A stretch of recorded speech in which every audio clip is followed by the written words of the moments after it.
24 hours in this country. So we are working with the 24-hour economy. Mr. Speaker, the program 3 of Pillar 1 to seek to create one-stop shop, a strategic location and online to provide various related services. This online platform, has there been some steps that have already been taken to look at the platform that is going to hold all this one-stop shop, or is still something that you are looking at? Honorable Minister. Thank you very much, Right Honorable Speaker. About the one-stop shop, it is something that has been done before, and the framework has already been created. We are going to look at the reasons why it didn't work well, and then we now put in measures to make sure that it works well. Because of that, I've traveled to Uganda. The Ugandans call it MESO. We have another model from Azerbaijan. They are ready to help us work on it. And we also have one in Ethiopia. I believe with those kind of benchmarks, we'll be able to make sure that it works well. It's either going to be online or physical in a shop or at a particular place where you can go and get whatever you want in one shop. Thank you. And that is why we have the various models. We look at which model that will work best for us. Thank you. Thank you, Mr. Speaker. I'm grateful for the opportunity. Thank you. Thank you. Yes, Honorable Boma. Thank you very much, Right Honorable Speaker. Mr. Speaker, referencing Program 1 of Pillar 6, you talked about capturing and digitalizing staff profiles for performance appraisal. You indicated the targeted key government institutions. Can you help this House understand, as at now, what is the status of digitalizing the staff profile, and which government institutions, as you have shortlisted currently, have initiated and the status of that? Thank you very much, Mr. Speaker. Yes, Honorable Speaker. Thank you very much, Right Honorable Speaker. Right Honorable Speaker, if you look at the In charge. the MPSRS 1, we try to work with the institutions to make sure that they have what it takes for us to work with the staff. So the tool will now help us to train the staff to be able to work with whatever we are provided. For instance, if you go to SHRAD, we have the case management. We have the case management system. And in that case management system, we are training staff to be able to use the equipment. We are building their capacity to be able to use the equipment that has been provided in the first phase. So in the second phase, we'll be training the staff to be able to work with whatever we provided for those institutions. Thank you very much. Honorable members, we then move to question numbered 500, standing in the name of Honorable Duke Williams, Ellen Kwame Amwako Ata Ofori Ata, Member of Parliament for Fantiakwa South. Thank you, Mr. Speaker. Honorable member, you have the floor. Thank you, Mr. Speaker. Mr. Speaker, I rise to ask the question of the Minister. To ask the Minister of State in charge of public sector reform how the Public Records and Archives Administration Department, PRAD, digitization of 55,259 archival sheets and disposal of 8,540 boxes is improving record management efficiency, and what resources have been allocated for further digitalization in 2025? Thank you. Yes, Honorable Minister. Thank you, Right Honorable Speaker. Mr. Speaker, the Public Records and Archive Administration Department, PRAD, is a cost center under the Office of the Head of the Civil Service that is responsible for the paper and effective management of records in all public institutions of government. With resources allocated by Government of Ghana, PRAD digitized 55,259 number of sheets, exceeding its target of 50,000 number of sheets in 2024. Mr. Speaker, the digitization of the 55,259 sheets and the disposal of 8,540 boxes achieved the following. 1, increased accessibility and sharing of information. In the long run, the digitization material can be easily shared and accessed by a wider audience, regardless of location and time. 2, it supports good governance, accountability, and compliance. 3, improved preservation. Digital copies have helped preserve original materials from loss and reduce handling of records from deterioration. 4, faster information retrieval. Digital materials can be easily searched and retrieved, saving time and effort. 5, cost effective. Digitized materials can reduce printing and storage costs. 6, reduce storage burden of institutions. It helps to remove obsolete records from offices, freeing all storage and working spaces and prevent overcrowding in record spaces. 7, enhance engagement. In the long run, interactive digital content can engage users and enhance learning experience. Historical heritage preservation. The digitalization of the record materials has helped to preserve Ghana's historical heritage. Mr. Speaker, allocation of resources in 2025, an amount of 138,000 Ghana cedis has been allocated to PRAD for the digitalization of records in 2025. Mr. Speaker, this could be concluded that this amount is woefully inadequate for the department to carry out its digitalization project. Thank you very much. Honourable Member, any supplementary? Yes, Mr. Speaker. Mr. Speaker, I wish to note from the Minister how many sheets were digitalized in 2025 from that amount of money presented.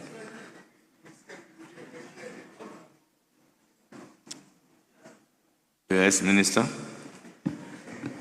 Thank you very much. Right Honourable Speaker, the year has not yet ended, so we can't put our fingers on figures for now because the year has to end before we know how many papers have been discharged. Thank you very much. Yes, Honourable Member. Mr. Speaker, I wish to ask the Minister what help she would need for this House to ask the Minister for Finance for more funding for this exercise. Please ask specific questions. Any other question? No other questions, sir. Thank you very much. Yes, Honourable Patrick Yabwama.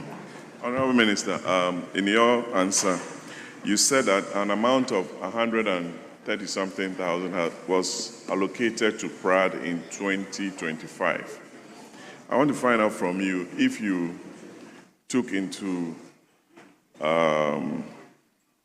consideration that amount that was allocated to PRAD in 2026 in your answer to this House. Because last week we approved the budgetary allocation to the Office of the Head of Civil Service, and I made my submissions on PRAD. So I want to find out from you whether this answer looked into the allocations made to PRAD. The answer that she has given? Yes. Well, you can provide answer to his question without quoting what is contained in the budget. If the member wants that, the member can ask a specific question. You may go ahead and answer the rest.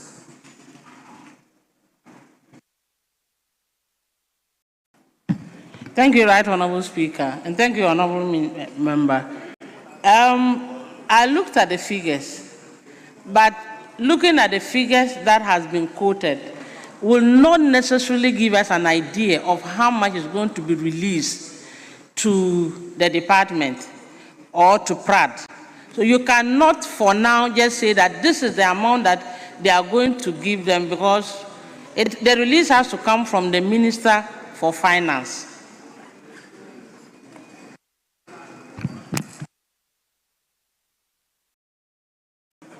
Honourable members, question time is ended. Honourable Minister, thank you very much for attending upon the House to respond to questions on the order paper for today. Thank you so much. You are hereby discharged. Yes, Majority Chief Whip. Speaker, thank you for the opportunity. Speaker, Well, Majority Chief Whip, before you come in, indulge me to acknowledge the presence of students from St. Joseph Anglican Basic School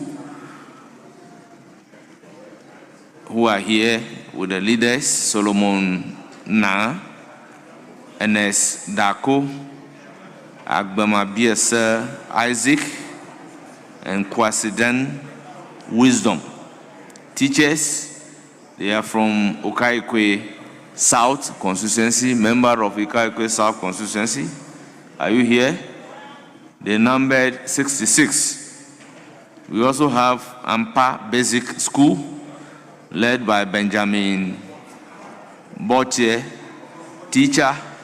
They are from Efutu. They numbered 49. We also have Nsuachire Basic School, led by Francisca Atamakira, teacher. They are also from Efutu. They number 36.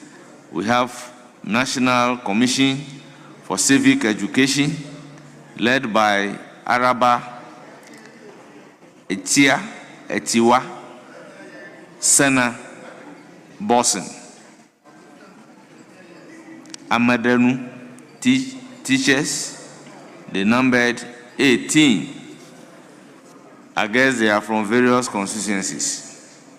Then we have KPCE Demonstration School, led by Entry Alexander, head teacher.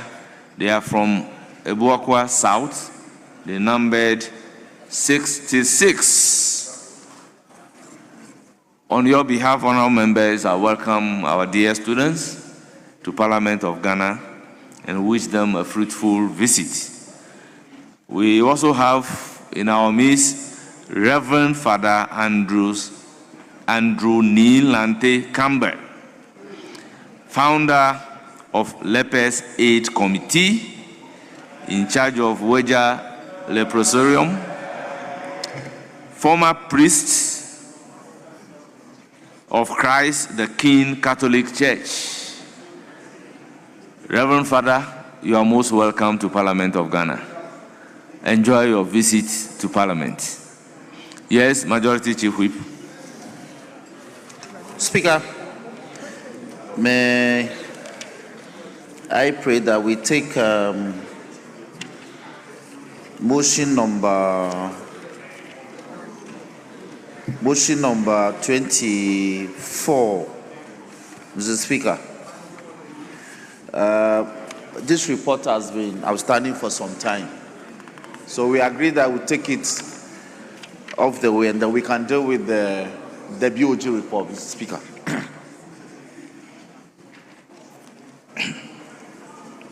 Yes?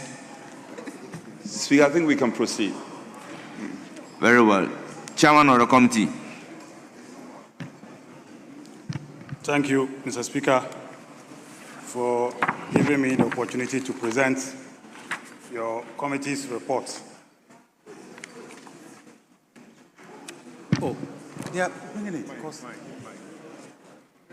Honorable, move the motion before.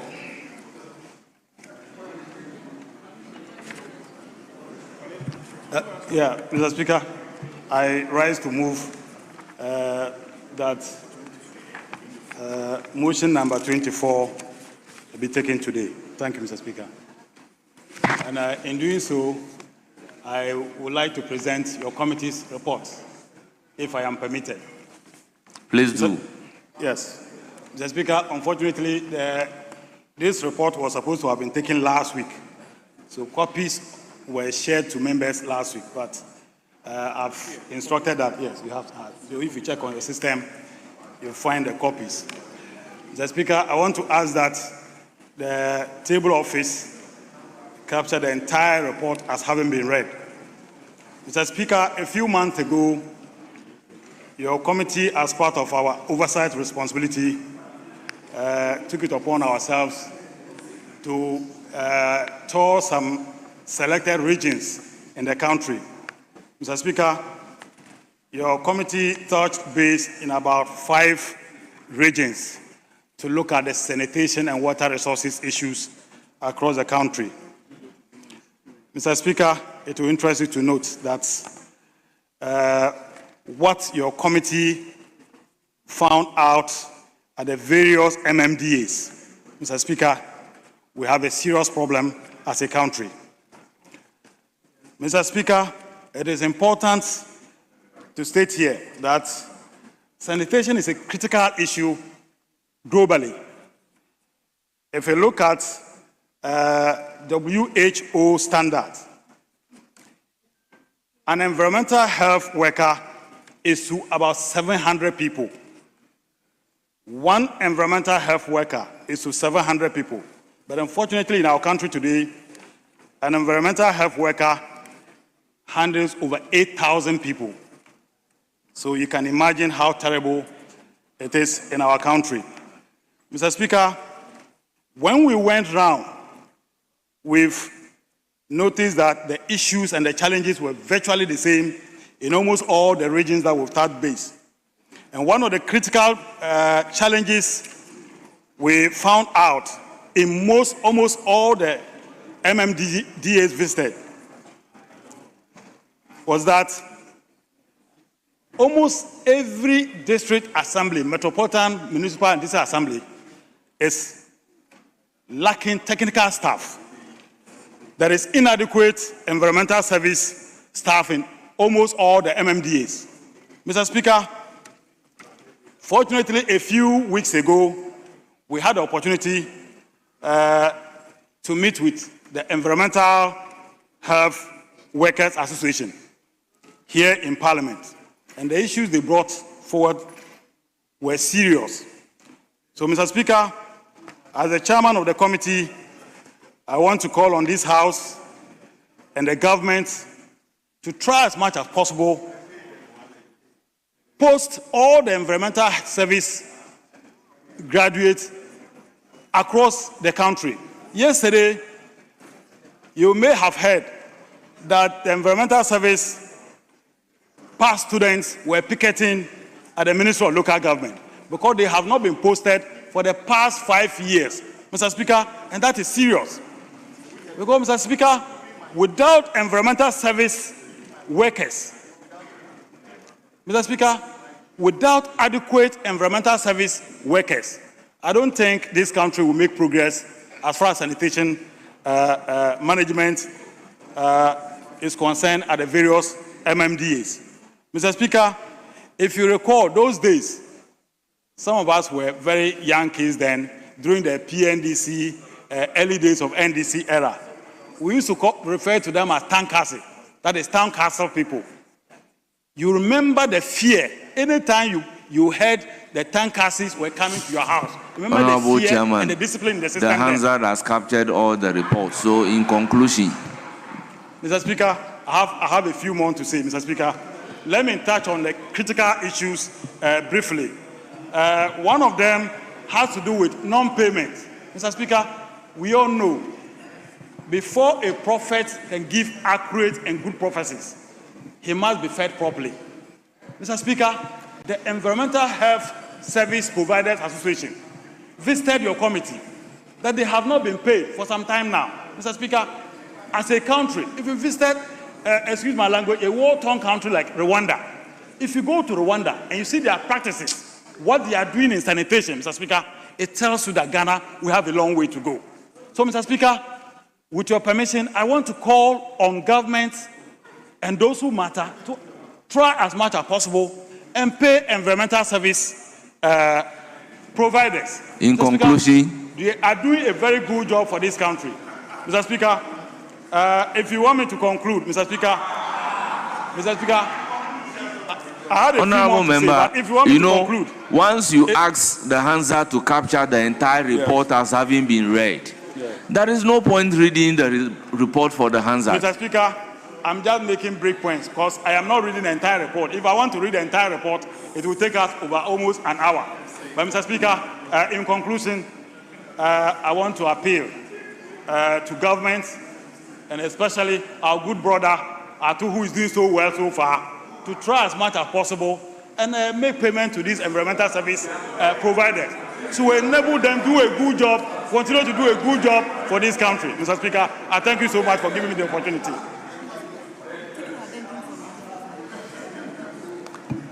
Motion moved. Any seconder?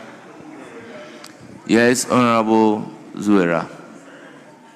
Thank you very much, Mr. Speaker.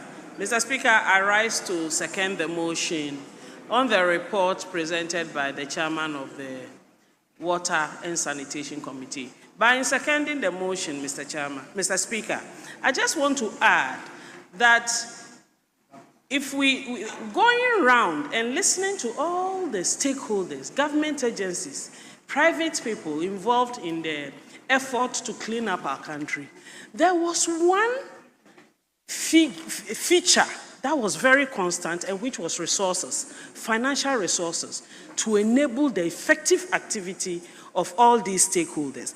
Mr. Speaker, it's so easy to reference best practice in other countries. But what we also found in those countries, including Rwanda, is that the system works. The system enables everybody to play their role properly. So in as much as we'll talk about recruiting and posting environmental sanitation workers, we also have to take a step back and look at our own individual activities. As individuals, as citizens of this country, what are we doing to enable a clean environment? And Mr. Speaker, it starts with us. It starts with me refusing to dump that empty bottle after I've drank water and rather putting it in my handbag. It starts with my brother who will refuse to throw that wrapper of a packet of biscuit out there as if it's someone else's responsibility. Mr. Speaker, we all have a duty. In Rwanda, as my chairman said, no one litters. And there is no policeman. There is nothing. It's just that that is the attitude. And without littering, we'll have a clean environment. Mr. Speaker, we also found that household data, is very crucial to the efforts to keep our country and the environment clean. In the same Rwanda, the system captures everybody. So everybody pays for the cleaning of their environment. In this country, we don't have the data to enable us plan, to enable me pay at the end of the month by Momo. So I'll call the Aboboya today. Today he comes, he says it's 30 cedis. Another day he'll come, he'll tell you it's 50 cedis. Third day he'll come, he'll change it. This is how we are running the issue of sanitation in this country. Mr. Speaker, it's about time that we hold the bull by the horn and take some very serious, drastic, but pragmatic action to involve everybody in the effort to clean this country.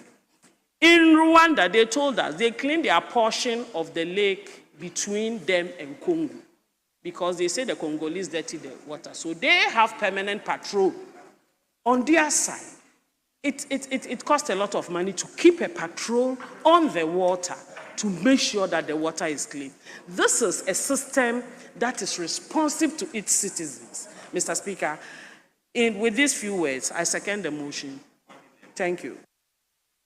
Honourable members, motion moved and seconded. It is for the consideration of the House. Yes, Honourable Boma, you have the floor. Thank you very much, Right Honourable Speaker, for the opportunity to comment on the statement or the report read by the chairman of the Sanitation Committee. Mr. Speaker, sanitation in this country is a big concern and worry, for which reason ministry has been created to help improve the state of sanitation in this country. The three critical areas where Ghana faces challenges in sanitation, and you said in the report, include the improper waste management that we do in this country, the lack of infrastructure, importantly, trying to establish waste disposal sites, provision of quality drinking water, as well as the all-important lack of hygiene education in this country. Mr. Speaker, complemented or making this situation even worse is the lack of political will, where government continues to deprioritize the issue of sanitation in this country and also stifle the sanitation ministry when it comes to financing of its programs and projects. Mr. Speaker, we sat in this House and approved the budget for the Ministry of Sanitation. And then as at the end of year, when the 2026 budget was read, we all saw clearly that the ministry had been underfinanced or under-resourced by almost 70%. And so how can we expect the Ministry of Sanitation and Water to be able to do and deliver on the issues that it prioritized for the year 2025? Mr. Speaker, per this report, we cannot, as a House, continue to belabor the point when we have put responsibilities in the hands of the state, led by the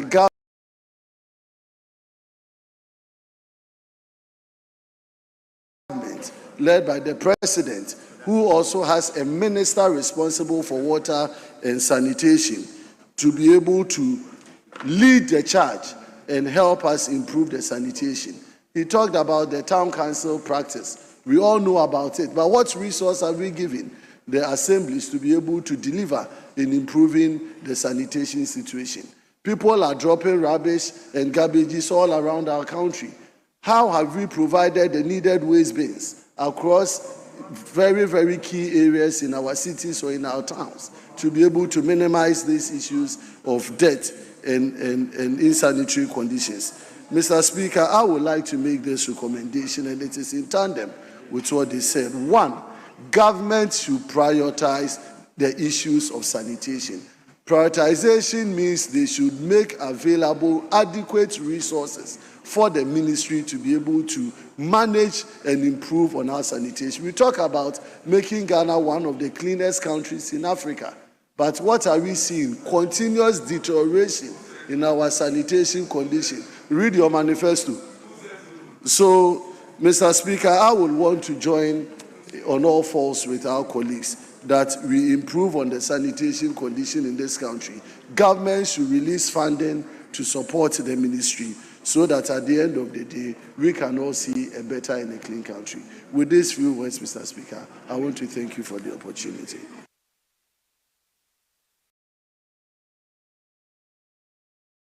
Honorable Jerry Ahmed. Speaker, I thank you sincerely for giving me this opportunity. Speaker, listening to the chair of the committee, there were a few things I picked.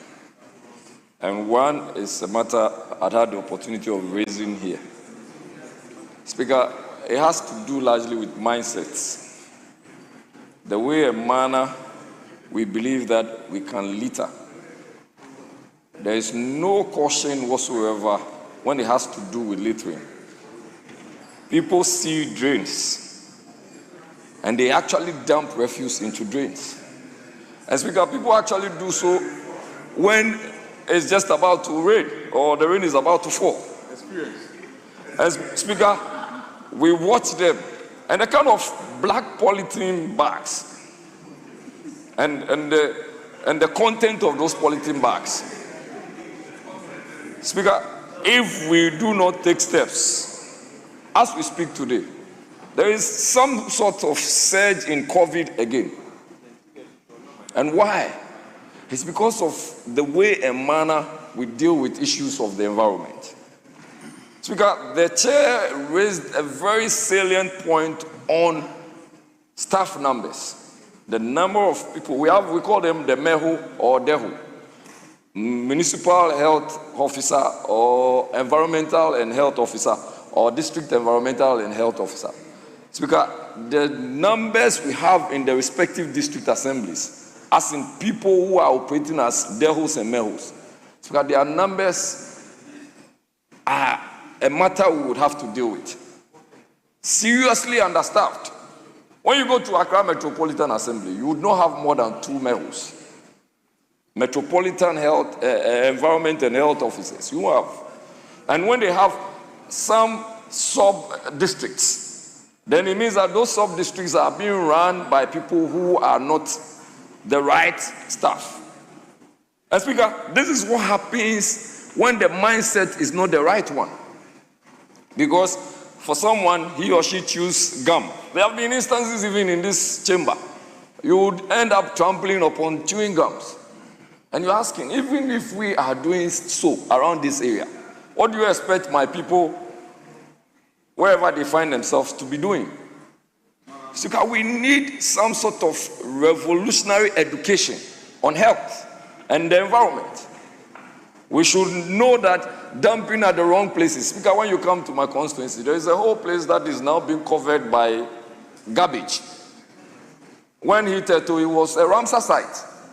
The president advised and directed that that place should be taken care of. No action has been done. No action has been taken whatsoever. Because when you also come to the non-payment of these workers, especially those who are in the uniforms of Zoom Lion, I reiterated here that they have not been paid close to 9 months. So how do you expect them to go to work? And their pay, we used to say that their pay is like Tewu pay. This one is less than Tewu pay. Very small amount of money. Some of them are our grandmothers. They are very old, but they are being kept still in this function. Let's recruit the right caliber of people, stronger men and women. Those who are at the age of retiring, let's find a better package for them. Let them exit in a very proper manner.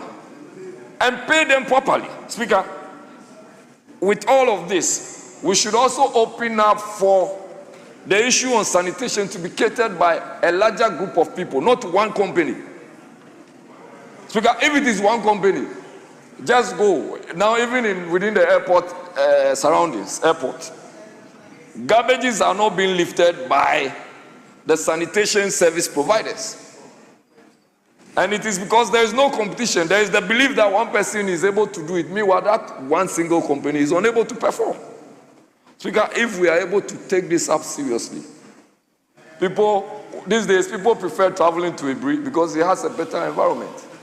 Some of us have not been able to purchase lands there.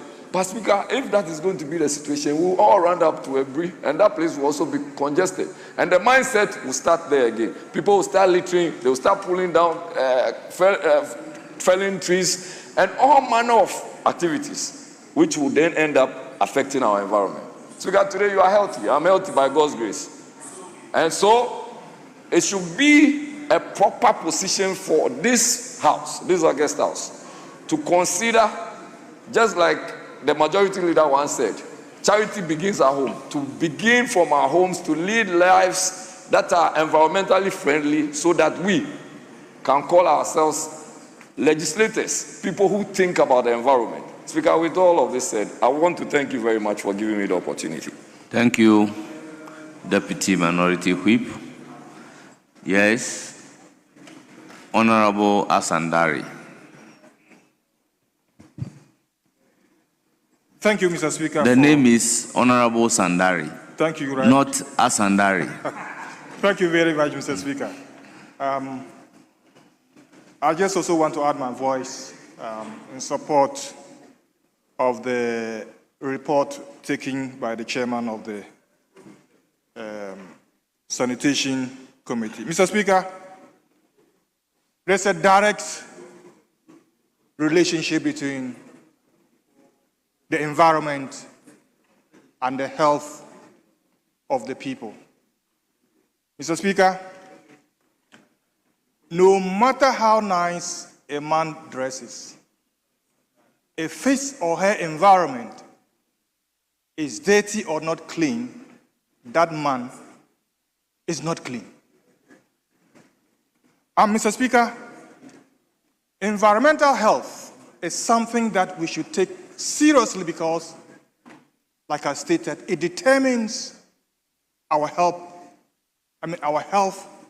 as a people of this country. So measures should be taken to ensure that our environment is clean.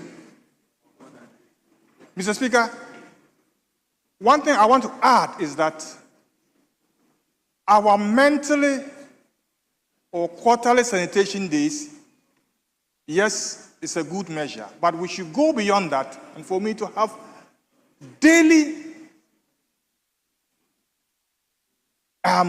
sanitation days where everybody, your environment, every household must take steps to clean your environment every day and not wait for monthly or quarterly sanitation days. And I want to add my voice to the chairman that we should look at how we motivate, we pay our environmental health officers so that they can do good job and ensure that our environment is clean. Mr. Speaker, I want to thank you for giving me the opportunity. Thank you. Yes, Minority Chief Whip. Speaker, I'm grateful for indulging me. Let me remind the House, if we all do remember, Speaker, when we were considering the estimates for the Ministry of Local Government, Chieftaincy, Sanitation, that was religious affairs. There was thunder all over. Thunder all over. And the majority leader had a course to raise the matter. I think this matters if we are putting it in proper context. First of all, let me ab initio commend the chair and the leadership of the Committee on Sanitation and Water Resource. Detailed works done, visiting almost 5 regions, Chairman, 5 regions, and I'm also aware you visited other countries to look at best practices, then we can compare and contrast. So these are matters we cannot belabor. And I intend to limit myself to specific portions of the report. Separation of waste. There's nowhere in the world that waste is not separated. It is only in Africa or in Ghana that it's difficult to separate waste. That we can separate the biodegradable waste from the non-biodegradable waste. We are not doing that. In other jurisdictions, there are designated containers for biodegradable waste. And that is the start of waste processing. Speaker, if we can't process our waste, which is a resource, if we can't process our waste, then we are wasting the waste, so to speak, because this waste can be converted to other forms. For instance, waste into energy, electricity generation, all over the world is done. And we generate so much. Now, our greatest challenge is how to even decommission landfill sites. Landfill sites all over the country has become a death trap. And we cannot pretend all is well. It's a problem. If you come to Insumia, a suburb of Insawama Dredgery, latchet is being produced, which is seeping into the water table of the environment. And that is poison, practically poison to flora and fauna. So, Speaker, we have to, as the Honorable Jerry said, we also have to change our ways. Our way of life has to be changed. But the thrust of the matter is that we cannot treat this as, it must fall the core activities of the ministry. Waste is huge. And he concluded, I was very unimpressed when the chairman said that Ato is forcing. Where is he forcing? Service providers. Then listen to me first. Well, he's trying, but it's not good enough. That's fine. Speaker, solid and liquid waste service providers. Colleagues, just listen to me. Solid and liquid waste service providers, Speaker, for close to 1 year have not been paid. Where is Ato forcing? Tell me. Ato is not paying. Ato is not paying. He's not paying. This, Speaker, these waste providers, for instance, the liquid waste generated by Parliament, I am aware the service providers for close to 1 year have not been paid. And we risk epidemic. I want to pray. Speaker, I will be very glad, and Speaker, I know you are not the type who, you are not a fan of consequential directives, but Speaker, I will pray your office. This matter cannot be left hanging. Sanitation portends on health, and health portends on productivity. So I would be glad if there could be some directives for an engagement with the finance minister to make sure that all the service providers, sanitation service providers, are paid. Ato is not paying. Ato Ntia. To it, Ato is not paying. Ato Ntia.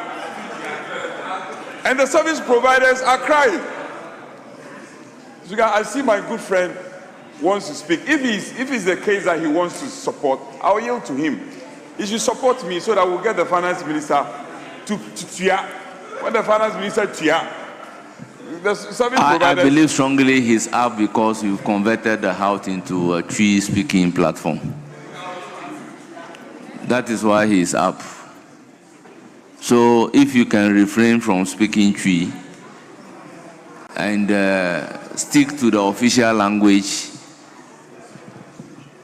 he won't take point Speaker, of order. I'm guided accordingly. Yeah, so let me hear Honorable Minister for Roads and Highways. Mr. Speaker, my good friend, the Minority Chief Whip,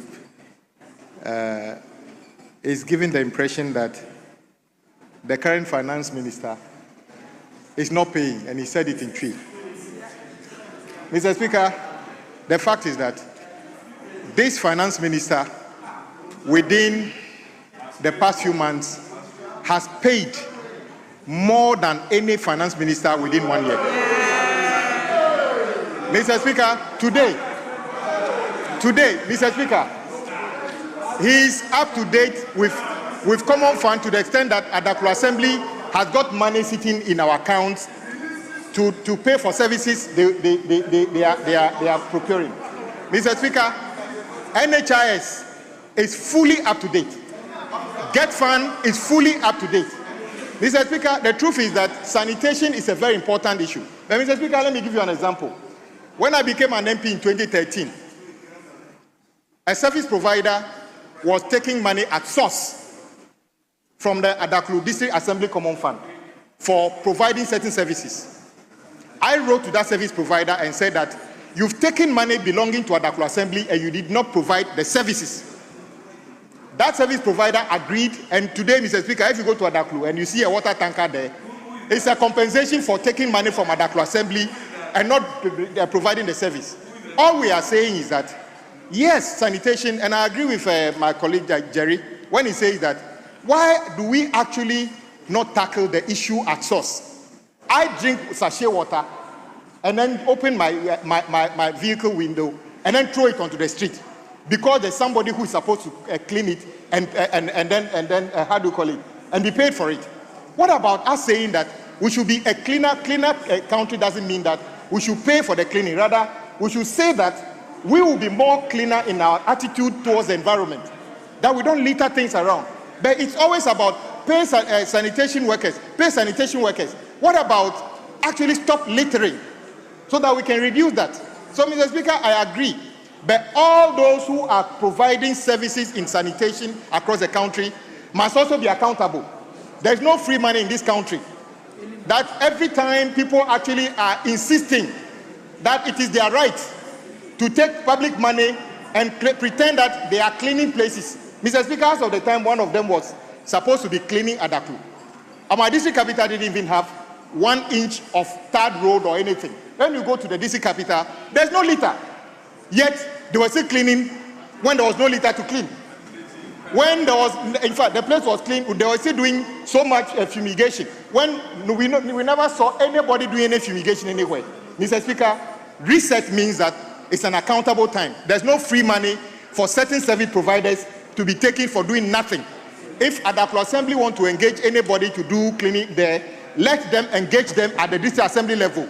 There's no central source of cash for anybody to take. Mr. Speaker, I thank the maker of the statement, but I'm a bit worried that the statement did not focus enough. The report did not focus enough on cleaning our services. And Mr. Speaker, let me conclude by saying that ATO is actually paying and has paid within the last 11 months more than any finance minister in the history of our country. Thank you very much, Mr. Speaker, for this short. Yes, Honorable. Speaker, Honorable Deputy Whip. Speaker, let me try and conclude. The road minister mentioned other payments that are ongoing. I'm not disputing that. Unfortunately, that is not a subject matter for discussion. The Common Fund, the NHI, we are aware payments, some good payments have been done. That's not in dispute. What is in dispute is the service providers whose services have been rendered and the monies have not been paid. That is the crux of the matter. So I want to pray you, because I'm sure this matter has come to your notification. This discussion cannot be left hanging. And this is the people's representative. We should, because some directives should be sent to the minister and these service providers. Chairman, I'm surprised you didn't speak to these payments that are hanging. Service providers payment that are hanging close to a year. We should engage and make sure that if all of the outstanding payment cannot even be dealt with, some good advances should be made to them. And I think that will go a long way to up their hand in the delivery of their service. So we can't leave this matter to hang. But let me conclude by thanking the committee for bringing this matter to the House floor. And we must proceed to see to its logical conclusion. It cannot be an adoption of the report and it ends there. That cannot be too good for us. I thank you, Speaker. Yes, Majority Leader. Thank you very much, Mr. Speaker. Mr. Speaker, let me put on record the fact that this committee embarked on a tour of sanitation facilities across the country following the recommendation of leadership that committees should be out there in the field engaging constituents, engaging agencies and institutions that they ought to be superintending over so that they can have a clear appreciation of the issues on the ground and report back to the House so we can take the reports, debate them, and if there are commendable recommendations that we can make to the executive arm of government, we can make those recommendations, and the people will begin to see that parliamentarians are on top of the issues, parliamentarians are paying attention to the issues on the ground, and parliamentarians are contributing their voices to defining solutions to the problems in our communities. So I want to commend the chairman of the committee for taking his committee across the country and bringing us this very, very useful report. I urge other chairpersons of the various committees to do same during the recess.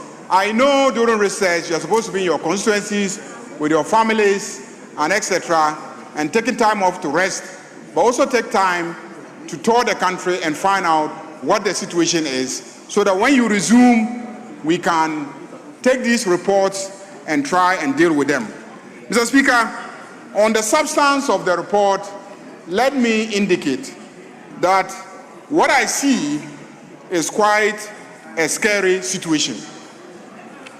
I see, for instance, in paragraph 7(1), that the committee in the Greater Accra region, in the Accra Metropolitan Assembly, red flagged the volume of waste generated relative to the capacity to manage.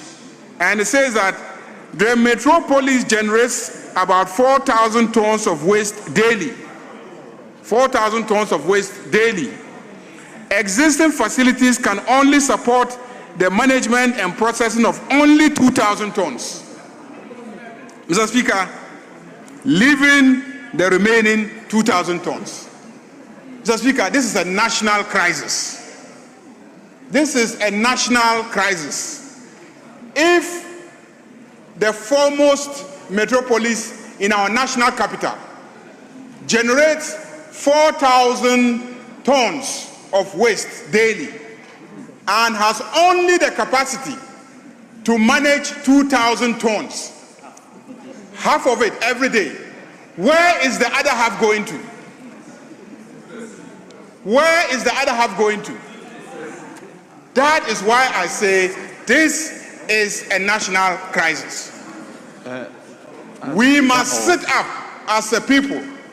If this is a situation in our national capital, where all 276 members of parliament sit and work, where our presidency sits and works, where all our ministries and government agencies sit and work, where all the most important officers in the private sector sit and work, and where I will say most of the elite of this country live, if that location of our country generates a daily waste of 4,000 tons and has the capacity to only manage 2,000 tons, I am wondering what is happening in the various cities across the country. Mr. Speaker, that is why I say the report of the committee raises a major red flag. And as a people and as leadership, we must sit up. Mr. Speaker, as chairperson of the Independent Constitutional Bodies Committee, I am responsible with my colleagues to oversee the Common Fund Administrator and the fund itself and its distribution. It has come to my notice through petitions presented to me and the committee that in the past, allocations were made through the Common Fund for the management of sanitation. Mr. Speaker, we are being entreated as a committee to reconsider the current allocation of the fund. Let me state that we have considered the petitions carefully. One, in the past, the Common Fund used to pay for sanitation under an item known as National Sanitation, Management. Huge amounts of money used to be put there. With the decision of this government to make sure that 80% of the monies go directly into the accounts of all district, municipal, and metropolitan assemblies, it is no longer possible to maintain that item in the formula. No matter what we say, within the formula, the various assemblies are authorized to use, I think, 10% of the allocations given to them to manage their sanitation. What used to happen in the past, I thought was unfair, was that out of the bigger basket, a chunk of the money is taken and used to maintain major sanitation infrastructure, which were mostly in the major cities, including Greater Accra and then Kumasi and Takoradi. So what it meant was that the people of Boku or the people of Sandema were subsidizing the lives of those living in Accra. So, Mr. Speaker, that is why I continue to support the policy of the President that 80% of the common fund money must hit the accounts of the various metropolitan, district, and municipal assemblies. But I do agree that we need to invest. We need to invest in sanitation infrastructure. The question is, where should we find the resources to invest in sanitation infrastructure? Majority Leader, I've seen a former deputy leader on his feet. Leader, Mr. Speaker, thank you very much. I just rise to supply some useful information to the Majority Leader. Well, Majority Leader. Well, hold on. You are up on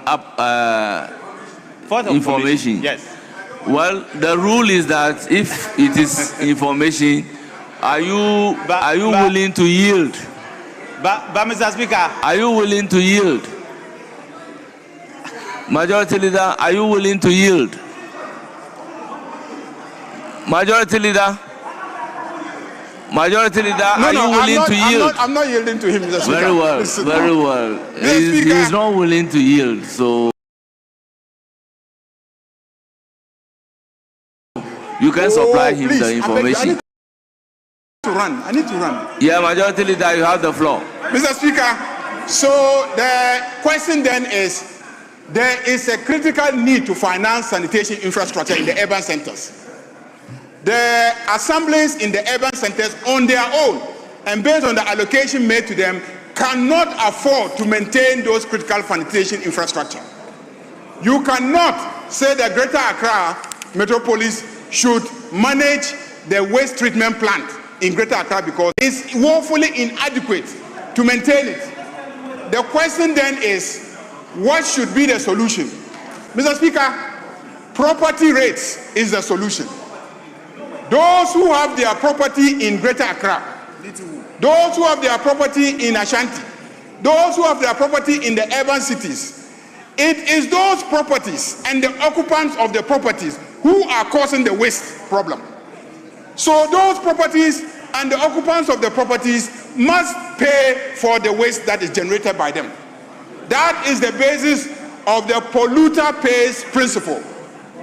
You cannot choose to come and live in Accra, then I will remain in Boku, and yet I'll be subsidizing your waste management through the common fund allocation, which money should have come to people in Sandema, people in Jirapa. It is sent to Accra so that Accra can help manage its waste. Experts have said that property rates can go up to 18 billion Ghana cedis per annum if we collect them. We are not collecting the property rates, and those generating the waste are living in those properties, and yet others are being called upon to pay for the management of the waste. I think this is not right, and I agree with Ato Forson that the money should go directly to the districts. So let us see how we can collect property rates and use some of that money to pay for the waste management infrastructure that these cities are hosting. Because when you look at even an analysis of properties and their values, Greater Accra alone has, I believe, more than 2/3 of most valuable properties in the country. So if we have 18 billion in property rates that we are not collecting, it means that Greater Accra alone has the potential to generate not less than 5 billion Ghana cedis per annum. I have looked at the figures, and what is needed to manage the waste is about 1 billion Ghana cedis per annum. So if you are collecting the 5 billion from all the properties in Greater Accra, and you put 1 billion into sanitation infrastructure and the maintenance of the infrastructure, you will still have an outstanding 4 billion to put into other infrastructure such as inner city roads, drainage, and other facilities that will make life more livable in the communities in Greater Accra. So, Mr. Speaker, I do admit that we have a national crisis. We must sit up and find a solution to this crisis. But it cannot be a lazy solution. The lazy solution was the system where we just said, oh, common fund has a basket of money, so let's just dip our hands into the common fund and take the money and then just give it to sanitation management. When the real cause of the waste is the property sitting in Greater Accra, and nobody is thinking about how to collect the property rates and use it for waste management. So I urge colleagues that the committee working together with the local government committee and the finance committee must sit up, come together, and then brainstorm around how we can collect property rates and how the property rates money can be channeled into supporting sanitation infrastructure. Lastly, Mr. Speaker, I think that sanitation infrastructure, such as huge drains that would move the waste to treatment plants and the treatment plants and landfill, are major public works infrastructure. They are not the sole responsibility of the local government ministry.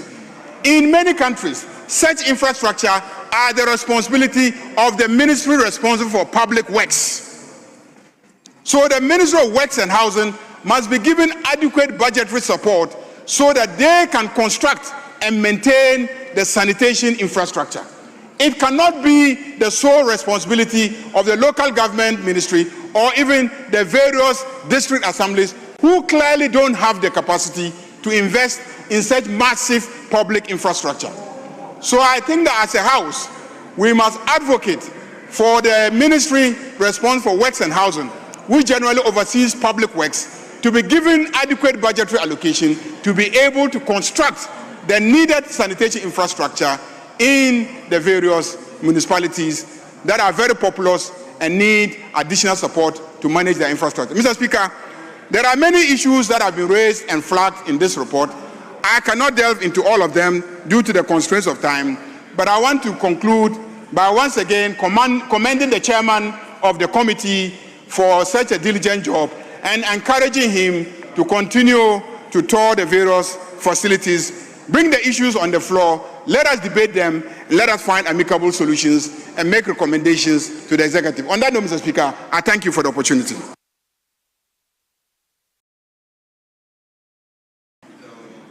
Honourable members, at the conclusion of the debate, I will put a question. As many as are in favor of the motion say aye. Those against say no. The ayes have it. The motion is accordingly adopted.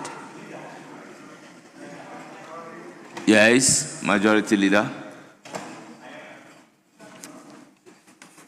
Honourable members, in the meantime, let me acknowledge students from Elite Smart Kids School, led by Lucas David, a teacher, and they are from Ablekuma North, the number 37. Yes, Deputy Majority Leader.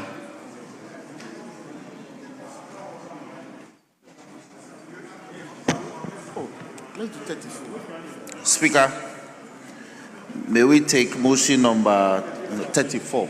I'll do that. The Bank of Ghana amendment.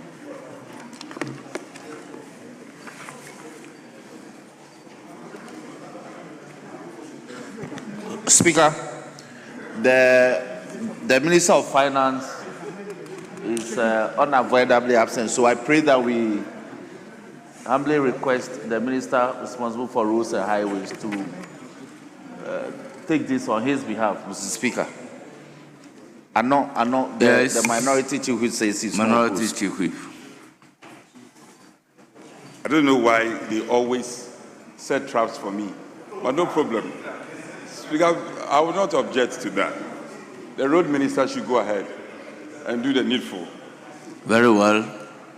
Honorable Minister for Roads and Highways, you may move the motion numbered 34. Mr. Speaker, I rise to move motion number 34 on today's order paper, page 11. And so doing, Mr. Speaker, I move that the Bank of Ghana Amendment Bill 2025 be now read a second time. I so move, Mr. Speaker. Motion move. I will therefore call on the chairman of the committee to present the committee's report. So, Chairman for Finance Committee. Mr. Speaker, let me thank you. I rise to go ahead to second the motion. Thank you. Honorable Member, at second reading, we don't second motion. That is why I'm calling on the chairman to present the committee's reports. Thank you, Mr. Speaker. And on the order paper is Minister for Finance moving the motion, calling on the committee to present the report. So just present the report without seconding the motion. Thank you, Mr. Speaker. The Bank of Ghana Amendment Bill 2025 was presented to Parliament. Speaker, just to draw your attention, I got a copy of the report and I perused it. And Speaker, also to reference you to Order 160, and Order 167. If it is the case that we are coming under 167, Speaker, basically to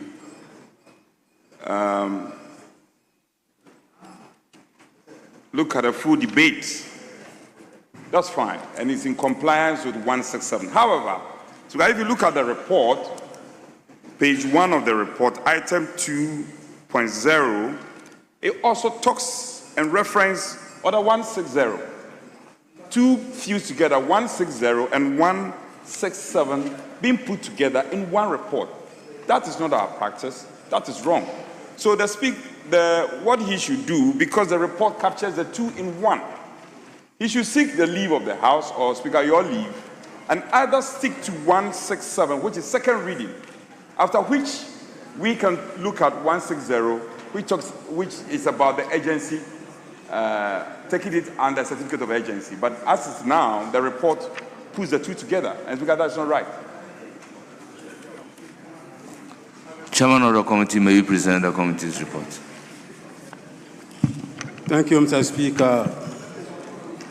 The Bank of Ghana Amendment Bill 2025 was presented to Parliament by Honorable Deputy Minister for Finance, Mr. Thomas Nyako Ampem, in accordance with Article 174 of the 1992 Constitution and Standing Order 165 of the House, and read the first time on Wednesday, 10th December 2025.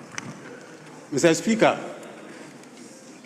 Speaker, I will therefore entreat the Hansa Department to take this bill as having been fully read, whilst I touch on few areas. Mr. Speaker, on the agency of the bill,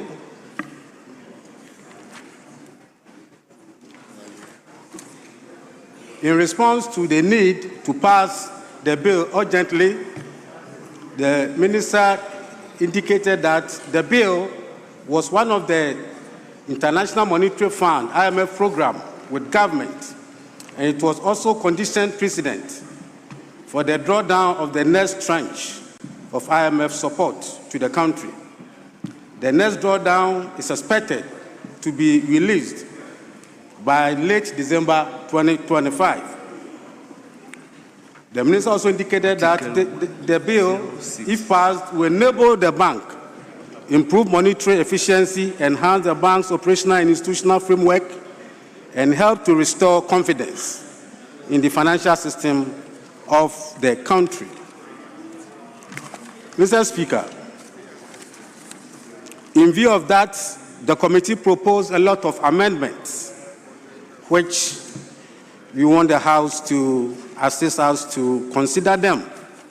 In conclusion, Mr. Speaker, the committee, having thoroughly examined the bill, recommend to the House to adopt its report and pass the Bank of Ghana Amendment Bill 2025 into law in accordance with Article 106 of the 1992 Constitution and Standing Order 203 of the House. I so submit, Mr. Speaker. Honourable members, motion move report presented. At this point, full debate would ensue on the basis of the explanatory memorandum accompanying the bill and the report of the committee. The floor is now open. Yes, Honourable Isaac Adongo. Thank you very much, Mr. Speaker, for the opportunity. Mr. Speaker, the amendments that have been proposed together with the bill that have been submitted by the Minister for Finance is well intended to ensure that there is proper coordination between the Ministry of Finance and the Bank of Ghana in order that the country is able to deal with the challenges of some emergencies that may befall this country. Mr. Speaker, not long ago, the country experienced the COVID-19 pandemic. Mr. Speaker, at the time, we didn't have a rigorous program at the Bank of Ghana to assist the government to navigate the challenges that ensued, especially that we had strictly, per the laws of the Bank of Ghana, restricted this country to 5% of the previous year's revenue. But of course, we do appreciate that there are instances where the central bank, together with the Ministry of Finance, should be empowered to go beyond the ceiling of that 5%. And when those things occurred, we basically were grouping in the dark because the central bank did not have an enabler that could support the government to deal with those measures. But Mr. Speaker, the bill seeks to ensure that even when those instances occur, these provisions are not abused, and that Parliament retain the ultimate authority to approve and monitor the disbursement that would ensue from those circumstances. Mr. Speaker, because of this, I see this to be a very good law. First, to maintain the process to eliminate the level of fiscal dominance that we had in the past. But even if we have to do that, there are clear rules to ensure that the executive comes back to this House to obtain the necessary approvals and ratifications to be able to address those challenges. Mr. Speaker, on this note, I wish to encourage all my colleagues to support this bill so that we can have a better bill that coordinates the performance of the government and the Bank of Ghana. Mr. Speaker, thank you very much. Yes, Honorable Buama. Thank you very much, Right Honorable Speaker, for the opportunity to comment on the report of the Committee of Economy and Development on the Bank of Ghana Amendment Bill. Mr. Speaker, the report takes us into the existence or the establishment of the Bank of Ghana and the need for us to do appropriate amendments on the existing Bank of Ghana law. Mr. Speaker, the Bank of Ghana is supposed to be our central bank. When the Bank of Ghana fails to deliver on its mandate, the entire country stands at its own peril. And so, reviewing the reports of this committee, Mr. Speaker, I want to make some few comments on some of the clauses and then my understanding of them and its impact on the operations of the central bank. Mr. Speaker, one key amendment this bill seeks to do is to increase the tenure of members of the Board of Bank of Ghana from 4 years to 5 years. Mr. Speaker, I'm sure that it is for some good reason that they intend to increase the tenure of service for members of the board. But it is not just about extending the number of years of a board. That makes the board effective and efficient. It is as to the processes, the procedures, the streamlining, the guarantees that we want to see to the bank in its operationalization that will emphasize on the effectiveness of the board or otherwise. And so I would want this House not just to be swayed by the 5 years intended increase of the years of service, but as to what empowerment, what does the new bill seek to empower the Bank of Ghana to deliver on its mandate. Mr. Speaker, the report also speaks to an intention to bar certain officials from serving on the board of Bank of Ghana. And this includes stopping or barring members of Parliament to serve on the board of Bank of Ghana. Mr. Speaker, I think that is very injurious to the operationalization of the central bank. Why do you want to stop members of Parliament from serving on the board of BOG? It doesn't accord to me any rational thinking. Members of Parliament are representatives of the people, and the central bank is supposed to also work in the interest of the people of this country. Why do you want to take members of Parliament off the radar of serving on the board of the BOG? How do we exercise oversight beyond sitting here as committees? Members of Parliament ought to have the ability to serve on the board of BOG. What are they trying to hide from the people of Ghana? Why? Are you doing this because of Honorable Adongo? Honorable Adongo, are they bringing in this legislation to stop you from serving on the board of BOG? It doesn't accord to any rationality. So, Mr. Speaker, I believe that this bill, yes, is coming before us. Parliament has the power to amend some of the provisions of this particular bill. And I believe that this House, at least in preserving the sanctity of Parliament and its oversight on the BOG, will not countenance removing members of Parliament to serve on the board of BOG. Mr. Speaker, without more, I want to thank you for the opportunity to comment on this. Thank you very much, Honorable Buama. Yes, Honorable Richard Achampong, you have the floor. Mr. Speaker, thank you very much for the opportunity to support the report before the House. Mr. Speaker, to allay the fears of my honorable colleague, the amendment is before this House. We have the opportunity to either accept or reject all the drafting instructions they gave to. So, Mr. Speaker, when you get to the clause by clause, they'll move the amendment, and we are here. If we are going to support it or not, the ball is in our court.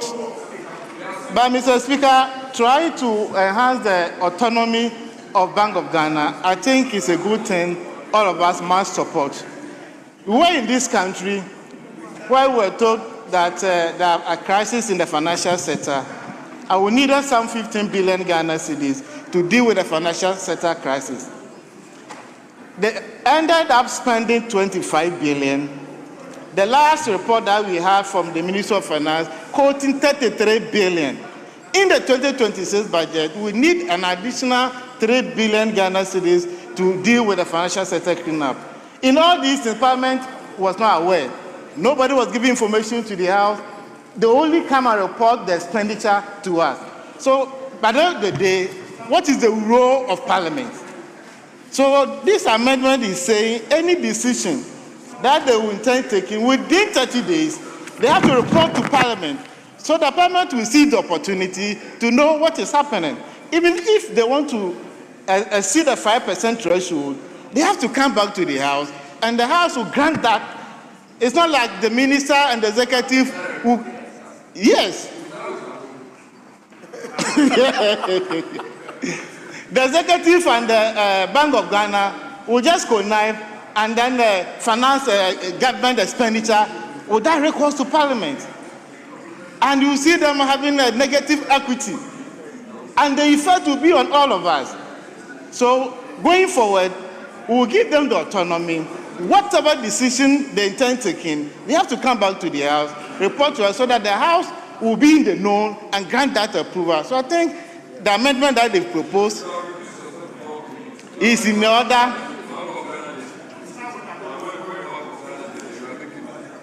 So, Mr. Speaker, times have changed. We need to do things differently. And so in conclusion, I'm calling on every member of this House to support this amendment. It's not about Dongo. It is not about Adongo. Today is Adongo. Tomorrow it may be you. Tomorrow it may be you. So you can start with Adongo, and everybody is for Adongo. So, Mr. Speaker, with these few comments, I call the House to support the amendment, so by the end of the day, we can pass a law that can stand at the test of time. Thank you very much for the opportunity. Honorable Minority Chief Whip, you have the floor. Honorable Minority Chief Whip, you have the floor. Speaker, indeed, you have granted me the floor. I will further pray you, if you permit. My colleague will make some comments before I come in, before the other leaders speak. Speaker, I'm making pleadings so that my colleague, he is a member of the Finance Committee, a man who has... Honorable Stephen Amwa.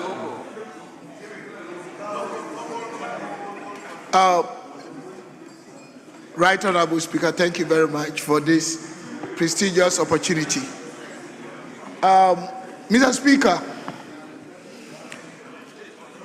I'm sure in this country there are two major economic policy frameworks that if they are not well managed, the entire long-term goal of our country will be in shambles. We talk about fiscal policy, then we talk about monetary policy. Mr. Speaker, anywhere in the world, if an economy of any country will do well, when it comes to our monetary policy, you cannot entirely detach such an important body as Parliament, which forms one of the fundamental arms of government in terms of managing the amount of money in circulation, our policy rate, and even our reserve. We have been talking about the fact that there should be a more space to harmonize the policies that are being managed by our country in terms of fiscal by the executive body and the monetary by the Bank of Ghana. Even what we have today is not enough. How much less are we going to totally detach even the members of this House who could be of an immense assistance to what Bank of Ghana does? Honestly speaking, every decision-making process has an objective. May I know the objective of what they are? They may be right, because I know that the finance minister today is somebody, honestly, who knows the job. But he should be able to tell us and convince us why they want to put in place this inimical, dysfunctional policy decision. Why? I don't go. Is it to serve a specific purpose?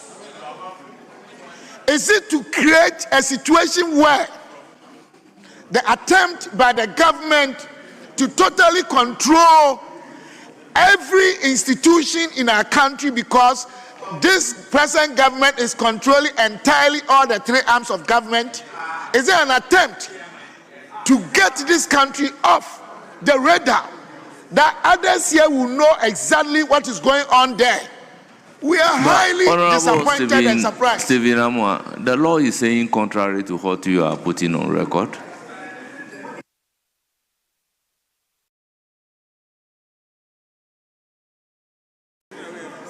The law is clearly subjecting what you are complaining about. Can I read? Is the mischief that the law is seeking to cure, so that Parliament will come in to approve. Mr. Speaker, if you read page 2, the amendment, clause 7 amends section 11A of Act 612 by disqualifying certain government officials, including members of Parliament, from serving on the board of the bank. Why? Transparency is at stake, accountability is at stake, participation by relevant key stakeholders at stake. What exactly do they want to achieve? Tell us. We just want to know.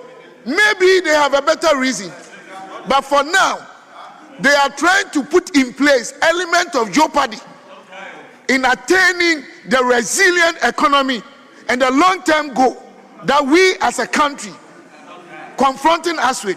Mr. Speaker, I think we need to do something about this. The fact that our brothers have the numbers does not necessarily mean, exclusively mean, that they can do anything they want in this country. Although we are coming back 2028, we don't want to come and amend a lot of clauses, laws and acts. It's good that my brother finance minister is here.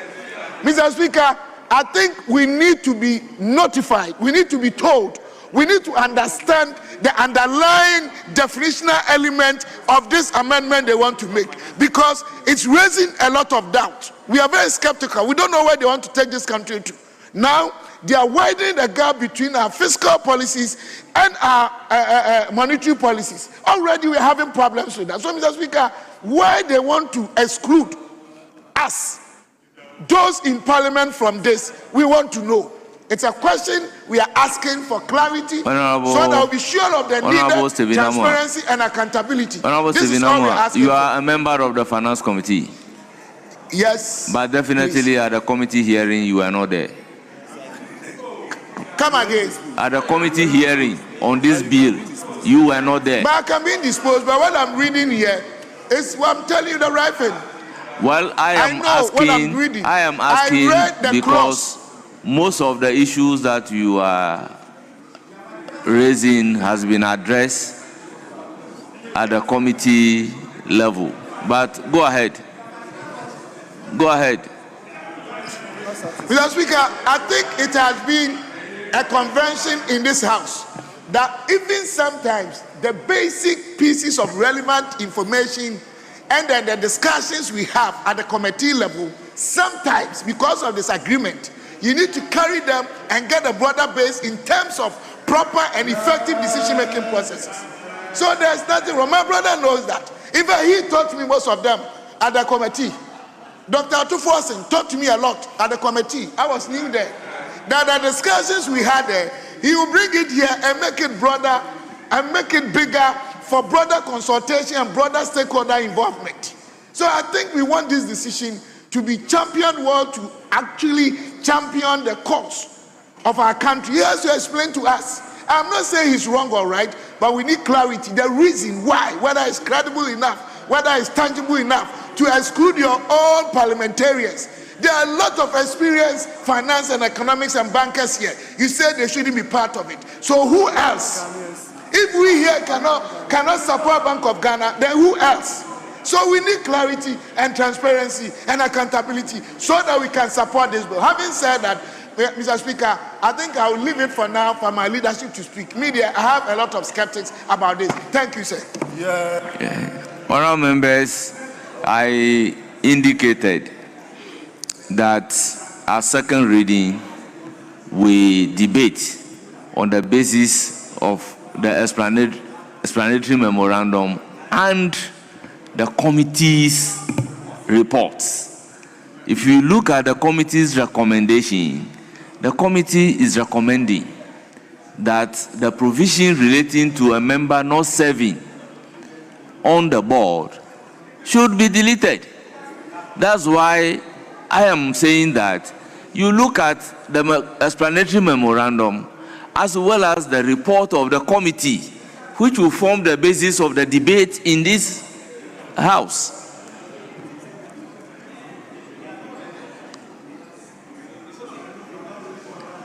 Yes, Deputy Minority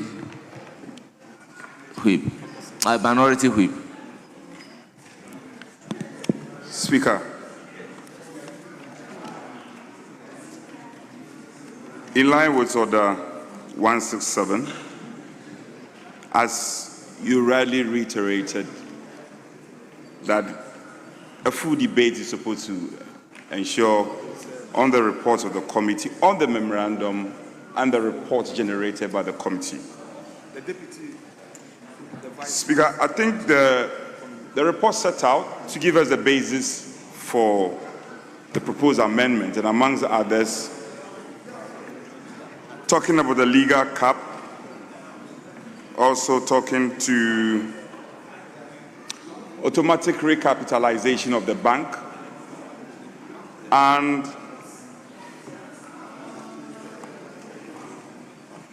circumstances under which the bank could exceed legal cap, amongst other things. I proceed further, Speaker, to look at page 6 of the report, where there is a call to extend tenure of office of board members from 4 years to 5 years. And I perused the report to find the reasoning for this. Initially, I thought it was an arbitrary decision, and the only reason ascribed was that new government would take a while to constitute the board, and hence we need a year. Why not 2 years? Why not 3 years? I find that quite arbitrary. So I am against the changing of the period of service of the board members from 4 years to 5 years. I find it arbitrary. And the reasons being ascribed it's not tenable. If there are other reasons that are convincing, probably when we get to the consideration stage, those who move the amendment may have to convince this House. At this stage of second reading, I am totally against that, and I find it arbitrary. Speaker, again, just to emphasize the point you had opined earlier relating to disqualification of members of Parliament from serving on the board. And the reasons ascribed is because it feeds into best practice.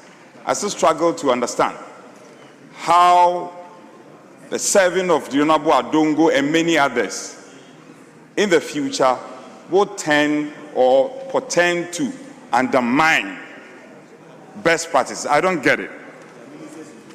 So that is a challenge for me to accept.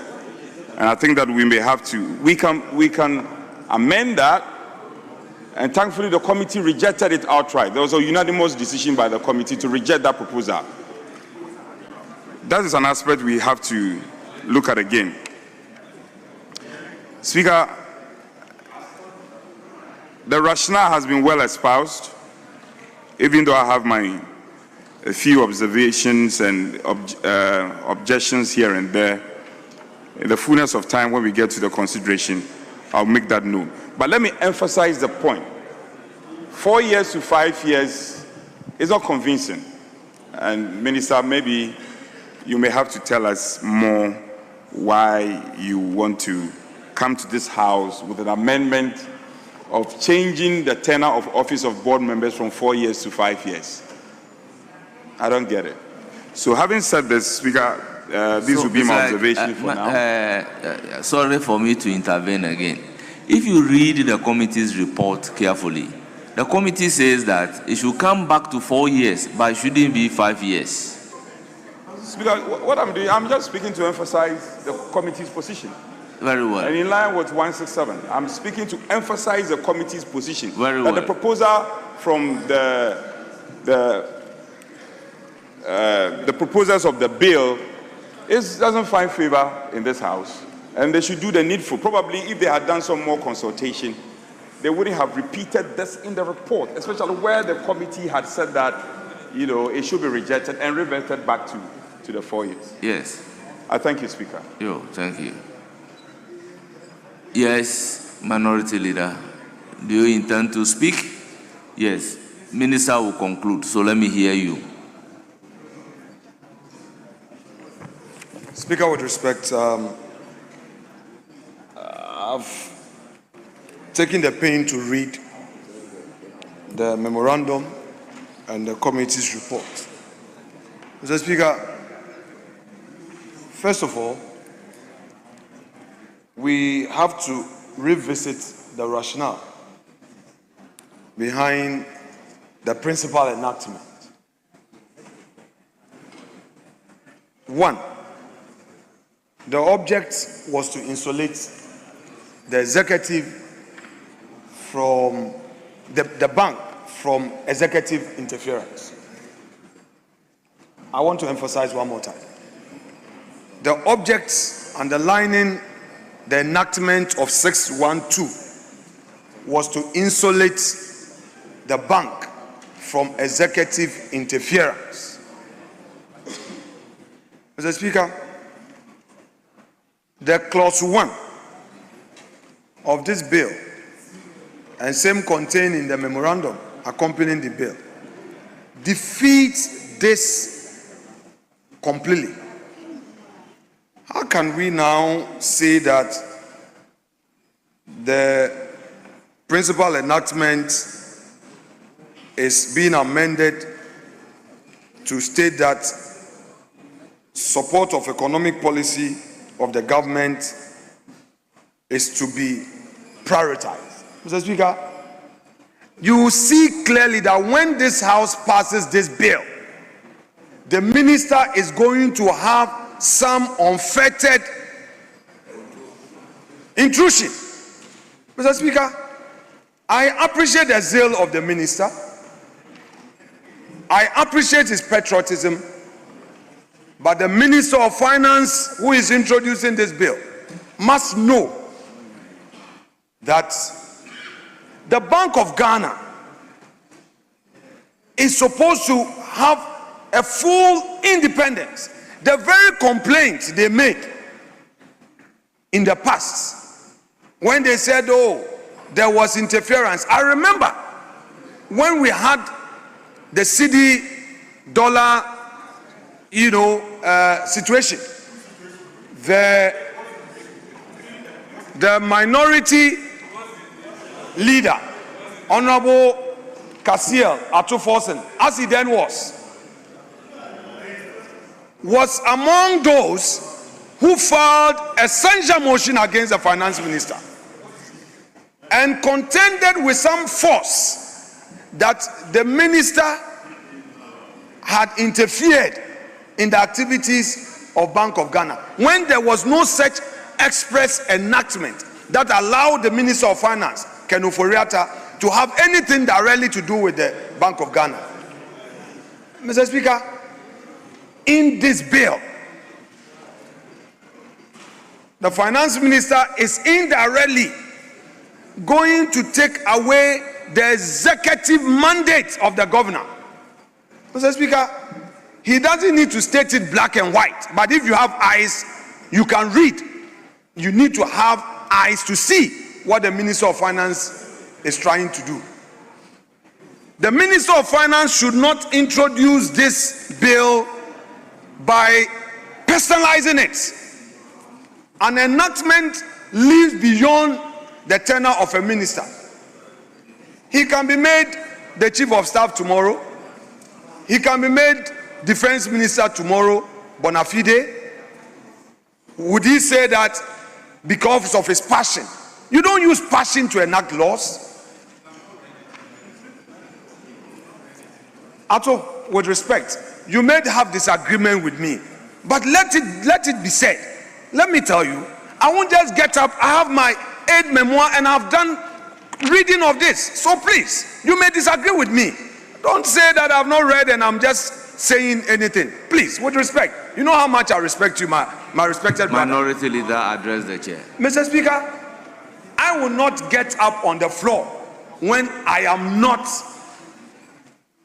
so sure of my point I want to make. You may disagree with me. So, Mr. Speaker, what I see in this bill is that the minister will be chipping away the independence of the Bank of Ghana. We had good reason for making even the governor the executive chairman. That's why he chairs the board.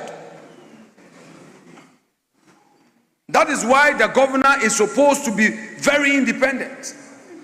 Mr. Speaker, already we are hearing that every now and then the governor is being compelled to pump more money. That's what we are hearing. Now it appears that they now want to enact on it. That's the understanding I'm getting from this memorandum and the report of the committee. Now they want to give it a legal backing so that if tomorrow Bank of Ghana gives some liquidity support for government economic policy, we'll be told that, oh, there's a law backing it. Mr. Speaker, let me read. In my memo on this matter, this is what I've identified, that in clause 1, the bill amends the principal object of the bank by restating price stability and adding supporting objectives, including financial stability and support for government economic policy. Mr. Speaker, let us define government economic policy. Let us define it broadly. It will include that when you have implemented some policies and you know that you are having serious challenges, you can now hide under this enactment and direct the central bank to do as you please. Mr. Speaker, just as my respected colleague from Nsawam Adwejiri said, we will scrutinize clause by clause when we get there. But it is important that ab initio we draw your attention to the very danger of what is ahead of us. Mr. Speaker, I identified the loophole that amendment does not sufficiently insulate, like I said, the primary mandate from being subordinated to government policy priorities. You are not supposed to subordinate the central bank. They're supposed to make their own decisions and be very independent. What you are doing is to subordinate through this enactment the central bank to policy priorities of government. Mr. Speaker, so if this is your 24-hour economy, you want to implement, and feasibly the experts at central bank feel that, look, this thing will not help. You are saying that by enactment, they are compelled to support your own policy, economic policy priorities, even if it will hurt the economy. Is that what we want to do under this reset, Mr. Speaker? No. You've introduced a strange phrase. A strange phrase. Support the economic policy of government. So, Mr. Speaker, our colleague, the finance minister, must tread cautiously. He must tread cautiously. Because what is happening, I don't know the experts who provided expert advice on this and whether or not the central bank itself. Mr. Speaker, I'm reading the report. I did not see how involved the central bank itself was in respect of this whole matter and how comfortable they are. Of course, they are technicians. They will not say to you that we disagree with our minister. They will not. But Mr. Speaker, this will not help the cause of Bank of Ghana and our economy in general. The minister should stay away from the activities of the central bank. Government must allow the central bank to operate with that independence bequeathed them under Act 612. That should be it. So, Mr. Speaker, I would want to rest my case and pray that we get to the next stage. Once we get there, there will be an opportunity for us on this side to introduce our amendments to cure some of the excesses we've identified in this draft bill, and if they are indeed ready to do the needful, support so that the bill will be properly fine-tuned to become mature as a proper law emanating from this house. Mr. Speaker, I rest my case on that point. Thank you so much. Yes, Minister for Finance, your concluding remark. Thank you very much, Mr. Speaker. Mr. Speaker, there's the need for me to clarify some few points. Right, Honorable Speaker, this amendment bill is rather supposed to strengthen the central bank and not to take its powers away from them. It is rather giving more powers to the central bank. Mr. Speaker, in doing so, let me now begin with the statement made by the minority leader. Mr. Speaker, the very provision that he's making reference to has always been in the Bank of Ghana Act since 2020. Mr. Speaker, it is not new. This provision he's making reference to has always been in the Central Banks Act. The reason why we are seeing it here is that we restated it and added another sub-clause. Mr. Speaker, they are not new. And so I urge the minority leader to go and take the enactment, the original enactment, and compare it with what we are actually passing today. They are not new. Mr. Speaker, let me make this point again. Right, Honorable Speaker. Tell him to pay attention. Right, Honorable Speaker. The Honorable Minority Leader, can you listen to me? Can you listen to me? Listen. Mr. Speaker, they are not new at all. In fact, since the original enactment, there have been 2 amendments, and all of them we have restated it. Mr. Speaker, this is coming on the back of the Constitution of the Republic of Ghana. Mr. Speaker, let me refer you to Article 183 of the Constitution. The Bank of Ghana shall be the Central Bank of Ghana, 1831, and shall be the only authority to issue the currency of Ghana. 2 says that the Bank of Ghana shall, A, promote and maintain the stability of the currency of Ghana and direct and regulate the currency system in the interest of the economic progress of Ghana. The Speaker, it goes on to say that, B, it shall be the sole custodian of state funds of Ghana, both in and outside Ghana, and may by notice published in the Gazette authorize any other person or authority to act as a custodian of any such fund as may be specified in this notice. Then C says that encourage and promote economic development. Encourage and promote economic development and the efficient utilization of the resources of Ghana. Mr. Speaker, oftentimes wrong impressions has been created that the central bank's only mandate is price stability.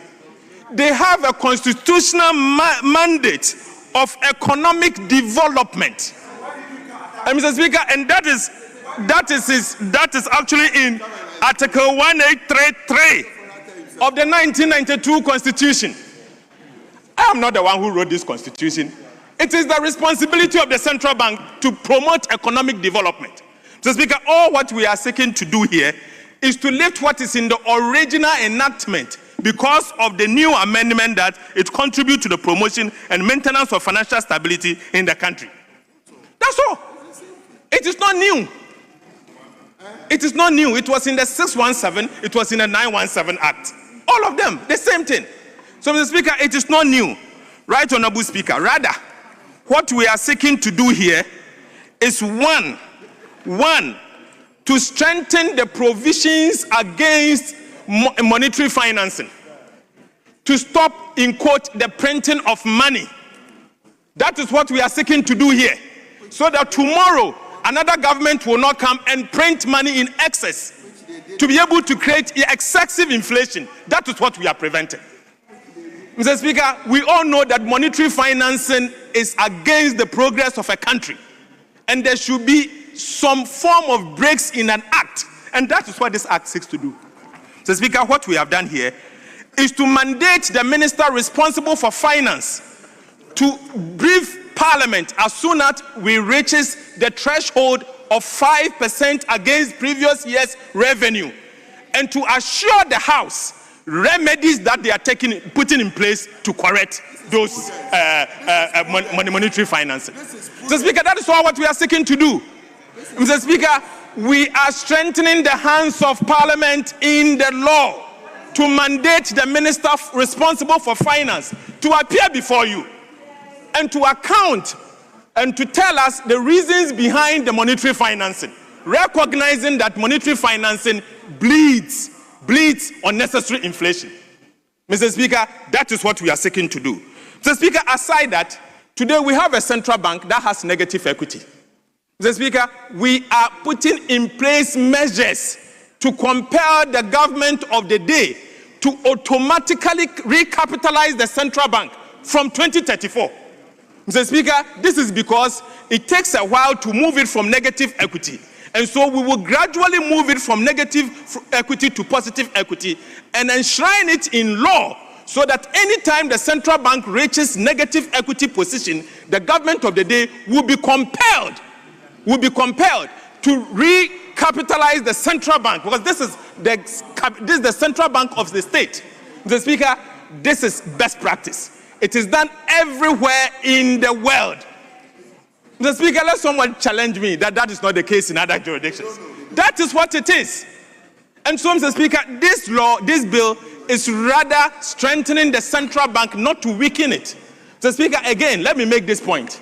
And it's important I make this point. Mr. Speaker, after practicing democracy since 1992 and over 30 years of this particular Fourth Republic, we have learned our lessons, and we should certainly learn our lessons. Mr. Speaker, you have a central bank of state where anytime there's a change of government, sometimes it takes up to 12 months. Mr. Speaker, we've seen one that it took 10 months before the board of the central bank was reconstituted. Mr. Speaker, in doing so, what we are seeking to do here is that regardless of a change of government, the central bank, being the central bank of the Republic of Ghana, or the Bank of Ghana, the Central Bank of the Republic of Ghana, must run until the time that the government of the day is ready to change the board. This is wisdom. Mr. Speaker, this is because we have seen it happen. Mr. Speaker, I had the privilege to serve on the Central Bank as a board member. I served for 4 years. When there was a change of government, I did not attend board meetings any longer because I felt that I was there to represent the Minister of Finance. It took 7 months before the board was reconstituted. But the central bank must run. Beyond the politics, the central bank must run. And that is why we are saying that there should be a system in place where the central bank, the governing board of the central bank, must be in place until the government of the day decide. And so that is the rendition in the bill. So, Mr. Speaker, all what we are seeking to do here is rather to strengthen the governance, the corporate governance of the central bank, and to give them more powers for them to be able to perform their monetary policy. Mr. Speaker, let me make this final point. I recall in 2015, this same House debated and approved the current Bank of Ghana Act, amended Act.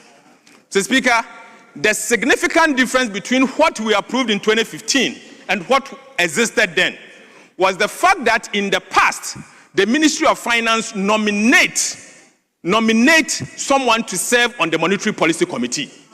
Mr. Speaker, we felt that impedes on the independence of the central bank. Because, Mr. Speaker, the Constitution guarantees the independence, monetary policy independence for the central bank. In other words, the functional autonomy of the central bank. And so what we seek to do at the time was to move the Ministry of Finance, being the fiscal agency, from the Monetary Policy Committee. Today is a different story. And all of this were done at the time to strengthen the independence of the central bank. Today, the central bank is strong as long as independence is concerned. There is a proposal before this House to go a little bit more. So, Speaker, it is for the House to decide. It is for the House to decide. But all what we are seeking to do here is nothing short of strengthening the central bank to be able to perform their constitutional mandate of price stability and development. That's all. That's all. That's all what we are seeking to do, and not to rather allow the Ministry of Finance to encourage Bank of Ghana to print money. No, it is the reverse. Thank you very much, Mr. Speaker.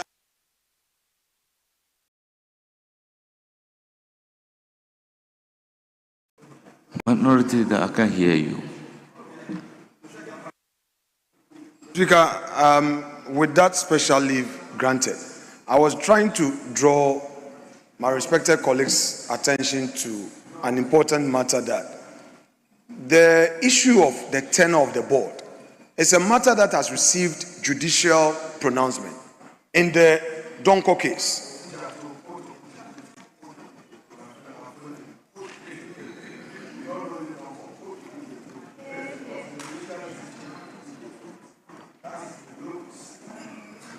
Minority Leader, the issue that you are raising is not torn. So why are you trying to patch it? Yeah, Mr. Speaker, with respect, it is not broken. Mr. Speaker, with respect, yes. If you would want to follow the government of this submission, you would realize that the point really is that the argument by the respected finance minister to the effect that when there's a change of government, there is this kind of lacuna in terms of the next board, etc. It is a function of the new government to prioritize its activities, including certain appointments. For instance, Mr. Speaker, it has taken almost 11 months for the Road Fund Board to be reconstituted. That is a matter of priority. Mr. Speaker, in the Donko versus the Republic, Mr. Speaker, the Supreme Court was very clear that the appointment is coterminous with the tenure of the appointor. Therefore, my own view is that even if this proposed amendment receives the blessing of this House, it will be rendered odious by that you see, Honorable Minority Leader, so, you see, you are not getting the indication from me. Mr. Speaker, sometimes you get me to speak too much. The committee has taken a position. Which position is coterminous with what you are saying? So that is why I'm telling you that if the thing is not torn, why are you trying to patch it? Mr. Speaker, I understand Don't you. fix it when it is not broken. Mr. Speaker, I understand you. But the minister has spoken for Hansa. So I needed to draw his attention. I know. I've followed the proceedings at the committee. And I know the committee's report on this particular matter. But he was here again trying to justify. So I only wanted to draw his attention to that matter. That is all. Honorable Minister for Roads and Highways. Mr. Speaker, I agree with the Minority Leader. Just for the Hansard, nobody has set up Road Fund Board. Nobody has set up Road Fund Board. So I don't know which board you are talking about. There's nothing like Road Fund Board which was set up after 11 months. Let that be the record. So, it doesn't exist. The board you are saying have been set up does not exist. Honorable members, please let us all take it that what we are considering is not the Road Fund Board. We are considering Bank of Ghana Amendment Bill. So let us all stick to the Bank of Ghana Amendment Bill. At the conclusion of the debate, the question is, as many as are in favor of the motion, say aye. Those against, say no. The ayes have it. The motion is adopted. An act to amend the Bank of Ghana Act 2002 at 612 and provide for related matters. Honourable members, the Bank of Ghana Amendment Bill is duly read for the second time.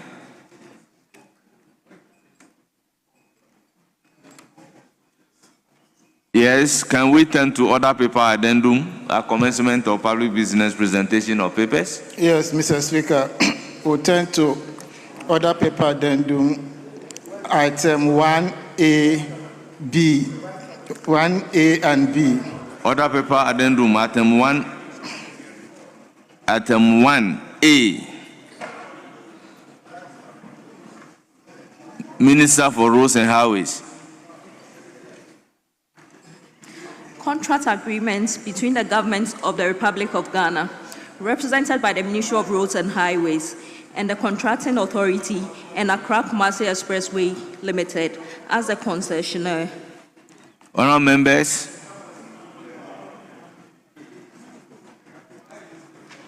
the paper is duly presented and it is referred to the Committee on Roads and Transport. And I'll add the leadership of the Finance Committee for consideration and reports. Item numbered 1B. Chairman for Education Committee. Report of the Committee on Education on the Kwame Nkrumah University of Science and Technology, Kumasi Bill 2025. Honourable members, report duly presented, and it is for distribution to honourable members. Yes, Minority Leader. Speaker, on item 1A, I just needed clarity. It reads, contract agreement between the government of the Republic of Ghana, represented by the Ministry of Roads and Highways, and the Contracting Authority and Accra Kumasi Expressway Limited as the concessionaire. Mr. Speaker, this paper is being laid. I want to know whether the concessionaire is government owned and when it was incorporated. Honourable, no, the minister is here, honourable member, with all due respect, a presentation of papers, do we ask questions? Mr. Speaker, I'm not asking questions. The rule requires that if requested, Mr. Speaker, we need some patience here. The rule is clear that an explanatory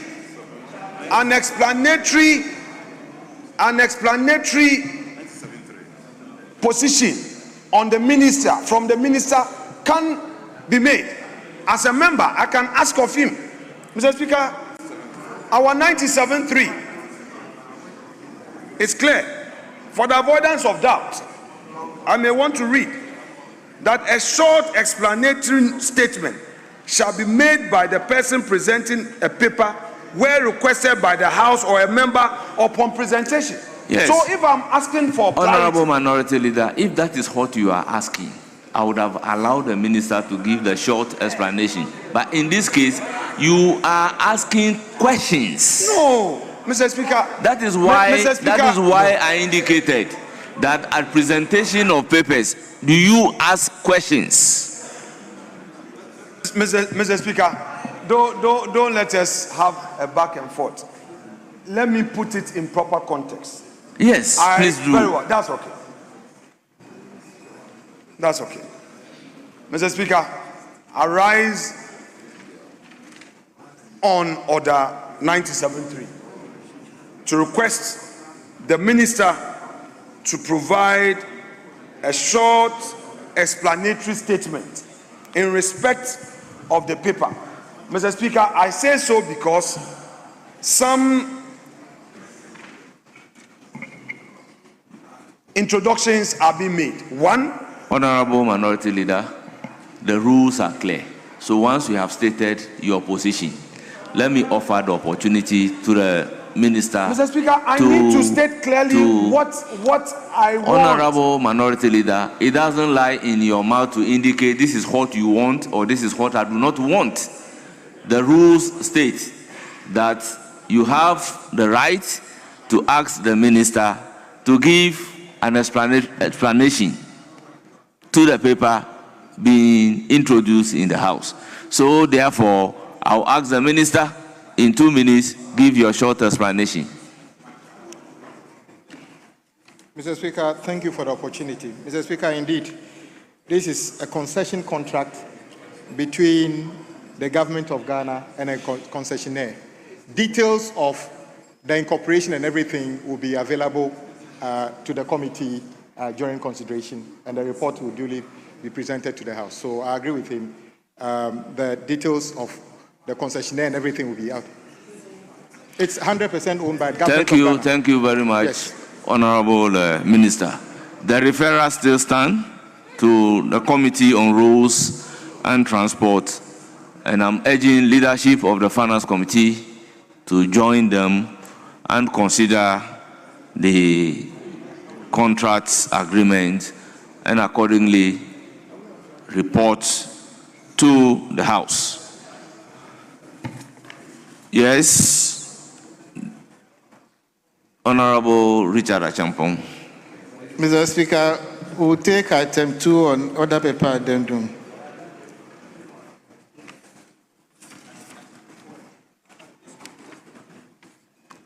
Yes,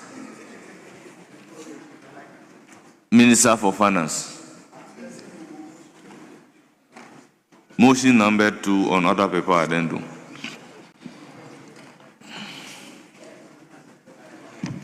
Right, Honorable Speaker, I beg to move that motion advertised as item 2 on today's order paper addendum, page 1, be taken now. I so move. Motion move. Any seconder? Mr. Speaker, I second the motion. Motion move and seconded. It is for the consideration of the House. Honorable members, this is a procedural motion. The question is, as many as are in favor of the motion say aye. Those against say no. The ayes have it. The motion is carried. Now, the Bank of Ghana Amendment Bill 2025 at consideration stage. Yes. Mr. Speaker, don't let the continuous rising from the minority front bench irritate you. It's part of democracy. Mr. Speaker, I want clarity. I'm a student of the rules and I'm still learning. By this motion 2 being taken, does that suggest that the intent is to take the bill through consideration stage today and consider everything under certificate of urgency? Is that it? I want to know from the majority front bench. I want to know. Because it is now the norm. It is now the norm from the new majority that every bill, certificate of urgency, if it is so, I want Hansa to record that this all-important bill that has just been introduced, today, everything must be taken. Is that a new norm, certificate of urgency, Mr. Speaker? This is a new norm. Every bill that is brought, before you realize, certificate of urgency. Then we sit in this house, so far, we sit in this house and civil society organizations will raise issues. When civil society organizations raise issues, then you are quick to come to this house. When parliamentarians are raising matters because of their partisan interests, you don't listen. Mr. Speaker, I would want to say that it would be wrong, Mr. Speaker, to take this bill through certificate of urgency same day. Let's tread cautiously. It happened in the lithium agreement. Honorable Abu Jinapo raised it here. Our colleagues opposite defended it when Imani and other civil society organizations came in and added their voice. You now came to this house humbly withdrawing and now calling for stakeholder consultation. When Parliament, as a people's chamber, can deal with this, if everything we raise, you take it as a partisan matter and you will not listen to us, Mr. Speaker, our democracy will suffer. It shouldn't take civil society to cause you to wake up. We are here to do the needful. You can't take this bill through certificate of urgency. You can't use the rules to say you are taking everything today. What is the urgency? When MPs do not get the opportunity to scrutinize, go ahead. Your masters, the CSOs, will be at your throat. Honourable members, the rules are clear as to when a procedural motion is supposed to be moved. Bank of Ghana Amendment Bill 2025 at consideration stage.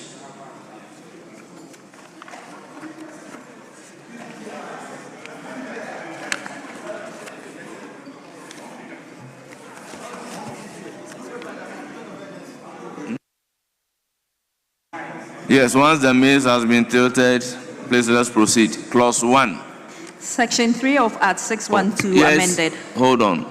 The minority chief whip. Speaker, I drew your attention earlier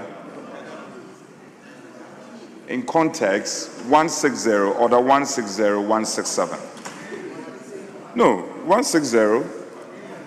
Speaker, with your leave. That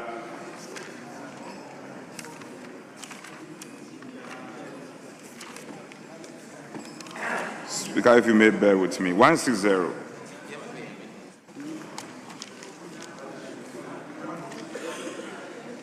Hmm. 160(2).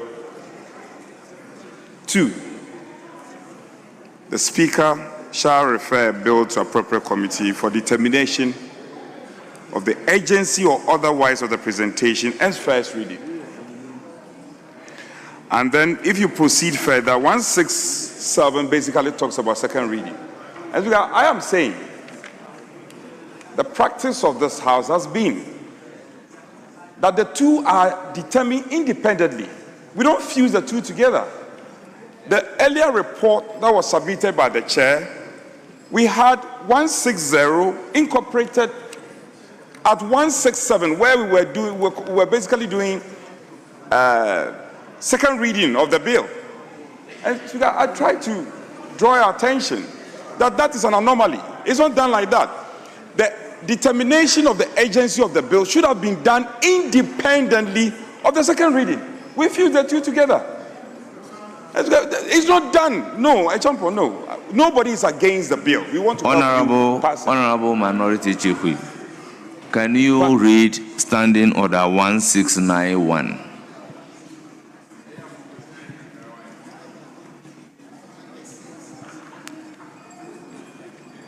Order 1691. Yes. 1691. When a bill has been read a second time, the bill shall pass through a consideration stage in the House, which shall ordinarily not be taken until at least 2 sitting days have elapsed. So, under what circumstances do we move a procedural motion? Speaker, with respect, I'm basically drawing our attention to the fact that our practice in this House has been that any time we are engaging in a determination under 160, that is agency of the bill, the report is generated differently from 167, which is second reading. That is basically what I'm saying. You see, at second reading, the report of the committee is taken together with the motion. That is why Order 167 is telling us that the basis of the debate is the explanatory memorandum and the reports of the committee. which we did at second reading. Now, being masters of our own rule under normal circumstances, 24 hours would have elapsed before we can move to the consideration stage. And fortified by Standing Order 169, a procedural motion was moved and was carried by the House. Then from there, we moved to the consideration stage. So where a procedural motion is moved, I don't know why we are still talking about urgency or otherwise. Speaker, I'll defer to you on these matters of interpretation. But maybe at another time, I will engage you for us to talk more details into this matter. I have my own views, but I am open to a debate. So you realize that I asked that the bill is at a consideration stage after the procedural motion is moved. Yes, clause 1. Section 3 of Act 612 amended. Chairman of the committee. Mr. Speaker, thank you. No proposed amendment. It is for the consideration of the House. Yes, Honorable Kwajo Nkrumah. Thank you, Mr. Speaker. Mr. Speaker, there's a proposed amendment to delete clause 1 of the bill as it stands now. Yes, honorable members, the proposal is to delete clause 1 of the bill coming from Honorable Kwajo Nkrumah. Yes. If I just may provide the reasoning for colleagues to understand the reasoning. Mr. Speaker, technically, Section 3, the old Section 3 of Act 612 has already been amended. It has been amended by Act 918. And if you look at 918, if you permit me to read 918, 918 amends the subclause 2 to say that without limiting subsection 1, the bank shall A, support the general economic policy of the government, B, promote economic growth and development and effective and efficient operation of the bank and credit system, and C, contribute to the promotion and maintenance of financial stability in the country. Mr. Speaker, that's the exact same thing that this new amendment proposes. So it has already been amended by 918, and that's why we are suggesting that it be deleted, because that amendment has been made already by 918. Thank you, Mr. Speaker. Chairman of the committee. Let me hear Minister for Education first. Mr. Speaker, just to hear from the Honorable Kwajo Nkrumah, you are relying on the amendment in 918. Are you suggesting to the chairman that because 918 already captures the objects of the Central Bank of Ghana, which includes, without limiting it to B and C, he stands down the proposed amendment of Section 3 of Act 612 amended? Mr. Speaker, what he's suggesting is, per your own guidance, when we're looking at the Get Fund Act, you gave a similar clue as to maintaining what is in the original legislation. So maybe, Mr. Speaker, when you hear from the chairman of the committee, we'll be able to guide. So, but what you're arguing, you should have been here earlier to guide the minority leader, because he came quoting the same thing as if the Honorable Minister for Finance and the chairman committee was doing something different. Yet, same amendment was done. That's why the Minister for Finance stated categorical and emphatically that what he's doing is probably what happened here before. Thank you, Mr. Speaker. Yes. Mr. Speaker, I think at the committee level, we agreed on this matter. The Act 612 was amended to Act 918.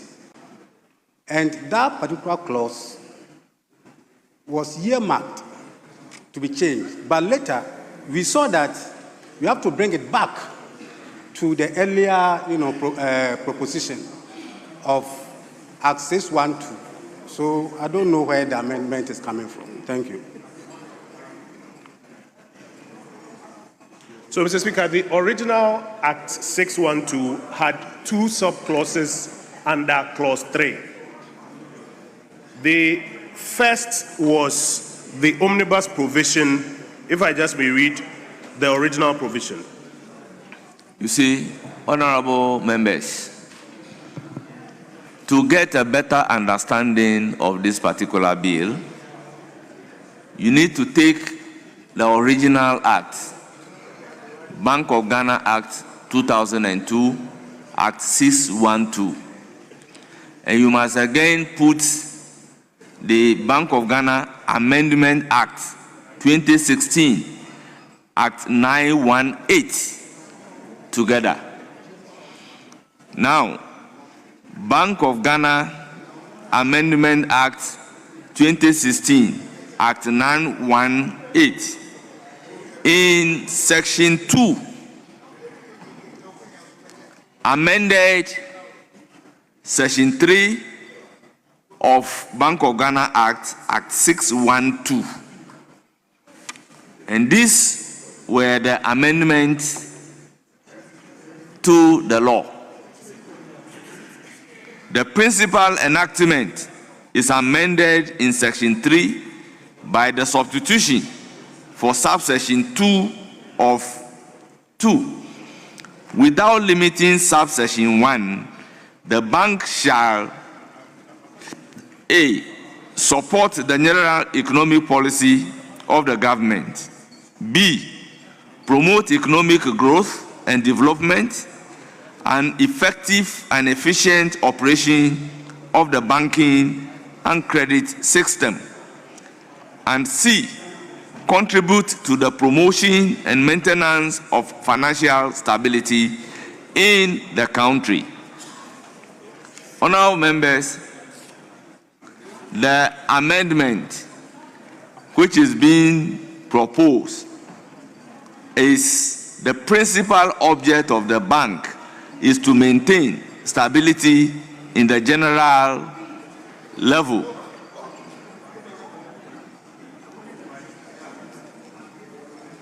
Now, general level of prices. Then two,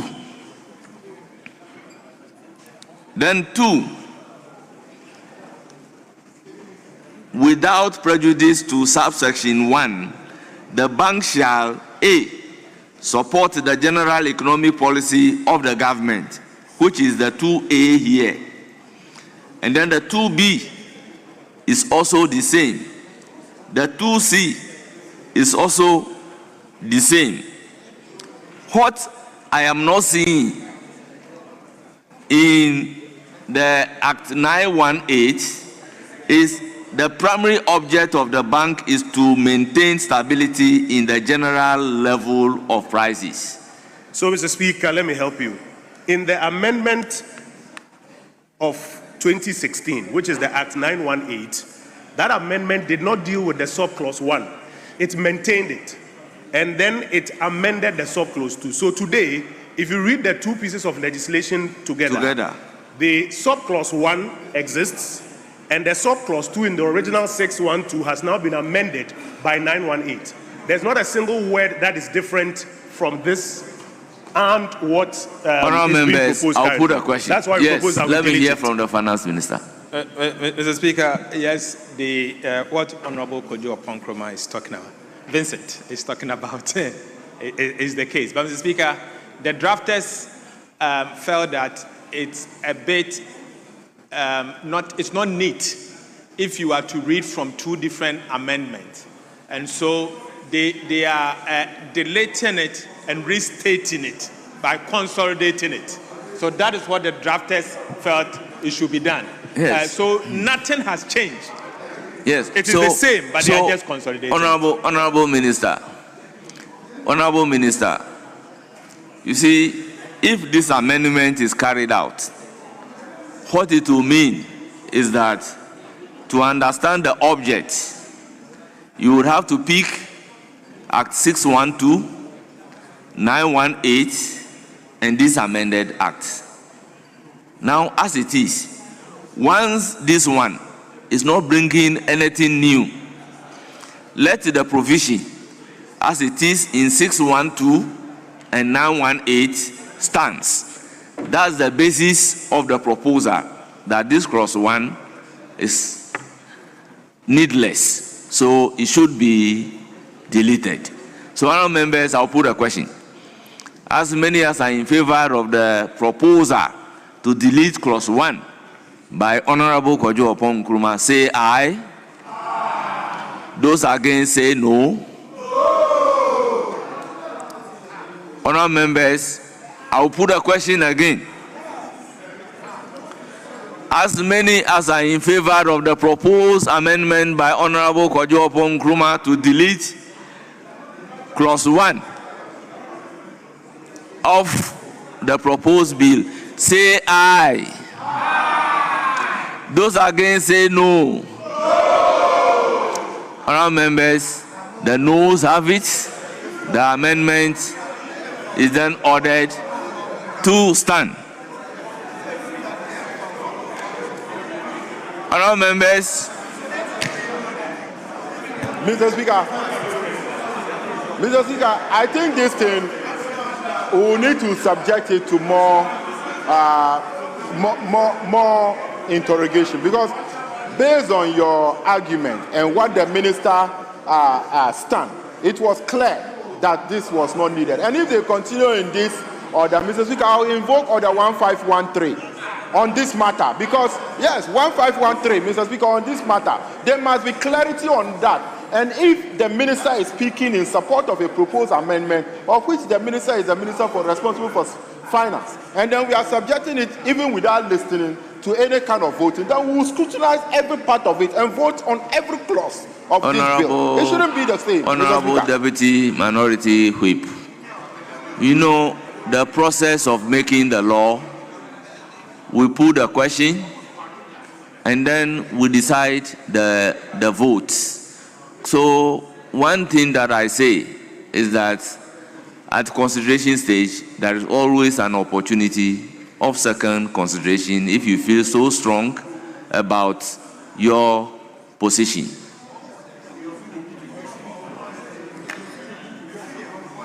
So I'll put a question on entire clause 1. As many as are in favor of clause 1 standing part of the bill, say aye. Aye. Those against say no. The ayes have it. Clause 1 is ordered to stand part of the bill. Clause 2. Section 3A inserted. Chairman of the committee.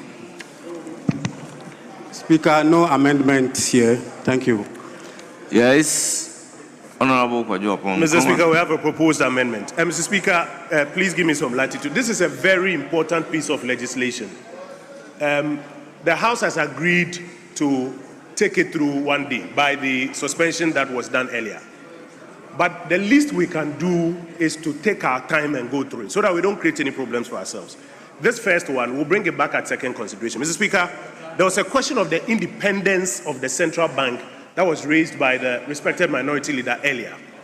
And there are a number of clauses like this one that, in our interpretation, are taking back the independence of the central bank. This section 3A, or clause 2 of the amendment bill now, it seeks to insert a new section 3A in the original Act 612. Mr. Speaker, please listen to the wording. The Bank of Ghana shall determine the medium-term inflation target jointly with the government. Mr. Speaker, inflation targeting has forever been the preserve of the central bank. Yes, they consult, they talk to various other entities, but it is important to have it clearly known that the central bank has its total independence in inflation targeting. We are proposing that the words jointly with government be deleted so that the rendition will be the bank shall determine the medium-term inflation target. We don't need to legislate that now in determining the medium-term inflation target, they now should go and literally get instructions from government. We think that would be dangerous for the independence of the central bank, and that's why we propose that we delete the words jointly with the government. I thank you, Mr. Speaker. Honourable members, that is the proposal. It is for the consideration of the House. Yes. Honorable Minority Leader. Speaker, I support this proposed amendment. Mr. Speaker, if you may recall, some 20 or so minutes ago, the minister, in his argument, suggested that this bill will rather ensure a much more independence as needed by the central bank. He again said the amendment is to ensure efficiency. This was to rebut my earlier submission that this bill has been introduced seeks to subordinate the independence of the central bank to the authority of the government. Mr. Speaker, where the government determines the political question, the central bank is there to restrain the politics of the central government and to ensure that the economy is run in a way that would ensure sufficient transparency, clarity, and give assurances to the investing public. Mr. Speaker, how do you enact a law that would say inflation should be jointly determined by the central bank and the government? Oh, are you anticipating your failures already? Mr. Speaker, let's not encourage this. There is nothing independent in this enactment. The independence of the central bank is being chipped away. That is the least I can say. That is if they are not taking away their independence. If you say that it should be jointly determined, who and who? You mean the bank governor should come to the Ministry of Finance, report to you, and if you tell him that, oh, Ghana Statistical Service has these figures, so don't publish it, don't do it, then the governor will say yes, sir. Because in the end, you are the political master. Mr. Speaker, we shouldn't treat this proposed amendment the way we treated the clause 1, where Honorable Opon Kroma made the proposal. And some people did not pay attention, yet they quickly voted against it. Mr. Speaker. Honorable Member, the fact that the statement to the effect that some people have not paid attention, yet they Mr. voted Speaker, take that one against out. That's correct. That's correct. That's That's okay. I agree. I think it's fair. It's fair to take that one out. Mr. Speaker, we should not introduce in this enactment. We should not introduce in this enactment any provision that would take away the independence of the central bank. That is the mainstay of the argument coming from the member for Ofuasia Yebi. Why do you want to interfere? Why do you want to interfere? Why do you want to interfere? And then you claim that there's going to be independence.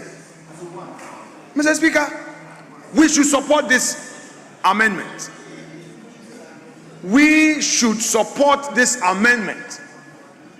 But I can promise the majority one thing. If they don't listen to us, they are only masters they know, the CSOs. Will summon them back into this chamber. I rest my case.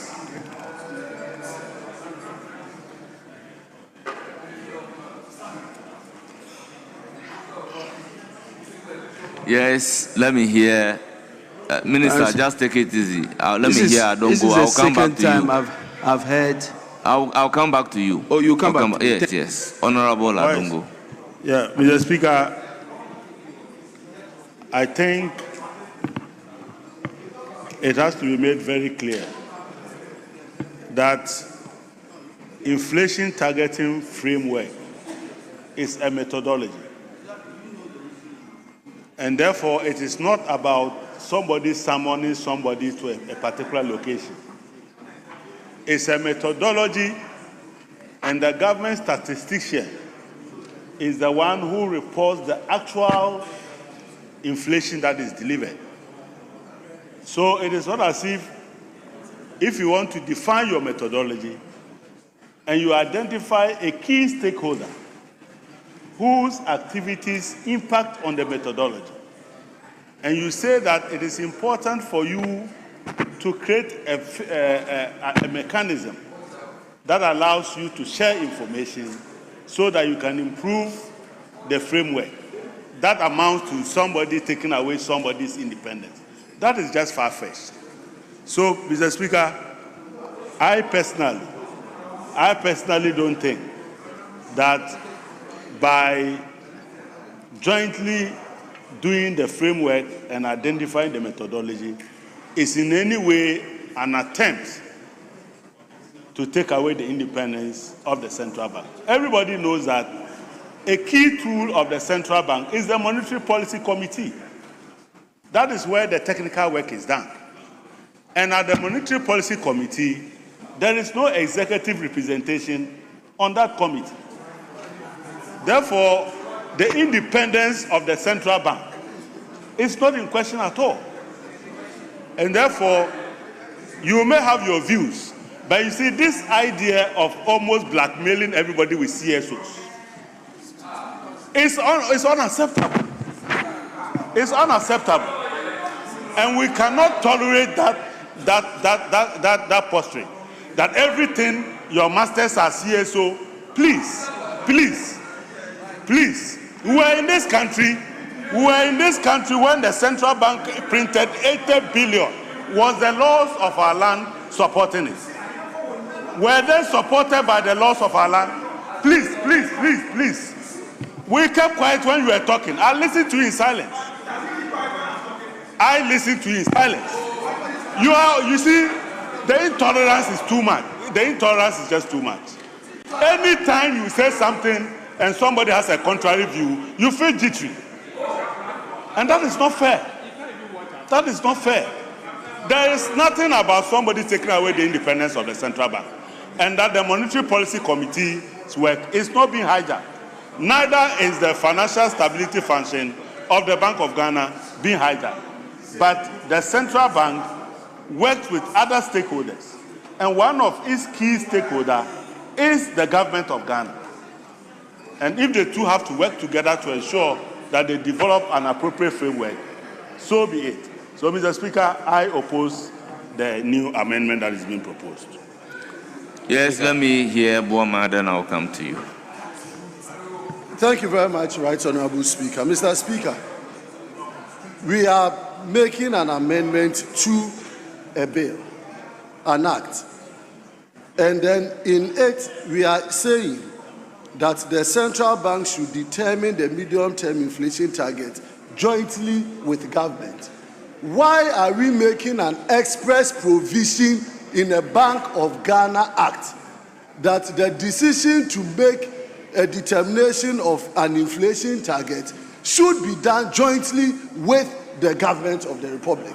That is far-fetched. That is incongruous, because we are establishing from the whole memorandum up to where we are talking about even representation on the board.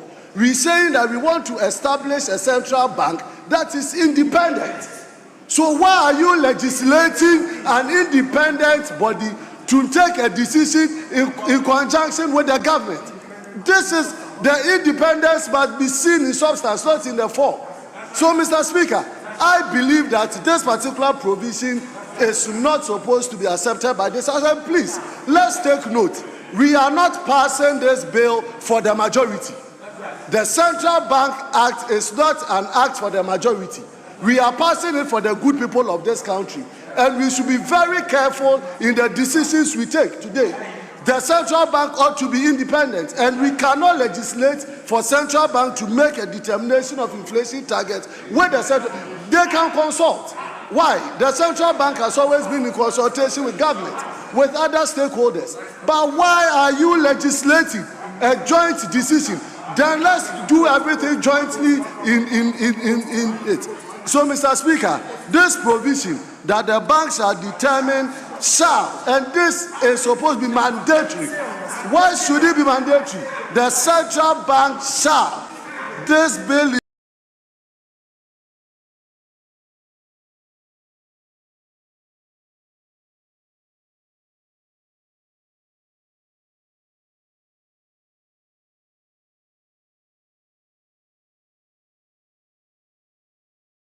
saying the central bank shall, making it mandatory. Why should that be mandatory?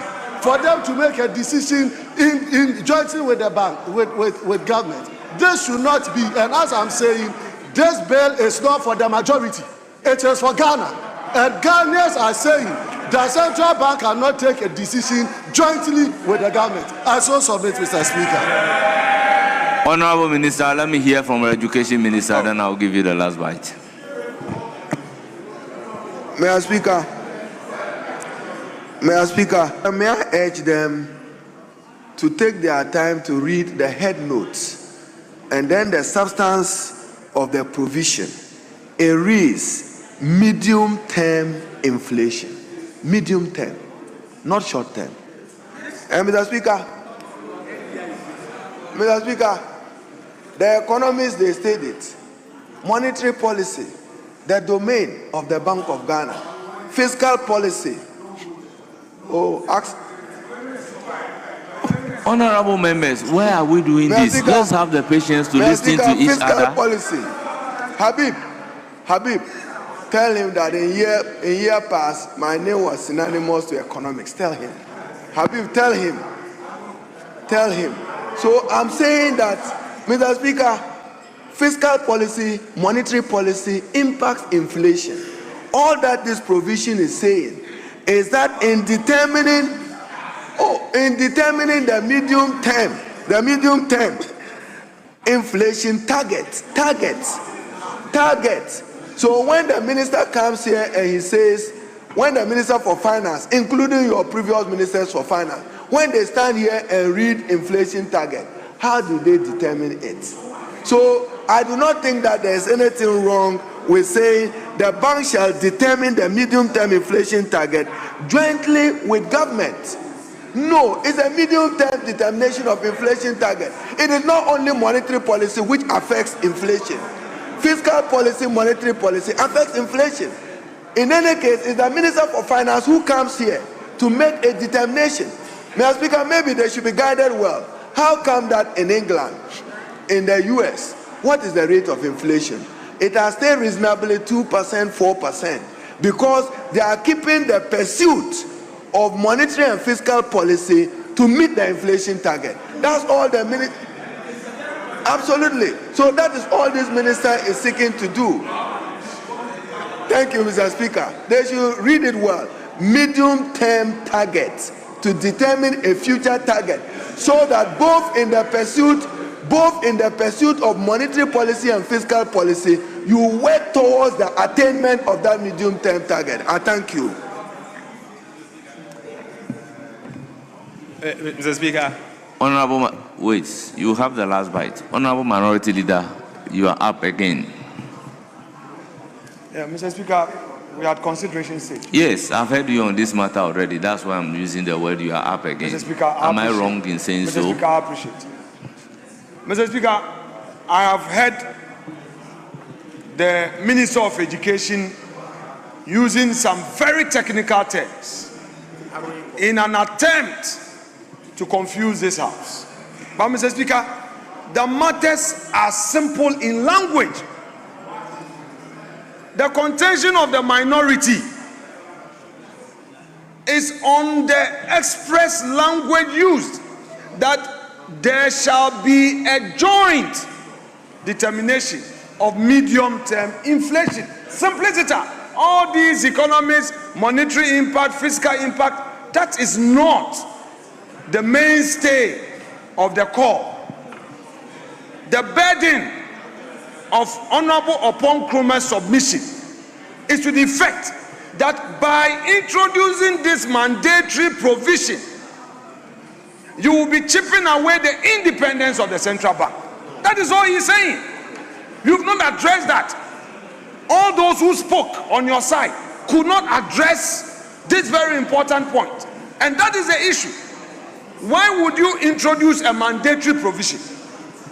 The honorable member for Ifya argued that we know of general consultation. That is not enacted upon. We know that from time to time there are steering committee meetings that are chaired by heads of institutions, including the finance minister. These are part of the general consultation process. But what you are doing now is to bring an enactment that will make it mandatory and subject the governor to your whims and caprices if you find it convenient to do so. But we also know that as a minister, you determine the political question. We had good reasons for saying that the central bank should be independent. Mr. Speaker, like the honorable member for Efia said, this is not an enactment for the majority of which they will claim victory or otherwise. We are not in an ego field.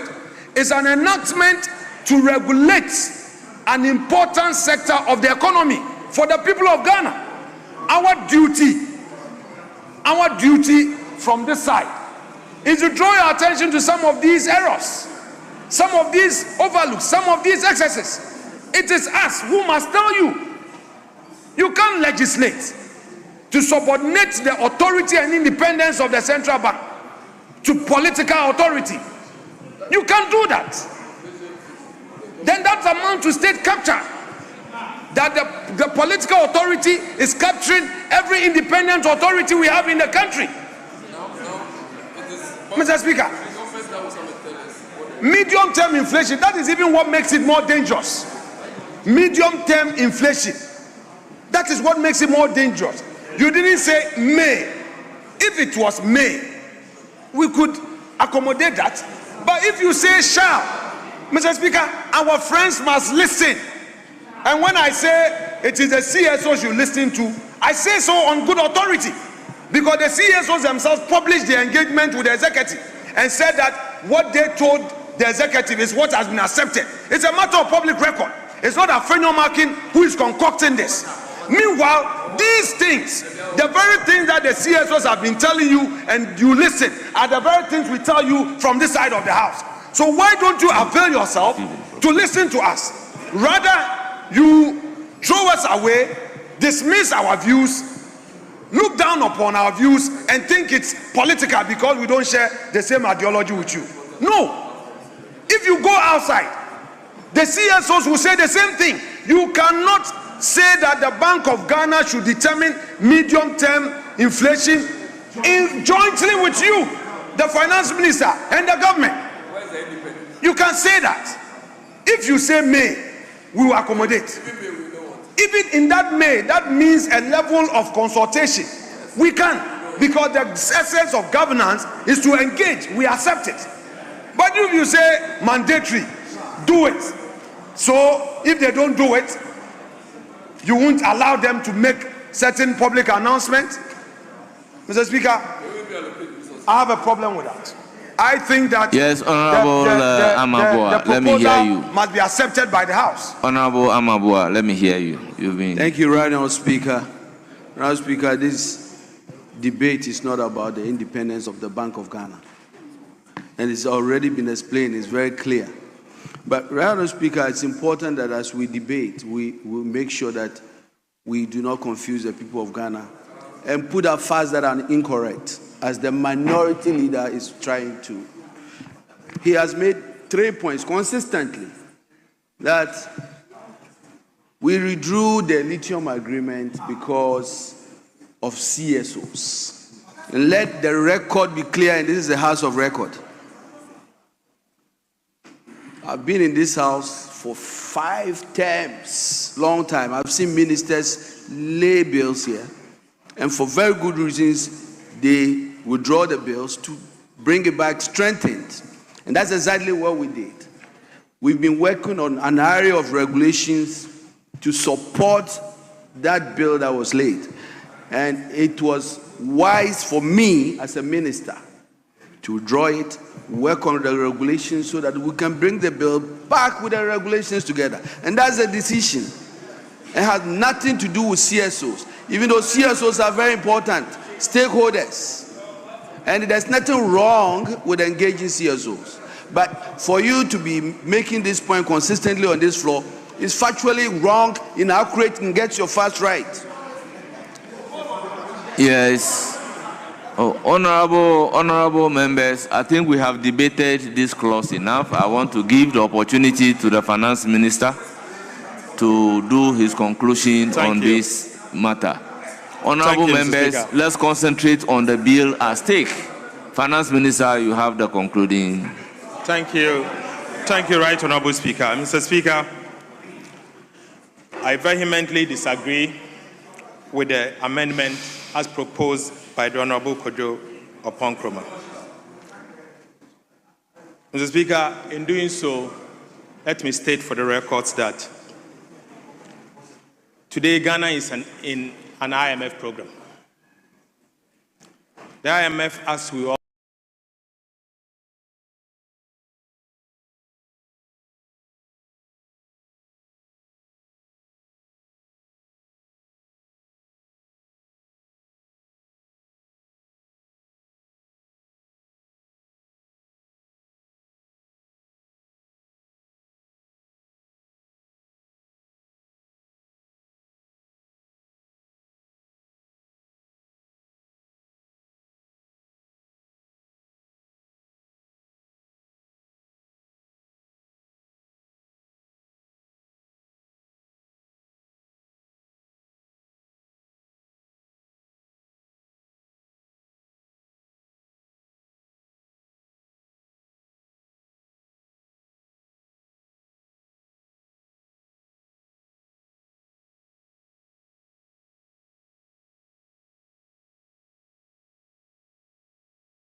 know is a monetary institution.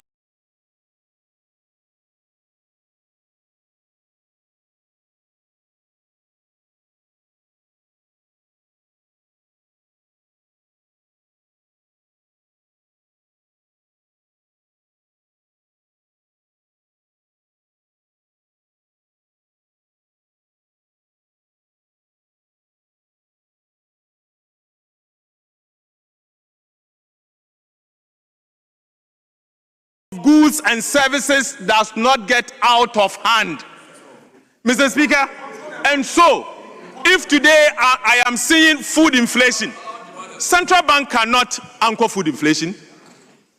Central Bank, Bank of Ghana cannot anchor food inflation. It is the responsibility of the government of the day to introduce policies in the fiscal year to reduce food inflation. Bank of Ghana cannot anchor food inflation.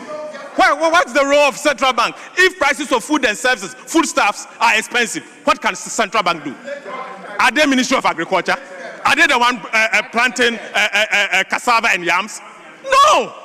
It is the fiscal authority, it's the government of the day. So Central Bank's medium-term inflation targeting must be in sync with government policies. That's all. Mr. Speaker, saying this, I heard a minority leader say that this is state capture. Mr. Speaker, this cannot be state capture. We know what state capture is. We've seen state capture before. State capture is when you get the central bank to print for you 80 billion cedis in one fiscal year. That is state capture. Mr. Speaker, we know what state capture is. We know what state capture is. State capture, let me give you one example, is when you collateralize royalties in the name of Ejapa for 20 years. That is state capture. So, Mr. Speaker, let's put this in proper perspective. What is before us has nothing to do with state capture. What is before us is to make sure that together, as the government of the day, anchor inflation and make sure that prices of goods and services are reduced. Mr. Speaker, that is what we are seeking to do. So, Mr. Speaker, you can propose your amendment, but Mr. Speaker, I beg to say that I oppose that amendment. Thank you very much. Yes, the owner of the amendment. Mr. Speaker, I think some things have been lost in the heated exchanges that are going on. First of all, we are helping you to get this amendment right. Minister, so calm down and kindly listen to the rationale behind the arguments we are making. We are not saying that the central bank should not determine medium-term inflation. In fact, if you go to the original Act 612, it starts off under the Section 3 by saying that the primary objective of the bank is to maintain stability in the general level of prices. There is a reason for which, as part of the broader economic policy, when it comes to the maintenance of price levels, that is devolved to the central bank. And there's a reason for which it is supposed to operate independently. So while we agree that it is a good idea to bring in a clause 3A to expressly announce the determination of medium-term inflation, we are warning you that if you now in black and white say that the independent central bank should now do that, shall determine this jointly with the government, you are even sending wrong signals at the lowest level. Today, you may believe that you are a good finance minister who is well-intended and that you are only seeking to coordinate. Tomorrow, what if the person in that chair decides that he now wants literally to have fiscal dominance in making those inflation targeting decisions? And so, Mr. Speaker, my proposed amendment, and I'll leave it here, my proposed amendment is that let us just delete the words jointly with government, so that you also don't fall into this hole that is now becoming clear, that the executive literally wants to start dictating to the central bank. I thank you, Mr. Speaker.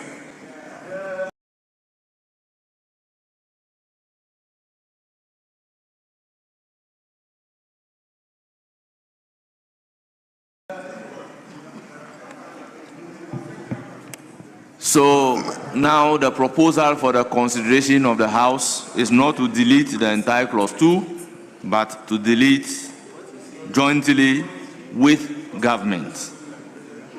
Yes.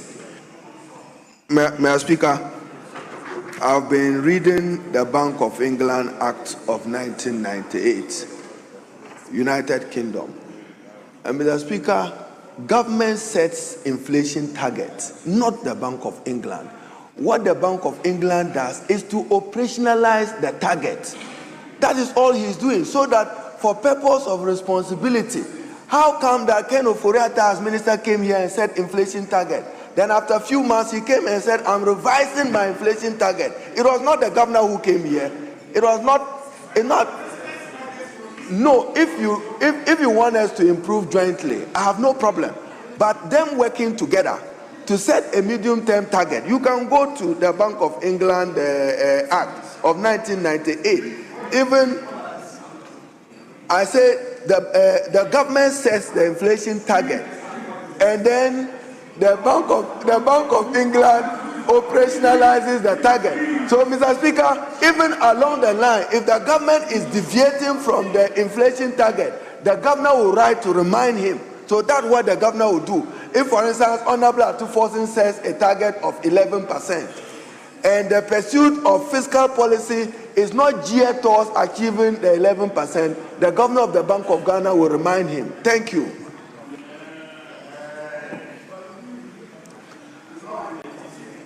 Honourable members, I would put a question on the revised proposed amendment by Honourable Kojo Oppong-Nkrumah. So, the proposal is to delete after target jointly with government. So the rendition would then be the bank shall determine the medium-term inflation targets.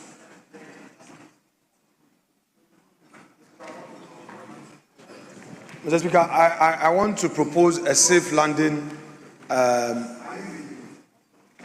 clause so that if Honorable Harun Idrisu would lend me his ears, because of what you said, that you don't have a problem with the joint thing, joint determination being taken off. I am very well. If you didn't say that, no problem, Mr. Speaker. I hold a view that we can further look at the shall and rather make it may. I think if the finance minister, yes, that is safer, so that we don't create a certain impression. If that's fine by you. The new rendition, we say the bank may determine the medium-term inflation target jointly with government. If the may comes, Mr. Speaker, I think we'll be sending a certain positive signal out there. We've had all the debates. Those who don't want to hear of CSOs being their masters are still here with us. But the CSOs are their masters. And they've caused them to withdraw their lithium agreement. But, Mr. Speaker, we are dealing with the central bank bill. And Atu knows that when he comes here with something good, we'll support him. So let's deal with the May to protect you yourself, Dr. Fawcett. Okay. Mr. Speaker, he says he's not opposed. Mr. Speaker, I will support the further amendment in view of the fact that, Mr. Speaker, we are here to build consensus. But, Mr. Speaker, it should not be lost in us that what we are proposing is to be in line with global practice. Mr. Speaker, countries have set provisions, and we are only seeking to make sure that Ghana is in sync with what is being done as best practice. Mr. Speaker, again, Ghana is an IMF program. The bill cannot introduce monetary dominance. It is fiscal dominance. It is rather the reverse. Mr. Speaker, we are doing everything possible to make the central bank a better place for the development of our country. I so submit. Honourable members, the proposal is that after bank, delete shall and insert may. So the new rendition is the bank may determine the medium-term inflation target jointly with the government. I will therefore put a question. As many as are in favor of the proposed amendment say aye. Aye. Those against say no. The ayes have it. The proposed amendment is carried. Then I will put a question on the entire clause 2. As many as are in favor of clause 2 standing part of the bill say aye. Aye. Those against say no. The ayes have it. Clause 2 is ordered to stand part of the bill. Yes, Honourable Minority Leader, you are on your feet.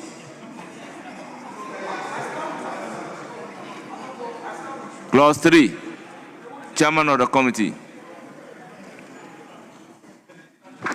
Mr. Speaker, there is no advertised amendment. It is for the consideration of the House.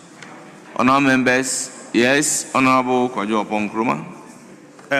Mr. Speaker, I want to ask of the Minister and the Chairman to help us with something. Please indulge me.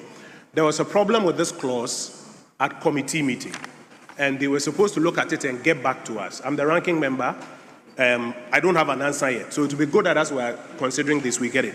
In the original 612, section 5.1, it says the authorized number of shares of the bank shall be 700 billion shares of no par value. Emphasis of no par value. In this amendment, the amendment seeks under clause 3 to say that the principal enactment is amended by the insertion after section 5. So this becomes an addition. It's not a replacement of 5A. The authorized capital of the bank is now 1 billion cedis. So the question that we were asking is, do the two not run contradictory? If you say it's of no par value and you've given a number, and now you are given an amount of 1 billion Ghana cedis, do the two not run contrary? And if so, why don't we just replace the 5-1 with this new rendition instead of adding it to it? They haven't come back to us, and they say there's no amendment. That's why I'm raising it on the floor. Thank you, Mr. Speaker. Yes, Minister.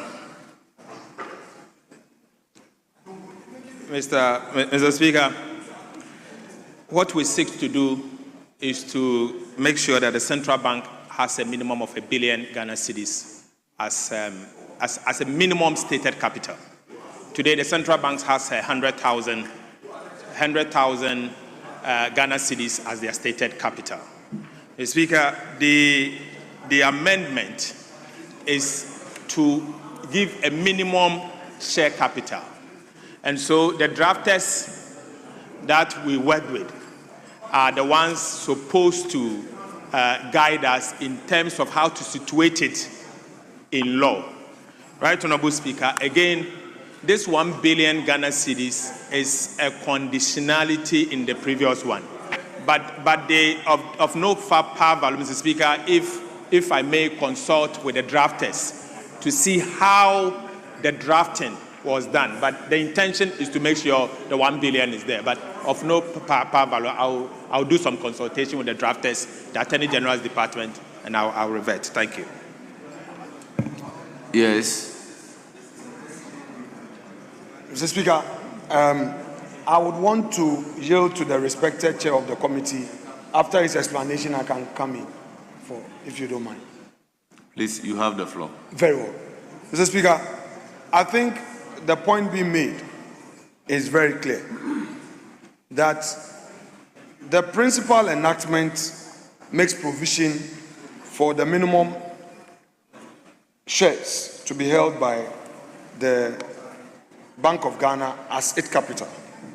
Now, this proposed amendment that seeks to insert section 5A and B. For the time being, we are dealing with 5A. It says that the principal enactment is amended by the insertion after section 3 of section 5, by the section, and let me read it again. The principal enactment is amended by the insertion after section 5 of A. The authorized capital of the bank is 1 billion. But in the principal enactment itself, there is an existing provision that talks about 700 billion of no par value. We are not seeking to amend that. So it means that the two would coexist. So all we want to know is clarity on this. If this bill is passed, then we are going to have two provisions. One is saying that the minimum capital is 1 billion cedi, and another is saying that you have a 700 billion of no par value capital. Mr. Speaker, I want clarity, and I would want to be very much educated, especially so given the fact that the phrase that introduces these new two clauses does not talk about amendment, unless the understanding is that once the language in section is introduced, it automatically amends the existing provision. But my little knowledge on lawmaking in this house tells me that once we use that language, it means that we are adding on to what is already there. We are not deleting, neither are we amending by way of deleting, but we are introducing a new provision to add on to the existing provision. So, Mr. Speaker, I think it's a fair point that the chairman of the committee, Honorable Eric Affo, although the clerk, I don't know, the clerk of the committee added doctor to his title. I mean, that's a different matter on a different date. But for now, let's deal with the substance of the matter. And the clerk should take note. Honorable member, we have heard from the sponsors of the bill. The minister indicates clearly, in drafting, we use substitution and then we use insertion. The word substitution in drafting has one meaning and insertion has another meaning. Now, in the rendition, they use insertion, which means the old provision still stands. Therefore, it will run parallel. But according to the minister, their intention is to make the stated capital 1 billion, but not 700. Therefore, we can refer this particular provision to the drafters to tidy it up. So the issue for our consideration is whether or not the stated capital should be 1 billion or it should remain 700. If it is going to be 1 billion, we'll put a question and then refer it to the drafters to tidy it up for us.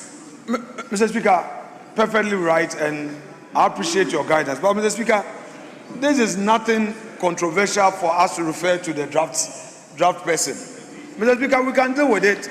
The word here is insertion. The right word to use is substitution. So we can just amend the word insertion to substitution and we're done with it.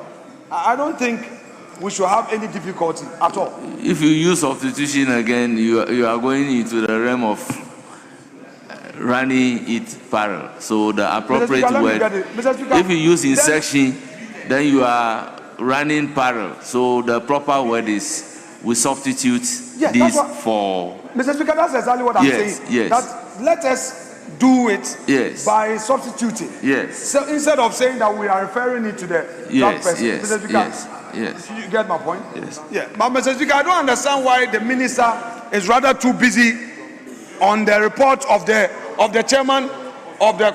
Yes, but you are the chairman. Why should the minister be too busy? Mr. Speaker, he, the chairman, should lead this bill. It is my matter, Mr. Speaker, with respect. The chair of the Committee on Economy must lead this bill. The minister cannot be too busy on this matter. No, Mr. Speaker, we know the practice in this chamber. Please, Honorable Deputy.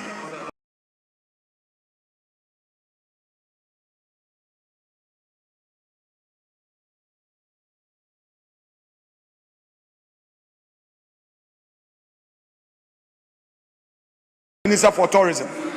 We know the practice. We know the practice in this house. At the consideration stage, it is the chair of the committee who leads the discussion. Mr. Speaker, we should see the Minister of Finance and the chair of the committee working together. Mr. Speaker, it's a good call so that we can tidy up and do the needful. The minister is sitting to my left. The minister, the chair is sitting to my left. The Minister of Finance. Are we going to argue this? Let me place on record that as a ranking member in the 8th Parliament for Constitutional, Legal and Parliamentary Affairs, I was moving amendment from this side, and then the minister will be on the other side. So the issue as to whether the chairman of the committee and the minister should sit closely and compare notes will also be a subject matter of debate. Minority Leader.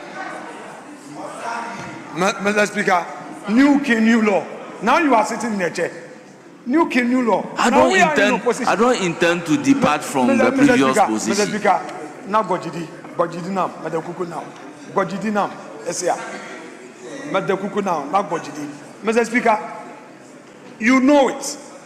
The minority leader, Honorable Harun Idrisu, as he then was.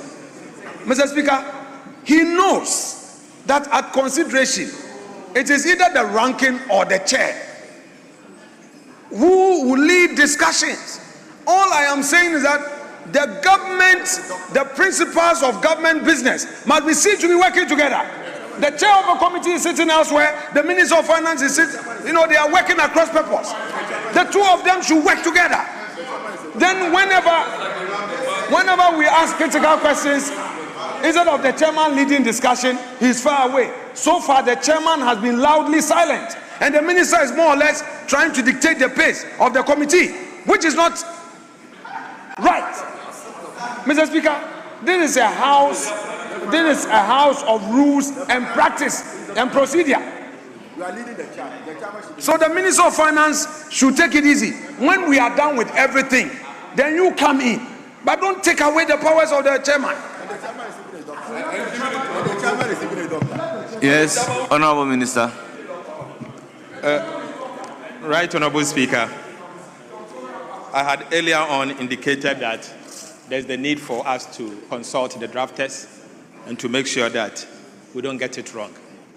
Mr. Speaker, I still think that I've asked the Central Bank and their AG's department to confer and revert.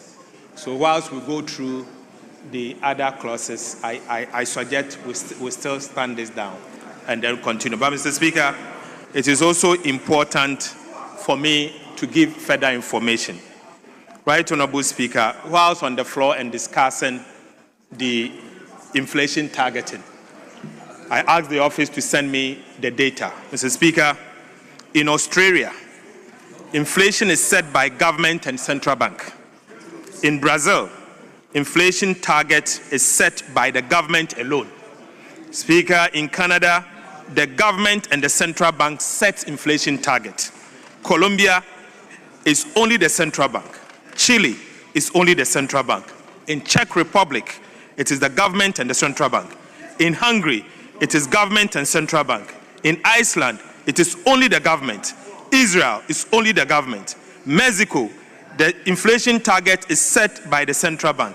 For New Zealand, inflation target is set by the government and the central bank. Norway, Peru, the inflation is set by the central bank. And the Philippines, inflation is set by the central bank.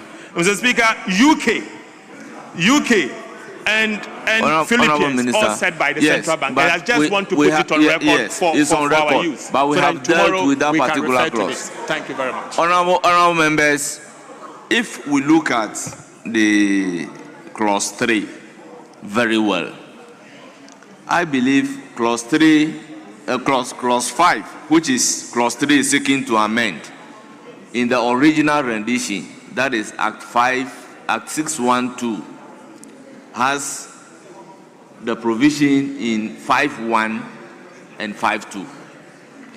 So if there is going to be an insertion, it is not the whole of the 5, but it is 5.1.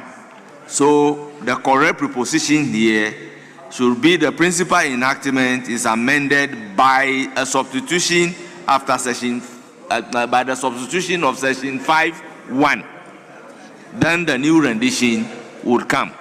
And if this is agreeable, we can put a question on it and then further refer it to the drafters to tidy it up for us. That is so, Mr. Speaker, except that the minister will now need to let us understand what his consultation has led to. We don't know, because it was a query that I made. Yes. I didn't exactly make an amendment. Yes. So he now needs to let us understand what his consultation has led to. Yes, but Honorable Kwajo Opon-Nkrumah, I think I share your view, and then if you look at it, you would realize that section 5.1, the one in quotes, is omitted. And instead of substitution, insertion has been used. So whilst the error is identified, we can make progress and then urge on the draft person to put it together for us. On this note, if the House is agreeable, then we put a question. Yes, Honorable Boma. Thank you very much, Mr. Speaker. Mr. Speaker, the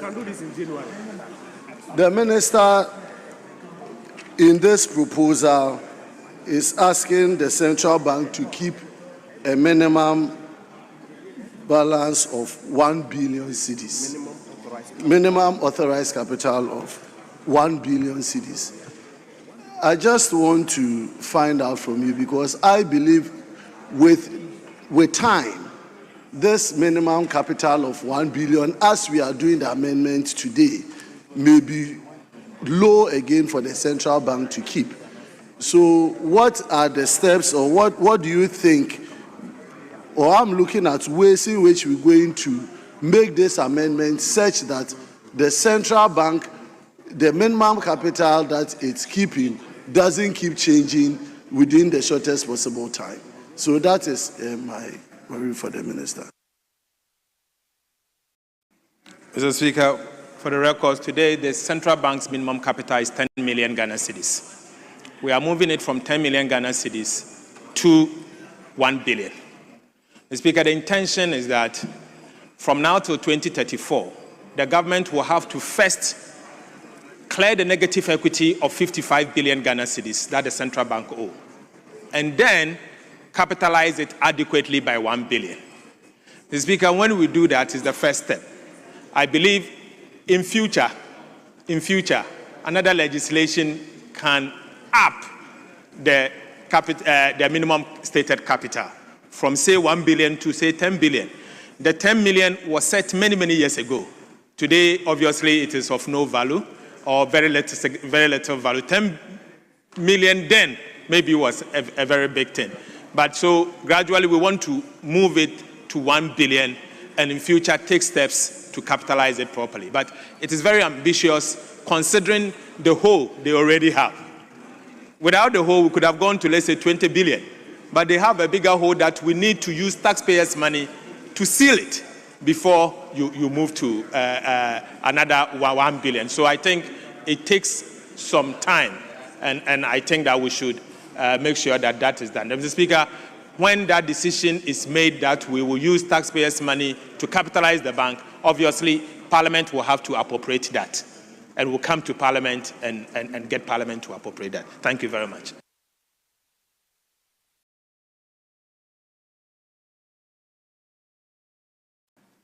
Honorable members, taking a second look at this particular provision, we realize that the 5(1) and 2 is dealing with authorized shares.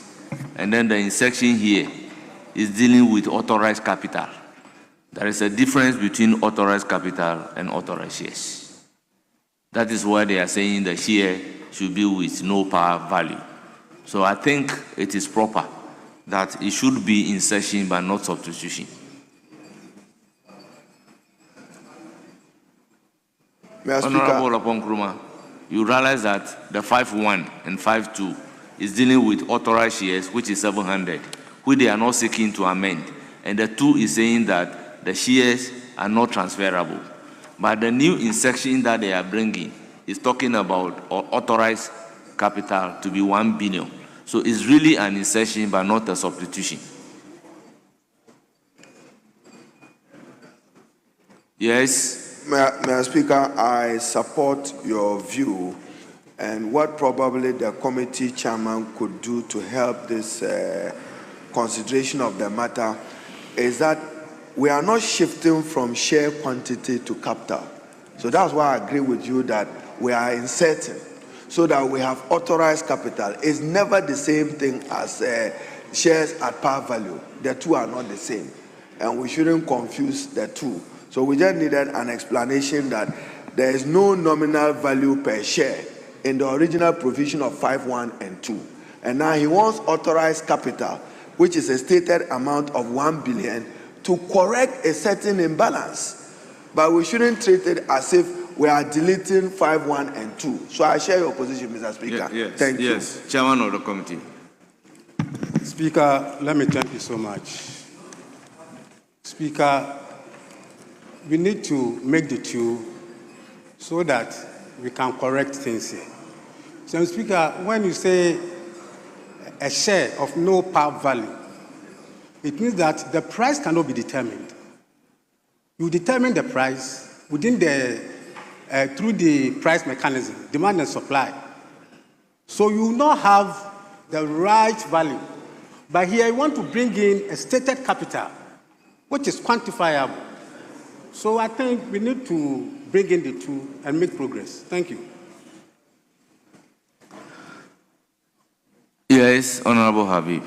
Mr. Speaker, I want to propose an amendment to the 5A, if it will not hurt the minister, by inserting minimum after there, so that the new rendition will be the minimum authorized capital of the bank shall be 1 billion.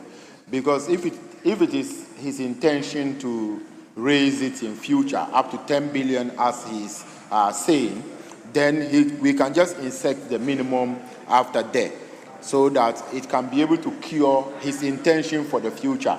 So, Mr. Speaker, the new rendition will be the minimum authorized capital of the bank is 1 billion cedis. I so move, Mr. Speaker. Yes, this is the proposal. Minister? Mr. Speaker, I support the amendment. Very well.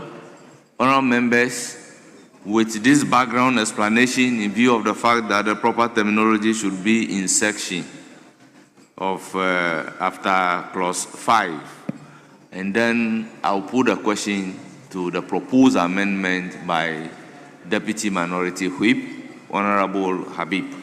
As many as are in favor of the proposed amendment, say aye. As many as are in favor of the proposed amendment, say aye. Those against, say no. The ayes have it. The proposed amendment is carried.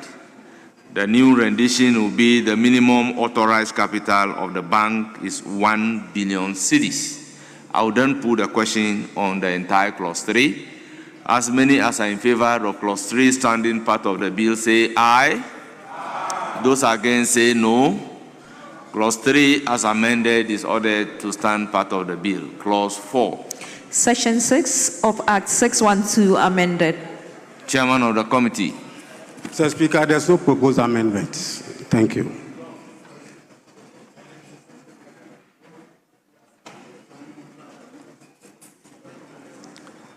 Honourable members, no proposed amendment from the committee. It is for the consideration of the House.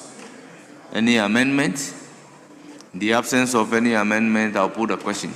As many as are in favor of clause 4 standing part of the bill, say aye.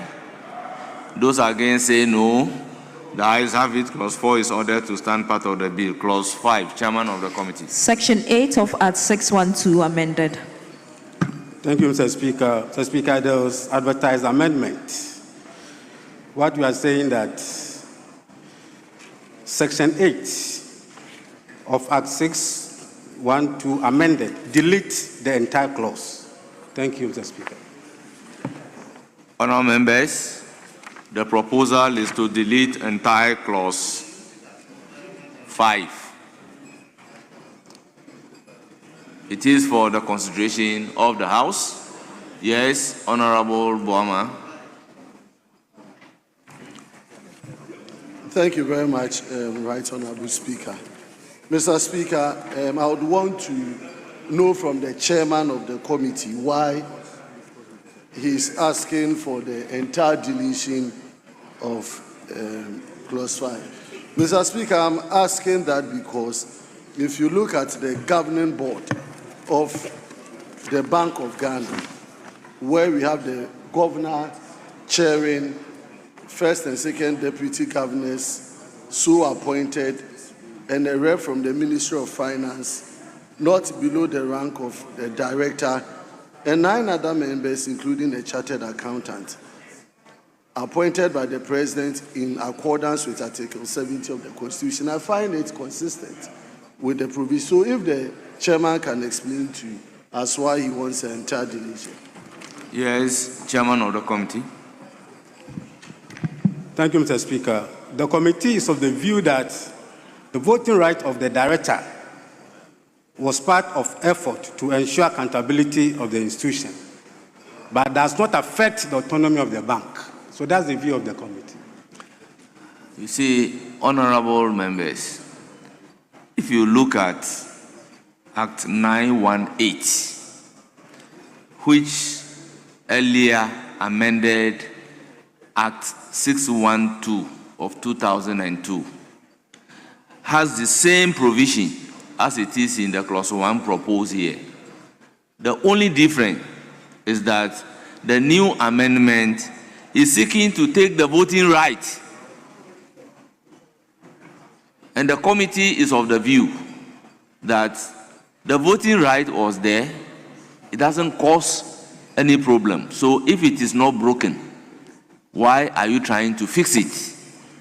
Because of that, they want the old law as it is to stand. That is the reason for which clause 5 of the bill is being deleted. Yes, Honorable Habib. Mr. Speaker, the C, that is on section 8(5)(c), that has to do with one representative of the ministry responsible for finance, not below the rank of director, who shall not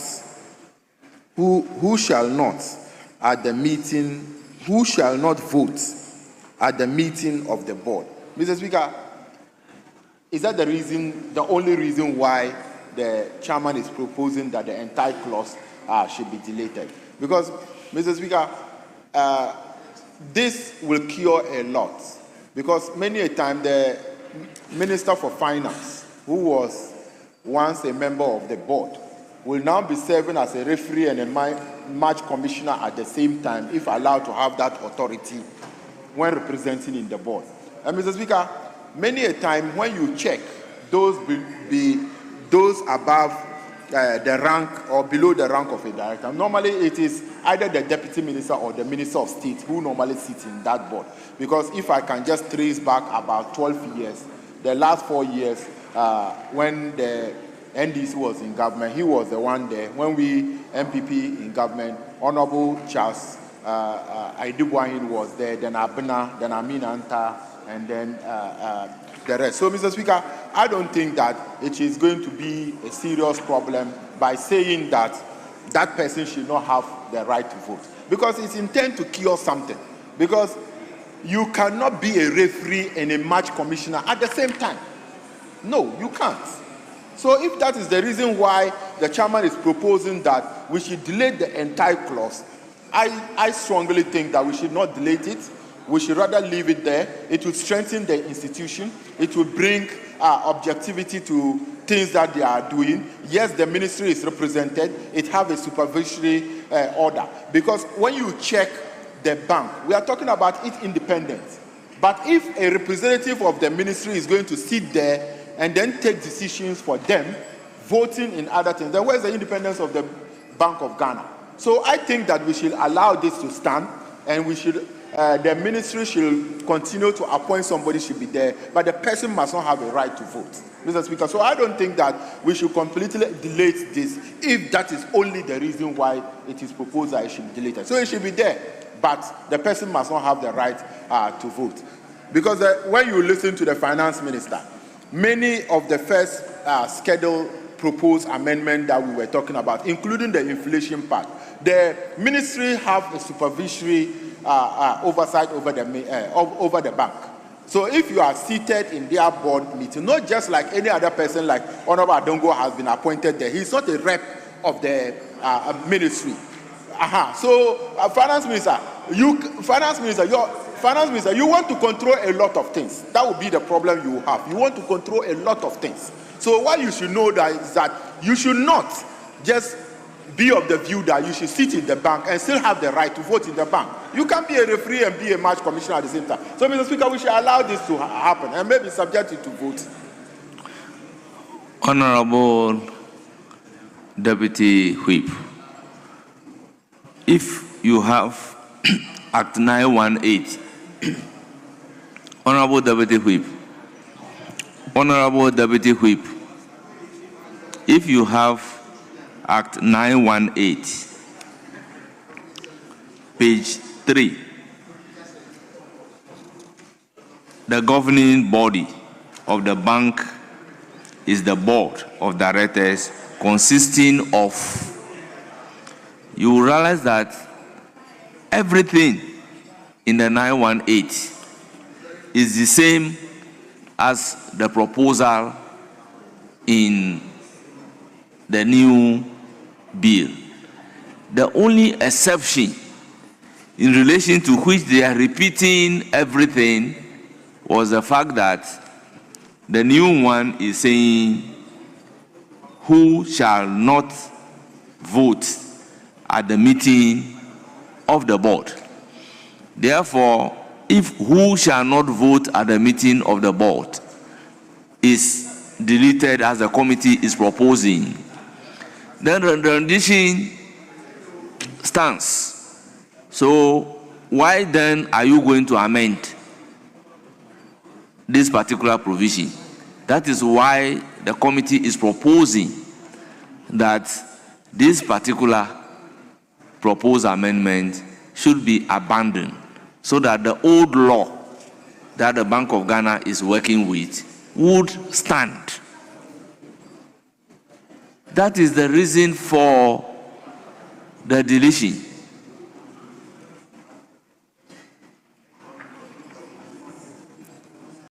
Honourable members, yes, Honourable Habib. Mr. Speaker, can the Finance Minister speak to this issue?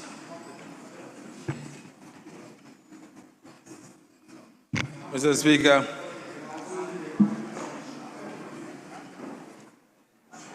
I submitted a bill, and the content in the bill was signed by myself to the House. Mr. Speaker, when I submit the bill to the House, it is for the House to take a decision on the matter. I explained that the Act 617, it's 617, it's 612. Yes, 612. We took away the Ministry of Finance's power from the Monetary Policy Committee. I was a deputy minister at the time. Mr. Speaker, I was also a board member at the time. I stayed on the board, I built capacity, and understood how the central bank works. And I was there to coordinate and also understand how public funds are being used. Mr. Speaker, the function of the central bank's board is not monetary policy. It is the operation of the bank. So it has nothing to do with the functions of the central bank. It has to do with the operations of the bank, how they spend the resources of the bank. And at the board, for example, central bank spending huge sums of money building a head office. It's my responsibility at the time to coordinate with my minister and give the information to the minister for action. Mr. Speaker, that was the essence of putting a deputy minister responsible for finance on the board. And the deputy minister responsible for finance has always been there from the inception of the central bank. Mr. Speaker, the decision now is to further limit the powers of the deputy minister who is on the board, so that he will just be there as an observer and eventually report. But Mr. Speaker, when we went to the committee's position is that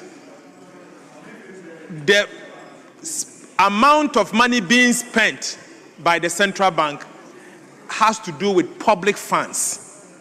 And for example, if the central bank, in the case of today, that the central bank is in negative equity, it's the same Ministry of Finance that will have to look for money and capitalize the bank. And so if the person is on the board and cannot partake in the decision making that may result in losses, then why is the person there in the first place? But Mr. Speaker, I made my case as presented in the bill, but it is for the House to take the decision. And I cannot argue against the committee's position. I did it at the committee level, but what is before the House is the committee's position, but my bill says as it is. And so, Mr. Speaker, it is for the House to take the decision on the matter. Honourable members, if the committee or the board is made up of 12 members, Honourable Habib, if the board is made up of 12 members, how would a vote of one person undermine the authority of all others? How? A vote? Mr. Speaker, listening to the minister responsible for finance, there was one that was clear. He said, how can it is further going to reduce the powers of the deputy minister who will be on the board? That was his argument. And then he said also that how can the rep of the ministry serve in the board but doesn't have the right to vote? My argument here is about the independence of the bank. So the independence of the bank, by what you are arguing, is control of the bank, that the deputy minister must sit there and also take a decision. And in any case, it's not always deputy ministers, because during our time, the first Adubuahini was there. When Abena became Minister of State, he was also at BOG representing the ministry. It's not always a deputy minister. It could be the minister of a minister of state. In our case, it has happened that a minister of state served on the board. Abena, when she was made a minister of state. Honourable members, let's look at it So, this Mr. way. Speaker, I want to propose. Let me propose something. Honourable Habib, the governor and the deputy governors who are part of the management of the bank has a right to vote, but the one rep should not have a right to vote. Why?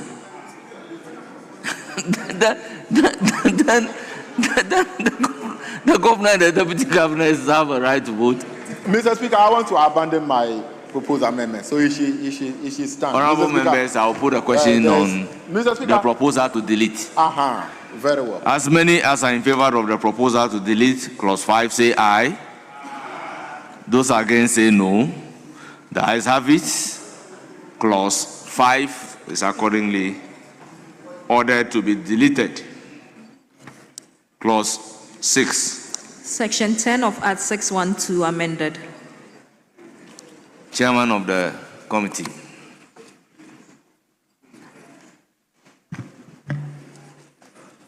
Mr. Speaker, Clause 6, amendment proposed. No, Clause 5, amendment proposed. Clause 6, we dealt with Clause 5. Okay.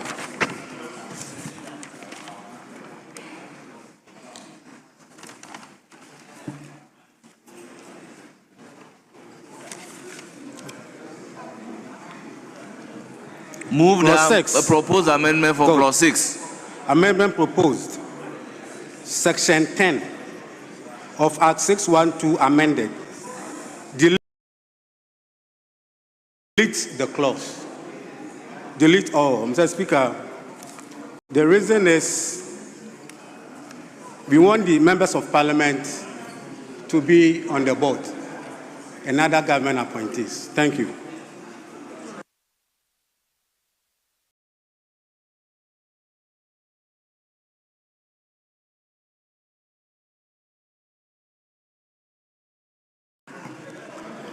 Yes, Honorable Boama. Mr. Speaker, Clause 6 is talking about the tenure of the members of the board. But the chairman was speaking to the members of parliament not holding government positions, which is supposed to be Clause 7. So if the chairman of the committee can... Honorable members, I think I'll have to come in and help. Honorable members, the essence of Clause 6 is to increase the tenure of office from 4 years to 5 years. And at the committee's deliberation, the committee is of the view that by the law cited today by Osahin Alexander Afenyo-Markins, the tenure of office should be coterminous to that of the appointor. Therefore, the proposal to make the tenure of office 5 years should be deleted. So the old law gives the tenure of office to be 4 years. So by the deletion of this particular provision, the tenure of office stands 4 years. That is the essence of the proposal to delete. So it is no longer going to be 5 years, but it will be 4 years. Speaker, that is so clear. But for the records, when you call the chairman, Yes, the chairman he didn't move speak. the amendment. He That didn't move is the so. amendment. So Yes. I wanted to draw your attention for the So chairman. this to is speak to the clause issue. 6. If the House is agreeable, then I'll put a question. So can the chairman make the decision? I'll put a question. As many as are in favor of clause 6 being deleted, say aye. Those against, say no. Honorable members, the ayes have it. Clause 6 is ordered to be deleted. Clause 7. Section 11A of Act 612 amended. Chairman of the committee. Thank you. Clause 7, amendment proposed. Section 11A of Act 612 amended. Delete the clause. Thank you. Honorable members, the proposal is to also delete this particular provision. Yes, Honorable Habib. Mr. Speaker, I don't have anything to say to clause 7 except to tell you that, Mr. Speaker, we are winding out. We are tired. So when we finish this one, let's suspend consideration and do one other thing so that tomorrow we can continue, Mr. Speaker. When we finish this one. Honorable members, should I put a question on clause 7? As many as are in favor of the deletion of clause 7, say aye. Those against, say no. The ayes have it. Clause 7 is ordered to be deleted.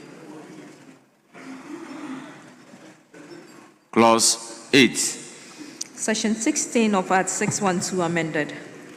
No proposed amendment. No proposed amendment, Mr. Speaker. It is for the consideration of the House. Honourable members, I'll put a question. As many as are in favor of clause 8 standing part of the bill, say aye. Those against, say no. The ayes have it. Clause 8 is ordered to stand part of the bill. Yes, Honourable Habib. Mr. Speaker, the mood of the House, we have done up to 8 clauses. Let's suspend consideration, then we can look at it. This is a very important bill. We shouldn't rush it. Let's suspend consideration, and then we can come back to it, Mr. Speaker.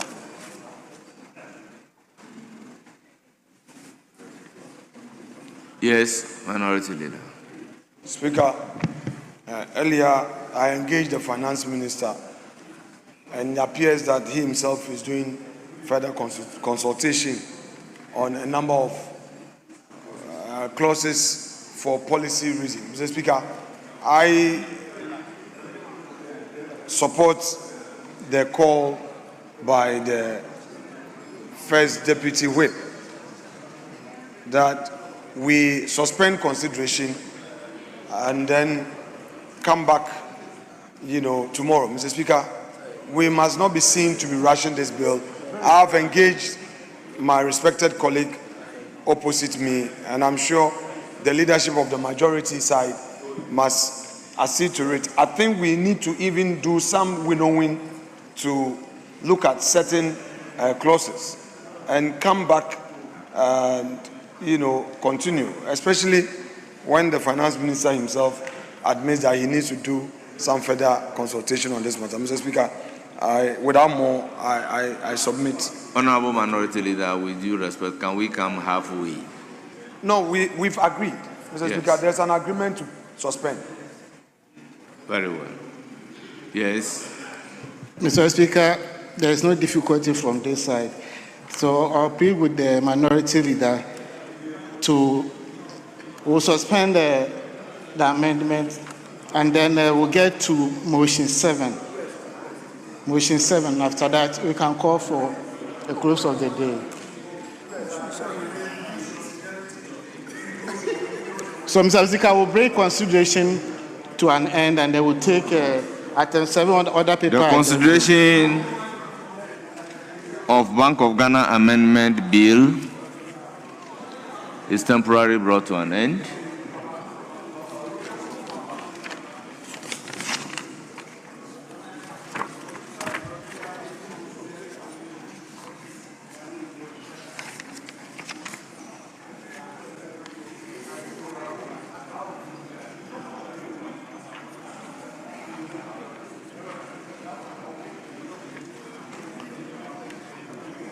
Motion numbered 7 on the order paper addendum. Minister responsible for.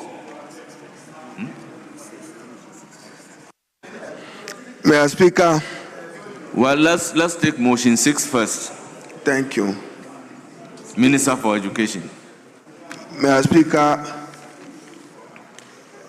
page 4, motion 6 in today's order paper. Maybe let me jump with that. Notwithstanding the provisions of Order 1041 of the standing orders, which requires that a motion shall not be debated until at least 2 sitting days have elapsed after a notice to move the motion is given. The motion for the second reading of the Kwame Nkrumah University of Science and Technology Kumasi Bill 2025 may be moved today. I so move, Mr. Speaker. Motion move. Any seconder?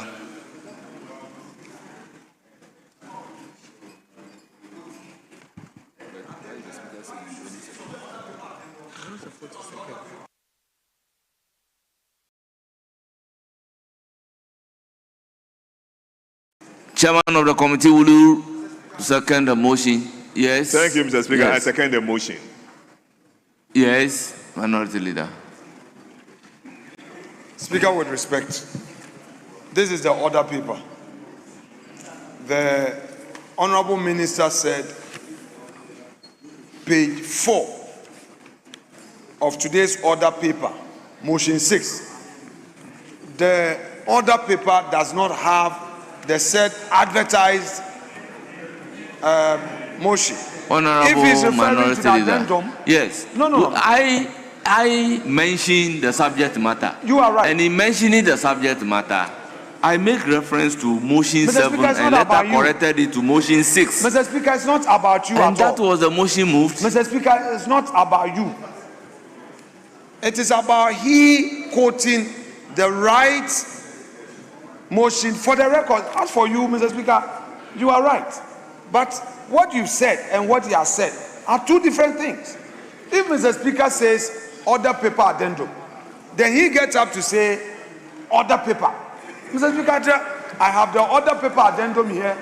I have the order paper. So I want him to correct himself. Honorable Minority Leader, I have mentioned motion 6. And motion 6 is on the order paper addendum. And the page that was mentioned, page 4 of the order paper addendum, contains the motion. And the motion that was moved was the right motion. The motion has been moved and seconded, and it is therefore for the consideration of the House. Honourable members, I will put a question. This is a procedural motion. The question is, as many as are in favor of the motion say aye. Aye. Those against say no. The ayes have it. The motion is carried. Yes. Mr. Speaker, once again, certificate of urgency. No, but read, please. Let me read the motion. Let me read the motion. That notwithstanding the provision of Order 1041 of the standing orders, which requires that a motion shall not be debated until at least 2 sitting days have elapsed after the notice to move the motion is given. The motion for the second reading of KNUST Kumasi Bill 2025 be moved today. Is that not what you are doing? Mr. Speaker, you are praying this House to waive the mandatory notice required for 2 days. That is what you are doing. So again, is that not the certificate of urgency? Is that not what you are doing? Mr. Speaker, certificate of urgency in context. What you are doing is now to say that you don't want this bill to be properly processed by members. That you've just introduced the bill. You want it taken today as an urgent matter. When members, after receiving the report, would have to go through, and if they have any proposed amendment or anything to say on the subject matter, be it the memorandum accompanying the bill, they would make informed decision. But if once again you come to the house, then you introduce certificate of urgency, let's waive the rules, let us allow this to pass. Mr. Speaker, what is the urgency? Why don't you want the bill to go through its normal process? Has KNUST come to a standstill? Is there any matter in particular affecting teaching and learning at KNUST that you think, in your view, Parliament must rush this bill? Mr. Speaker, I am concerned, and I will raise it and raise it over and over again. It is becoming one too many that parliamentarians are not allowed to discharge their duties bona fide. It is becoming one too many. Almost every policy of state, almost every bill, it comes here and they say certificate of urgency, they waive the rules. They ask for waiver. And that is why a moment ago I raised the issue of the lithium agreement. It came to this house. The minority called for further consultation. The minister justified why they have to take their contract agreement in the form and shape it was. Then after the CSOs have started, after they started their criticism, he rushed into this chamber to withdraw. And now going through the same consultations we propose. What kind of legislature do we want to be remembered for? Mr. Speaker, if it were to be any other democratic system, the minister would have been asked to resign.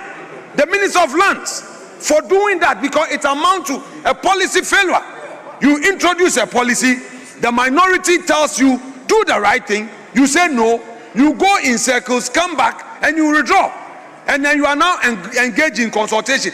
Any serious democracy, the minister would have been asked to resign because he misled cabinet. Because that paper went to cabinet, he came here with cabinet approval. So why after 1 month you are withdrawing? So colleagues, it is not a matter of we trying to stop you. We can't stop you, you have your numbers. But please listen and stop this rush work. The public out there is concerned about the way the majority rushes things through this parliament. And we will not shut our mouth. We will not be quiet. You bring bills, you bring policies, and you want to rush parliament. You can't even read it. You don't have to read it. Within 24 hours, they move a motion. Other paper addendum. Other paper addendum. Why, Mr. Speaker? Your masters are the CSOs. You go and face them. If you won't respect us, they will put you to order. The CSOs are waiting for you out there. If you won't listen, they will have their whip and they will crack it, and you will rush and come here shamefully. We are watching.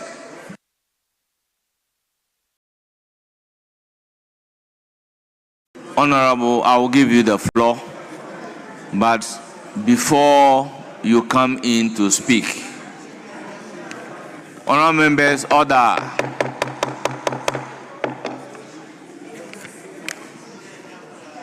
Honorable members, let's make reference to our rules and to inform the general public that our rules make provision for withdrawal of statements.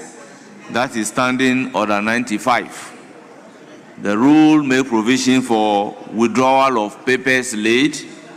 That is Standing Order 98. And Standing Order 106 makes withdrawal of a motion. So, honorable members, if a process comes before us and then the procedure is laid down for which reason that particular process should be withdrawn, honorable members, when we are considering a bill, I think our discussion should be limited to the bill under reference. Honorable members, few minutes ago, I asked a rhetorical question Under what circumstances do you move a procedural motion?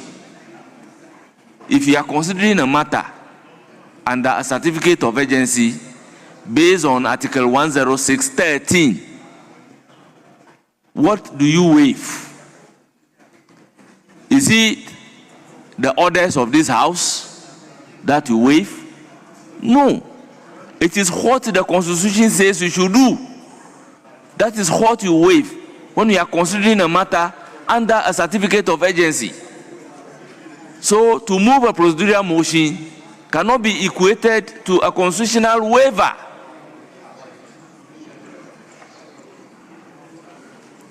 Honourable members, we owe a duty to say the right thing to the general public. Honourable Minister for Education, let me hear you. Mr. Speaker, do I proceed to move the motion as you have adequately responded to the minority leader? Please do. Suffice it to add that, Mr. Speaker, this is not one of the bills that is in his words. The bill was gazetted 23rd October 2025. I laid it before this House on 7th November, and therefore there's been enough publicity to the public and to the academic community to follow through. Mr. Speaker, having said that, I beg to move that the Kwame Nkrumah University of Science and Technology Kumasi Bill 2025 be read the second time. And Mr. Speaker, the object of the bill is to establish the Kwame Nkrumah University of Science and Technology Kumasi. As you may recall, Mr. Speaker, the Kwame Nkrumah University of Science and Technology is one of Ghana's foremost public universities, which has a niche in the provision of science and technology education. It currently has a student population of 80,000 Ghanaian students. And Mr. Speaker, it's important that I put it in context. The university was established in 1962, or probably, if you want to follow the historical antecedent, there was a Kumasi College of Technology which opened officially on 22nd January 1952, and subsequently it was named and established in 1961. It has operated largely on Act 880. And Mr. Speaker, it was named after Dr. Kwame Nkrumah, the first president and prime minister of Ghana. It is based in Kumasi in the Ashanti region. And Mr. Speaker, it's important that I emphasize the Kwame Nkrumah University of Science and Technology has one significant feature. Otumfuo Asantehene plays an extraordinary role as the chancellor of the university. It has a number of colleges in humanities and social sciences. But Mr. Speaker, emphasis is that they should focus more on the delivery of science and technology education in Ghana. So Mr. Speaker, this revision of Act 80 which was subsequently amended in 1998, we are doing so in order that we would expand access to higher education, which is enshrined in the Constitution as a right subject to the availability of resources, and also to ensure that we improve the governance architecture of the university. Mr. Speaker, in the past, it had the head of state or the commander-in-chief of the President of the Republic as Chancellor. Now, in respect of Kwame Nkrumah University of Science and Technology, Otumfuo Asantehene takes that role, and he has lived above that task. He demonstrates personal interest in supporting the institution and ensuring that it lives up to the standard. So, Mr. Speaker, I beg to move that the Kwame Nkrumah University of Science and Technology Kumasi Bill be read, Bill 2025 be now read as a revision of what was established in 1961, subsequently amended in 1998, following its establishment in 1962. I so move. May I call on the chairman of the Education Committee to present the committee's report? Thank you, Mr. Speaker. Mr. Speaker, before I present the report, I want to make a correction. On page 10, if you go to item 5, clause 6, the second provision, instead of a University of Ghana, it should be Kwame Nkrumah University of Science and Technology in the three lines. So that's a correction I want to make. Mr. Speaker, I pray that the Hansard Department captures the whole report as having been read, as I take a few of the important or salient points in the report. The Kwame Nkrumah University of Science and Technology Kumasi Bill 2025 was laid before Parliament on Friday, 7th November 2025 by the Honorable Minister for Education, Mr. Haruna Idrisu, in accordance with Article 1061 of the Constitution of the Republic of Ghana, 1992, and Order 1593 of the Standing Orders of Parliament. Pursuant to Article 1064 of the 1992 Constitution and the Standing Order of Parliament, the Speaker subsequently referred the bill to the Committee on Education for consideration. Mr. Speaker, I would like to go to observations. The observations below reflect the committee's review of the bill, taking into account its deliberations and the inputs received from stakeholders. It dealt with mandate shift from science and technology, fee-paying students and access to higher education, access to university precincts and the public character of the institution, with aims and objectives of the university, campuses of the university and future expansion. Then we have the proposed amendments. So, Mr. Speaker, in conclusion, the redefining of tertiary education to meet the contemporary needs, the creation of a more efficient and effective university governance structure, and the institution of robust measures are critical to the university's growth and development. The bill responds to the university's significant growth and transformation, aligns its governance and administrative structures with global higher education standards, and strengthens its capacity to deliver quality, technology-driven teaching, research, and innovation. The bill to repeal and re-enact the legal framework establishing the Kwame Nkrumah University of Science and Technology is both necessary and timely.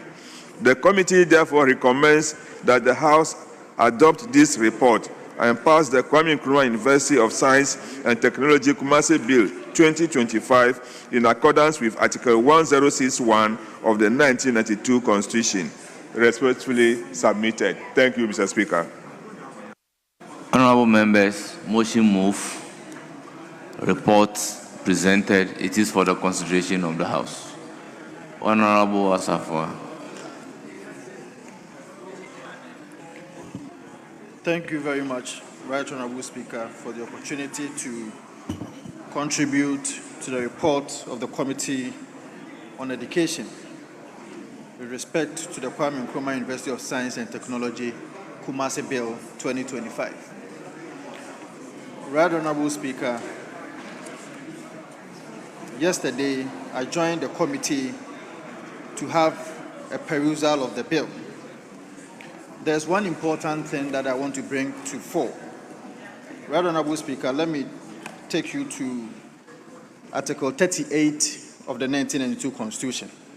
In Article 38, Clause 3A, which guarantees equal access that will have to be given in terms of university education. Right Honorable Speaker, today if you go to the Kwame Nkrumah University of Science and Technology, you would realize that 25% of admissions is given to fee-paying students. The question that I ask myself is, as representatives of the people, how are we protecting ordinary students who cannot pay this amount of money. For university to, as it were, give 25% of its quota to fee-paying students is unacceptable. And I want to see how this bill is going to cure this minute. When you speak to the school authorities, they are telling us that it is because the school needs money to be able to run the institution. It is on that basis that they give 25% quota to fee-paying students. Mr. Speaker, this cannot be acceptable, and I hope that the committee will find a way to be able to deal with it and maybe inculcate that in the bill. Right Honorable Speaker, secondly, with respect to emphasis as to what Kwame Nkrumah University of Science and Technology was actually established for. Today, if you go to KNUST, emphasis is not really on science and technology. In fact, emphasis is on humanities more than science and technology. This is a worrying and a troubling issue. It's a worrying and troubling spectacle that I believe that the minister and the committee will find a way to be able to deal with this matter, because it cannot be that an institution will be established for purposes of science and technology and more emphasis is given to, as it were, humanities. Right Honorable Speaker, with these few words, let me thank you for the opportunity to contribute to the report. Thank you, Honourable Member. Yes, Honourable Professor Kinsley. Mr. Speaker, thank you for giving me the space to speak to the Kwame Nkrumah University of Science and Technology Kumasi Bill 2025. Mr. Speaker, at the committee meeting yesterday, and also going through the report, I would like to make some few observations that have caught my attention. Mr. Speaker, the first one has to do with mandate shifts, which is also referred to as mandate creep or mission creep. That is an institution shifting from their core mandate. Mr. Speaker, it is true that Kwame Nkrumah University of Science and Technology and other similar universities are shifting. But in this global age and space, it is difficult to restrict institutions at that level to operate within certain milieu. What we have to do is to help them to identify niches where they have strength. Then we resource them so that they will be able to have control over that area. So, for example, Kwame Nkrumah University of Science and Technology cannot be asked to not run programs in the arts and humanities. What we can do is that we need to ensure that we strengthen their core mandate, the niche areas. Anybody who, for example, in the world, will want to come to KNUST must do so because of the strength in that area and other areas. So that has been my position on this matter, and I'm happy that the committee came to that conclusion. The Speaker, the fee paying, it is worrying because of the effects of denying access to children from families that are not well to do. The Speaker, how do we deal with this matter? I don't think that the universities will want this to happen. It's also because of budgets, subvention from government. Our government doesn't have the financial envelope huge enough to deal with the universities in terms of providing their resources, their money.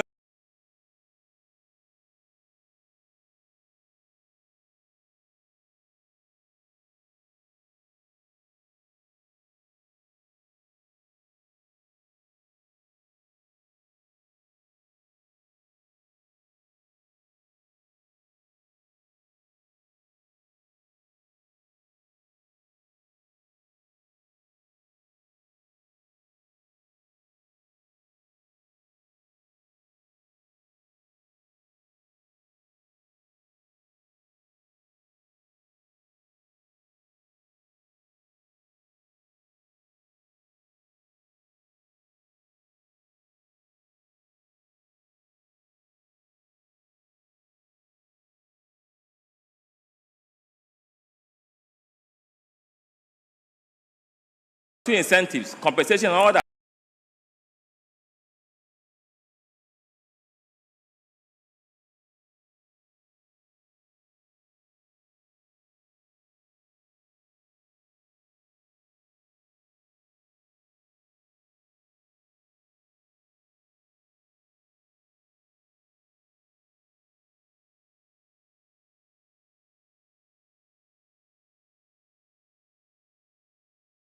Not seeing that at KNUST. If they can also do that, they can generate, some money to face their roles and do other activities. Mr. Speaker, we also saw at the aims and objectives that, and I'm happy that this act is under consideration, that one of the aims, the first aim of the university was to provide higher education. It was so broad and nebulous, and we encourage them that they need to tweak that to include, for example, more emphasis on science and technology education. And I'm sure that, Mr. Speaker, if these observations are dealt with, they are addressed, they will inure to the benefit of the university, and Ghanaian students will find the pleasure and the commitment to access education at KNUST that sits in the hearts of Kumasi, where the Supreme King, Otumfuo, laws over. On that score, I want to thank the committee and support the continual work on this bill to become an act to the benefit of Ghana education. Mr. Speaker, thanks for the space given me. I'm grateful. Thank you. I'll give the floor to Honorable Dominic Napari. Thank you, Mr. Speaker, for the opportunity to contribute to the motion of Kwame Nkrumah University of Science and Technology Bill. Mr. Speaker, the need for a comprehensive review of the bill for this university has been long overdue. Mr. Speaker, this is so because looking at the time the university was established, as espoused by the minister, at the Universities Act, Act 80, which was reviewed last time in 1998. Since then, a lot has happened in the university to the effect that there's a need for a review of the legal regime of the university to enable it actually execute its mandate as a university. Mr. Speaker, it is even so important because of the changing dynamics of the global situation today, that things have been changing every now and then to the extent that the university needs to also move with the changing times. Mr. Speaker, it is important because with the evolving global and technological-driven nature of the higher education today, it is important that the legal regime is revised to move with the changing trend. Mr. Speaker, the committee also noted during its deliberation that the university is now deviating from its core mandate to provide science and technology-based education.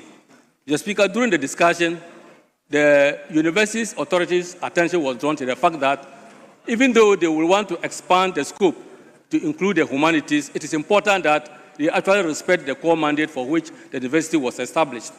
And one thing came out that it is for the sake of getting resources to run the universities. That is why they are straying into other areas apart from their core mandate. But it is noted that in spite of the fact that they need the resources to run the universities, it is also important that they respect the core mandate, particularly because the modern trend of development generally, it is technological based. And for which reason, as a country, if we deviate from the provision of a higher education in terms of science and technology, then we'll be doing Ghana a disservice because that is where the world is moving to.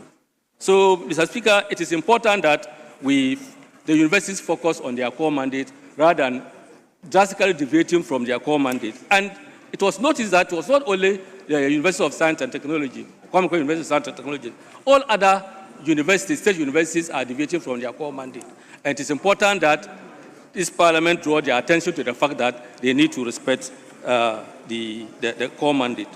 Mr. Speaker, another thing the committee noted was to the effect that as a colleague mentioned, the proportion of the fee-paying students they admit these days is almost getting equal to those who are to enjoy the normal fees that they are to pay. And it also came out that it is also as a result of the same reason for wanting to expand their resource base to be able to manage the universities. And so the committee came out with a proposal that governments should make sure that they provide adequate incentives and facilities at the universities so that they will not be drifting to attempting to be asking students to pay higher fees for admission.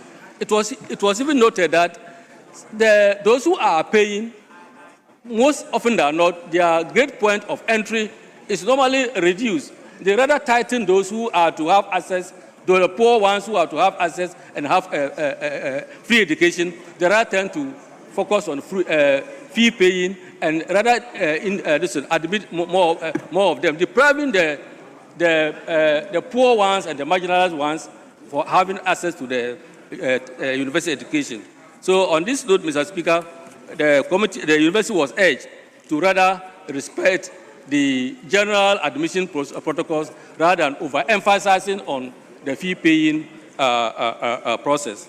Mr. Speaker, on this note, we will urge the House to approve on the report so that the revised legal regime of the university be taken, rather that they can actually implement the core mandate of the university. Thank you very much for the opportunity, Mr. Speaker. Honorable Xavier Sosu, you have the floor. Thank you very much, Right Honorable Speaker. Mr. Speaker, I also rise to support the motion that the bill be read a second time. And Mr. Speaker, I rise to make this very brief point when it comes to paragraph 5 of the report. Mr. Speaker, the report said the bill seeks to repeal and reenact the existing legal framework governing the Kwame Nkrumah University of Science and Technology under Act 559. Mr. Speaker, it is needful for us to realize that at the time this university was first established, my research shows that it had a little bit over 4,000 students. As we speak today, the student population of that school is over 85,000. Obviously, things have evolved, and it's so important that we reform our laws to meet contemporary directions. And that is why, Mr. Speaker, I rise to support this motion that we adopt the second reading, we adopt this report for the second reading of the bill. Thank you very much, Mr. Speaker. Yes, minority leadership.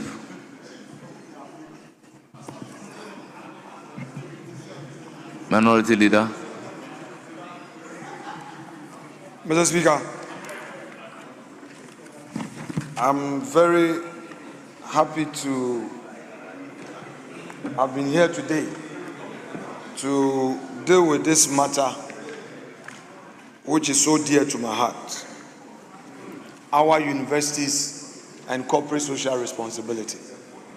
Mr. Speaker, let me root my argument on a very profound statement by the committee itself.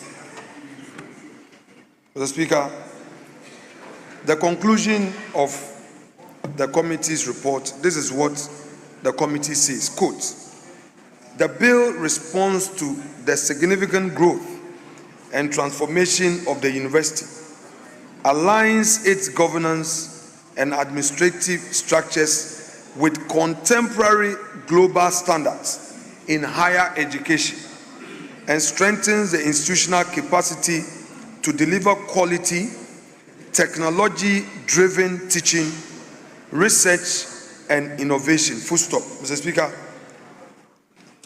3 important points emerge from this phrase alone. 1, that the university seeks to align its structures with contemporary global standards in higher education. Mr. Speaker, I have a university in my constituency, and I started a crusade way back in 2010. By 2022, I gave up because I realized that I wasn't going to have any success. But even before I started my own crusade in Winneba, I did some work in all the other public universities and realized that the situation in Winneba was the same as we have in other public universities. Mr. Speaker, and that has to do with corporate social responsibility. Corporate social responsibility.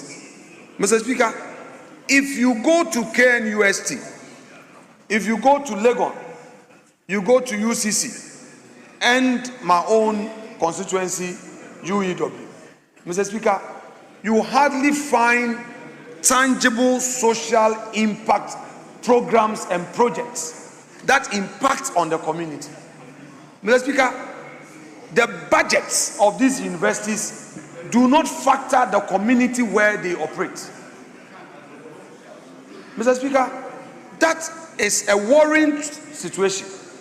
Therefore, if I read that the committee is talking about the university aligning its policies with contemporary global standards in higher education, I am curious to know whether this means that after this enactment, they are now going to pay attention to corporate social responsibility.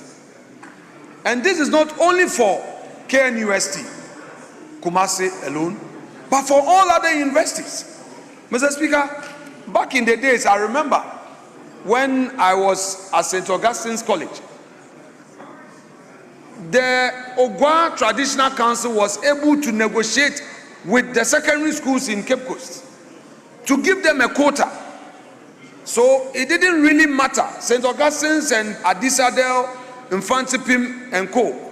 You needed to have a certain minimum qualification. But back in the days, I remember very well that the Traditional Council was able to negotiate for a certain quota so that indigents from Cape Coast could also get admission into these first-class secondary schools. Mr. Speaker, there is no such thing in our universities where they have a whole program enacted by the council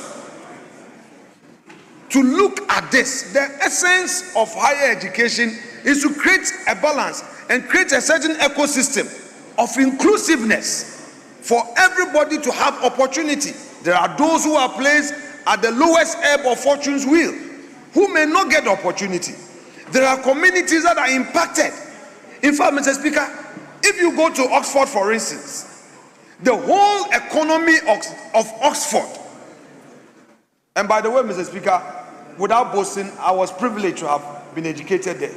The whole economy of Oxford, the Oxford city, is hinged on the University of Oxford. It's a fact. If you go to Harvard, which is in Boston, I hope I'm right, Mr. Speaker, Boston is an educational hub where Harvard and other universities are transforming the economy of that city. You go to Switzerland, because of international diplomacy, because of international organizations that are populated there, universities there have taken advantage and providing higher education, and that is having impact on the economy. Mr. Speaker, I know, Mr. Speaker, the deputy majority leader wants me to refer to his alma mater. I know he did his master's at University of Chicago, a very prestigious university. And I know, yes, University of Chicago itself has a lot of social impact policies in Chicago, and people pride themselves attending that university. And it has this direct nexus with the community and city development. Mr. Speaker, we don't have that in our public universities in Ghana. What they have done well, which I applaud them, is that when we saw the upsurge of private universities, they were quick to come up with programs that made them attractive, and students preferred to be in public universities rather than going to private universities, not necessarily because of cost, but the prestige and the fact that there were programs that they found attractive.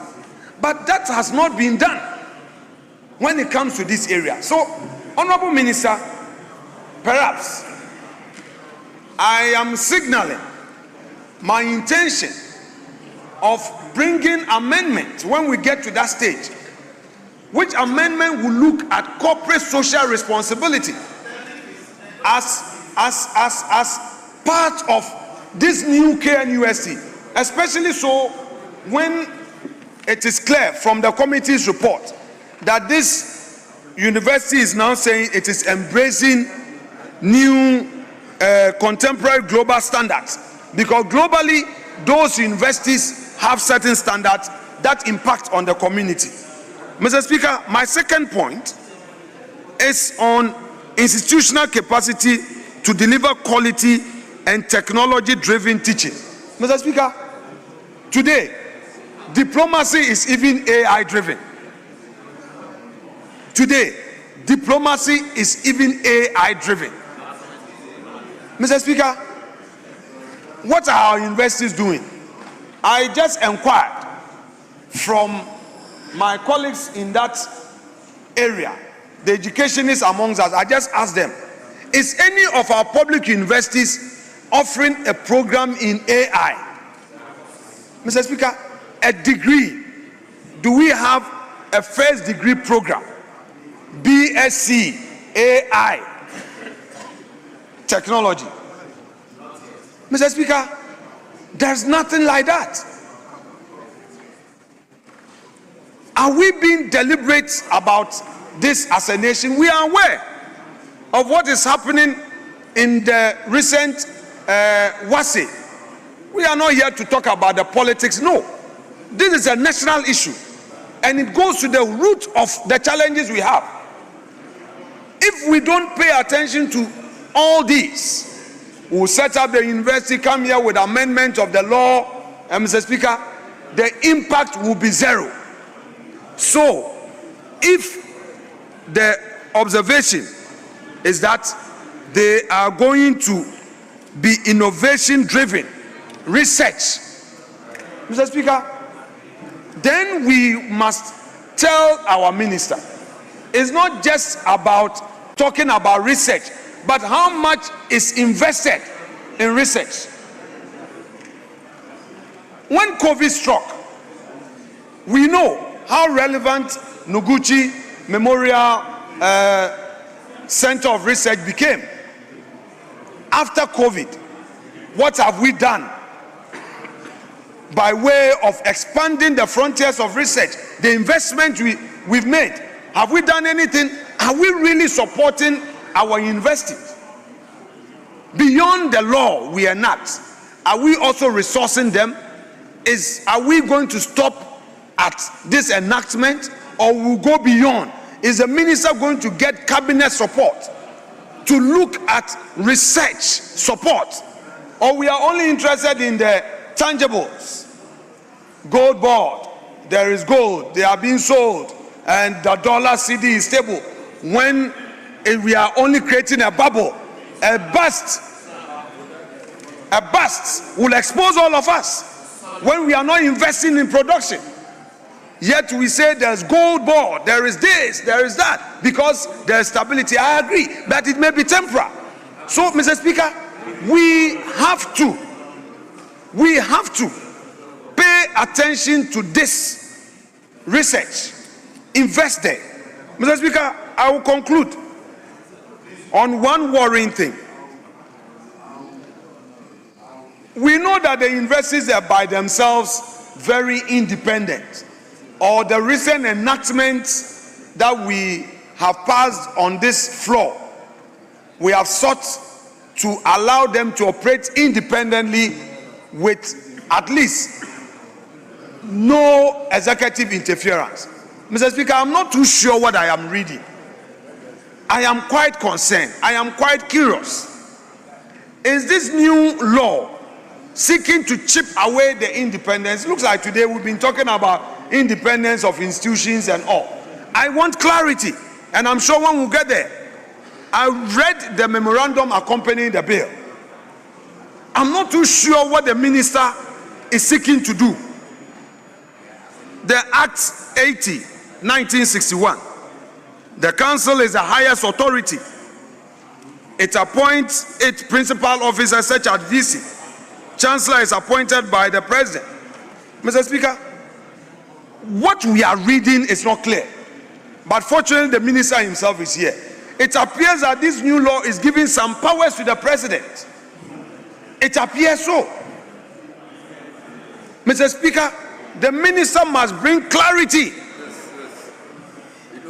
The ambiguity is rather too glaring, too obvious. And whenever the executive is proposing a bill and decides to create such ambiguity, one must be concerned. It means that there is something under the sleeves of the executive.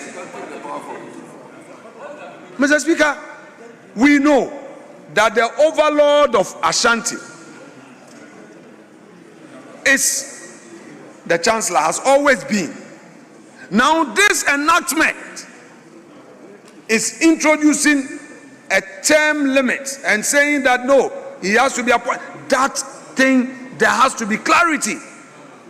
So you are saying that if he serves 2 terms, he is no more qualified. Is that what you are saying? When the existing law confers certain rights, that's why I'm saying that I know the minister has what it takes to bring clarity. We don't want a KNUST that will be controlled by the executive. I don't think for a moment that that is your intention. You are giving some limited powers to make appointments. But even so, those are fettered powers by law. You cannot have them absolute. This enactment, this bill is introducing. So you also want to do that. I'm giving you that.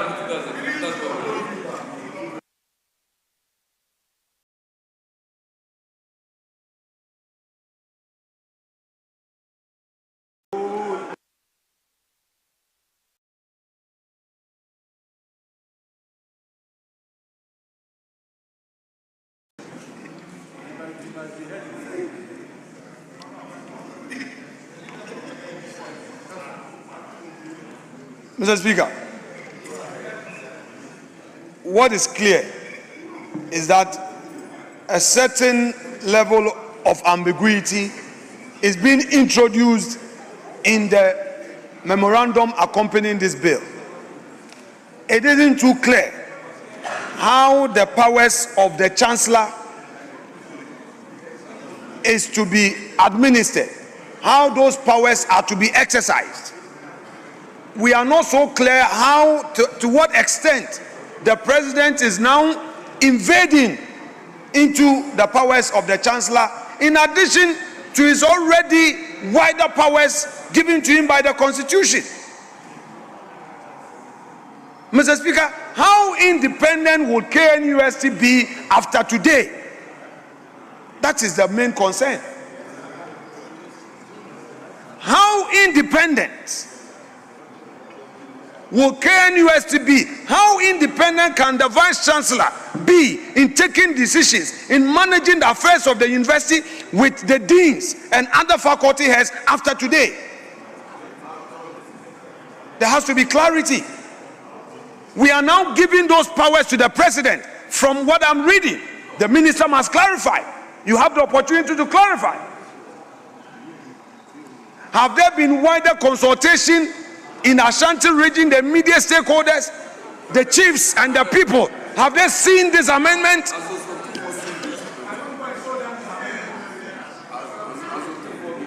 Mr. Speaker, under this reset dispensation, we have been told that they engage in wider consultation. We don't want to start this bill and then they will withdraw as usual and say they are coming back again because it's in accordance with our rules. Mr. Speaker, the minister must tell us the extent of consultation and engagement with the immediate stakeholders in the Ashanti region, particularly the traditional authorities. We need to know, because this bill is taking away some rights, powers, is doing away with some relationship that the traditional authority had with the university that has helped it to grow that far. Mr. Speaker, I shall conclude by urging the minister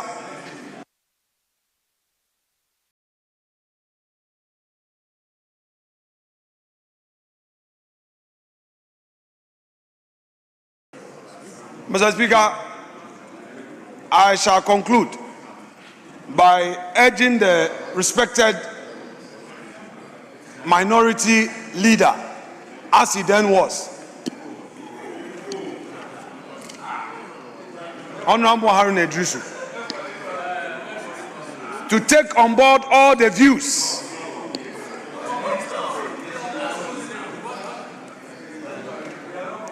take on board all the issues we've raised, all the concerns we've raised, and address them for purpose of clarity,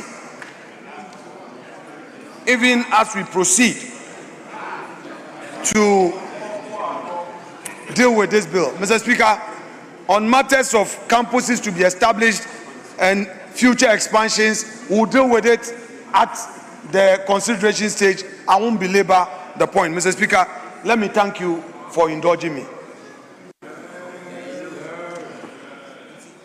Yes, majority bench.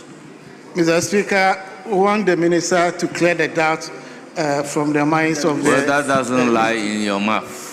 The minority leader. So it's either you are speaking or you are not speaking. No. Speaker, we are yielding to... The minister has the right to conclude. So if you are not going to make use of the opportunity to speak as majority bench, leave that to me. Mr. Speaker. Yes, Honorable Minister, you may conclude. Mr. Speaker, I should thank you once again for the support and thank the committee chair and members of the committee. And in particular, Mr. Speaker, I want to thank Professor Mrs. Rita Akosua-Dixon, the Vice Chancellor of the University of Science and Technology, Council Chair Nana Achimfo Asafu-Boachia Jima-Bonsu. They sat through the meeting throughout, Mr. Speaker, with the Education Committee. And Mr. Speaker, I should also put on record that the existing Kwame Nkrumah University of Science and Technology Kumasi Act of 1961, Act 80, is what we are revising. Mr. Speaker, it's gone through a thorough consultative process. The university itself set up the Professor John Tia Bugre Committee, Status and Acts Review Committee, and they made recommendations. Subsequently, we engaged with Otumfuo, the Asantehene Council Chair and Vice Chancellor before the bill was introduced. Mr. Speaker, there is nowhere in the bill where there is a proposition for the President to appoint the Chancellor of the university. Chancellor is determined by the Council of the university. President Mahama have appointed, as I mentioned, Achimfo Asafu-Boachia Jima-Bonsu as the Chair of Council. And Mr. Speaker, in this bill, academic freedom is guaranteed and assured, and the university is assured of it. Let me assure the Honorable Minority Leader that consultation was thorough, and then also on corporate social responsibility, we have taken his view on it. But naturally, when universities are doing admissions, they pay respect to their immediate catchment and environment. And I'm sure in the use of their IGF, they will be guided by what he has mentioned. Mr. Speaker, the Honorable Vincent mentioned the issue Yesterday, he sat through the committee to share his own personal experience that he was unable to pursue law because his father couldn't afford the fees at the time.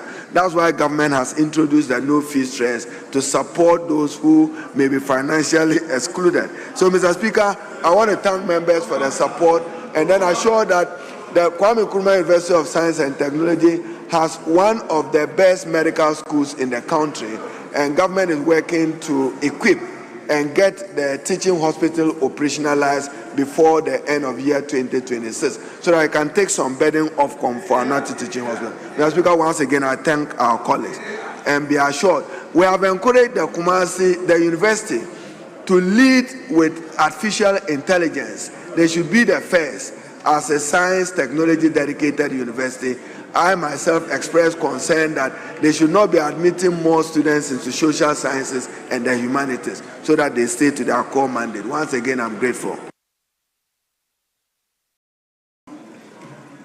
Honorable members, at the conclusion of the debate, the question is, as many as are in favor of the motion say aye. Aye. Those against say no. Honorable members, the ayes have it.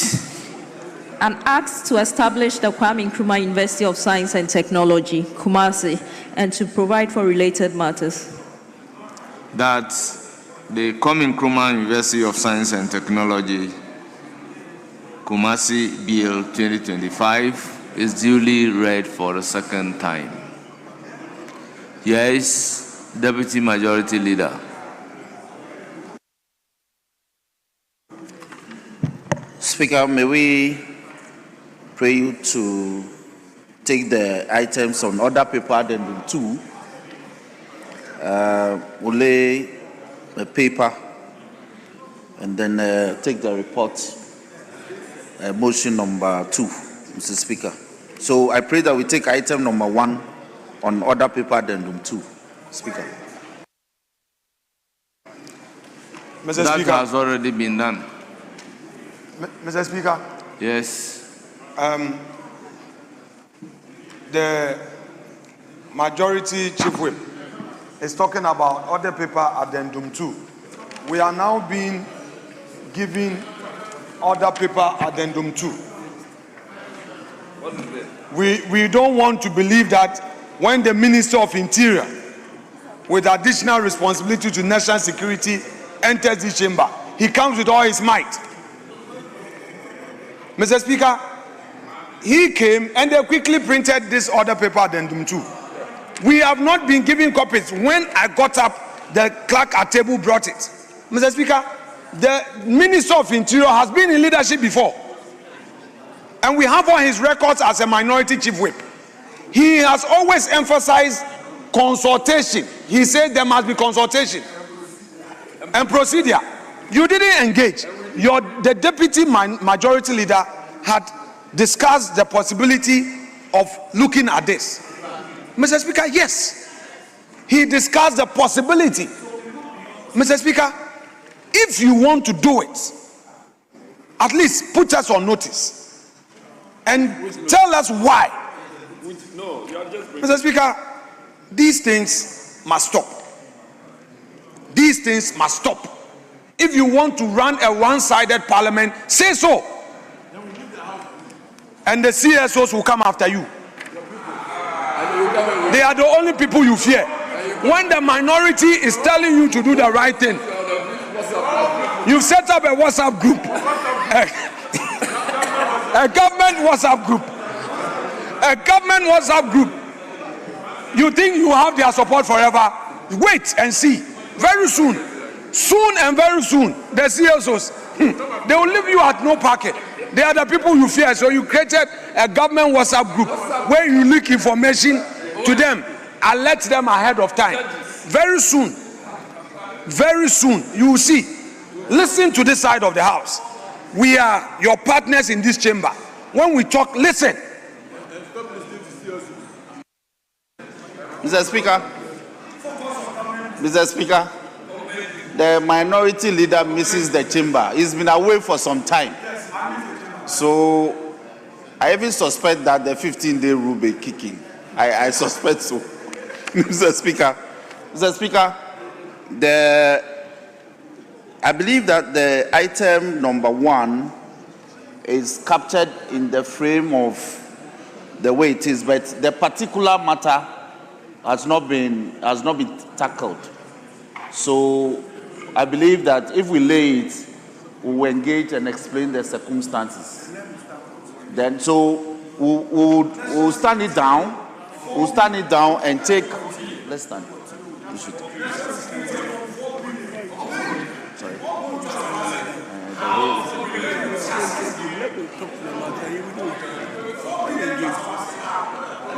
Mr. Speaker. Honorable members, yes. Subject to the pleasure of the House, can we lay the report and defer the consideration of the motion? Mr. Speaker, we are obliged. We are obliged. So, Mr. Speaker, we are part of the governance architecture of the country. National security matters. You don't do the usual with it. So the deputy majority leader had hinted me on this matter. So would oblige them to lay the report and take the report, because that was the prayer. We don't mind, because this has to do with the national security of our state. But Mr. Speaker, the amount, when you cannot provide for women banking, the women banking that you stated in your manifesto. So, Honorable Minority Leader, are you debating the motion? Pardon? Are you debating the motion? The report has not been laid. The motion has not been moved. But it appears you are in the mood to debate the motion.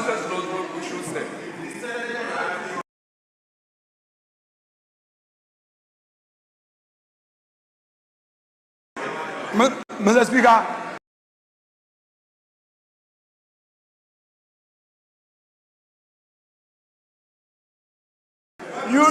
you know, opposition matters are always alive.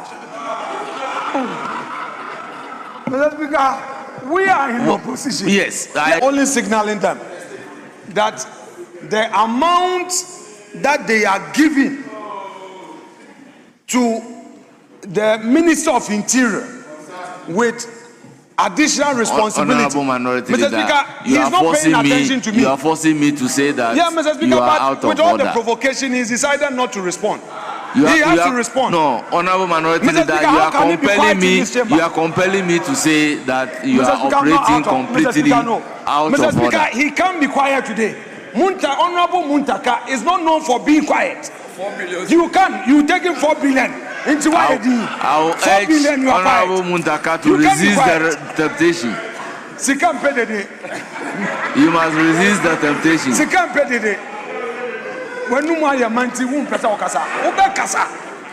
All members, presentation of papers, order paper addendum 2. Chairman of the committee.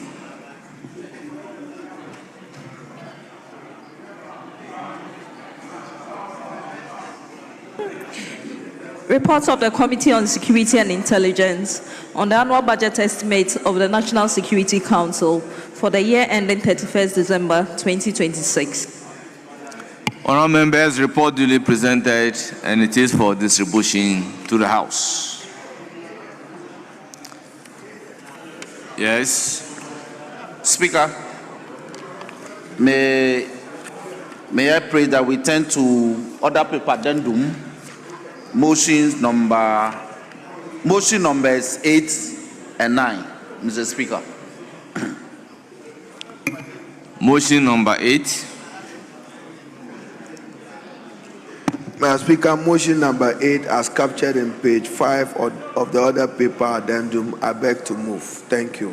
Motion move. Any seconder?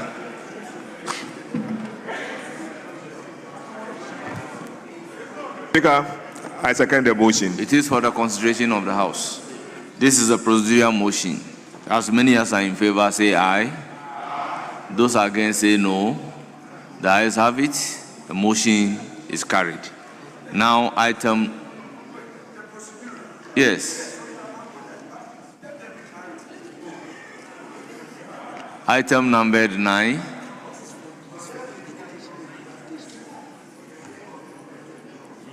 Yes. Item numbered 9. Kwame Nkrumah, University of Science and Technology, Kumasi Bill 2025 at consideration stage.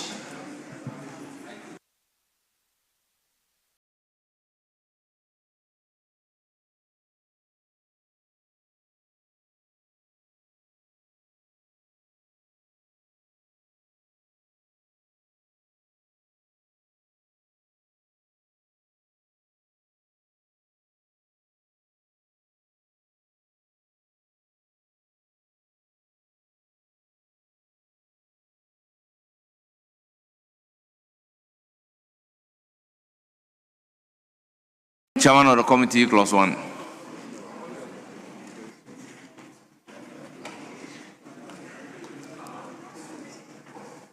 Chairman of the committee.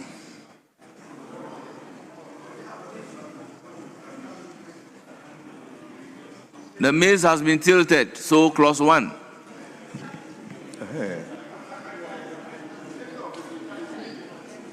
Mr. Speaker, table office need to set the tone. We can't hear them. Establishment of the university. Clause 1. Chairman of the committee. Mr. Speaker, there is no advertised amendment. Honourable members, it is for the consideration of the House. Any proposed amendment? In the absence of any proposed amendment, the question is as many as are in favor of clause 1 standing part of the bill, say aye. Those against say no. The ayes have it. Clause 1 is ordered to stand part of the bill. Clause 2. Aims of the university. Chairman of the committee. Mr. Speaker, amendment proposed. Sub-clause 2, paragraph D. Delete and insert the following.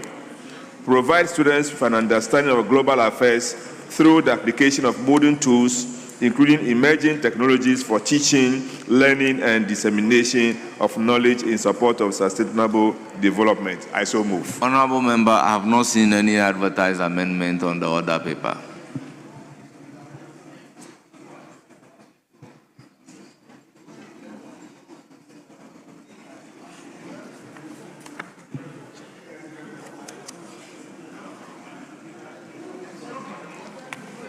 Honourable members, on this note, I will take 2 minutes adjournment, 2 minutes suspension.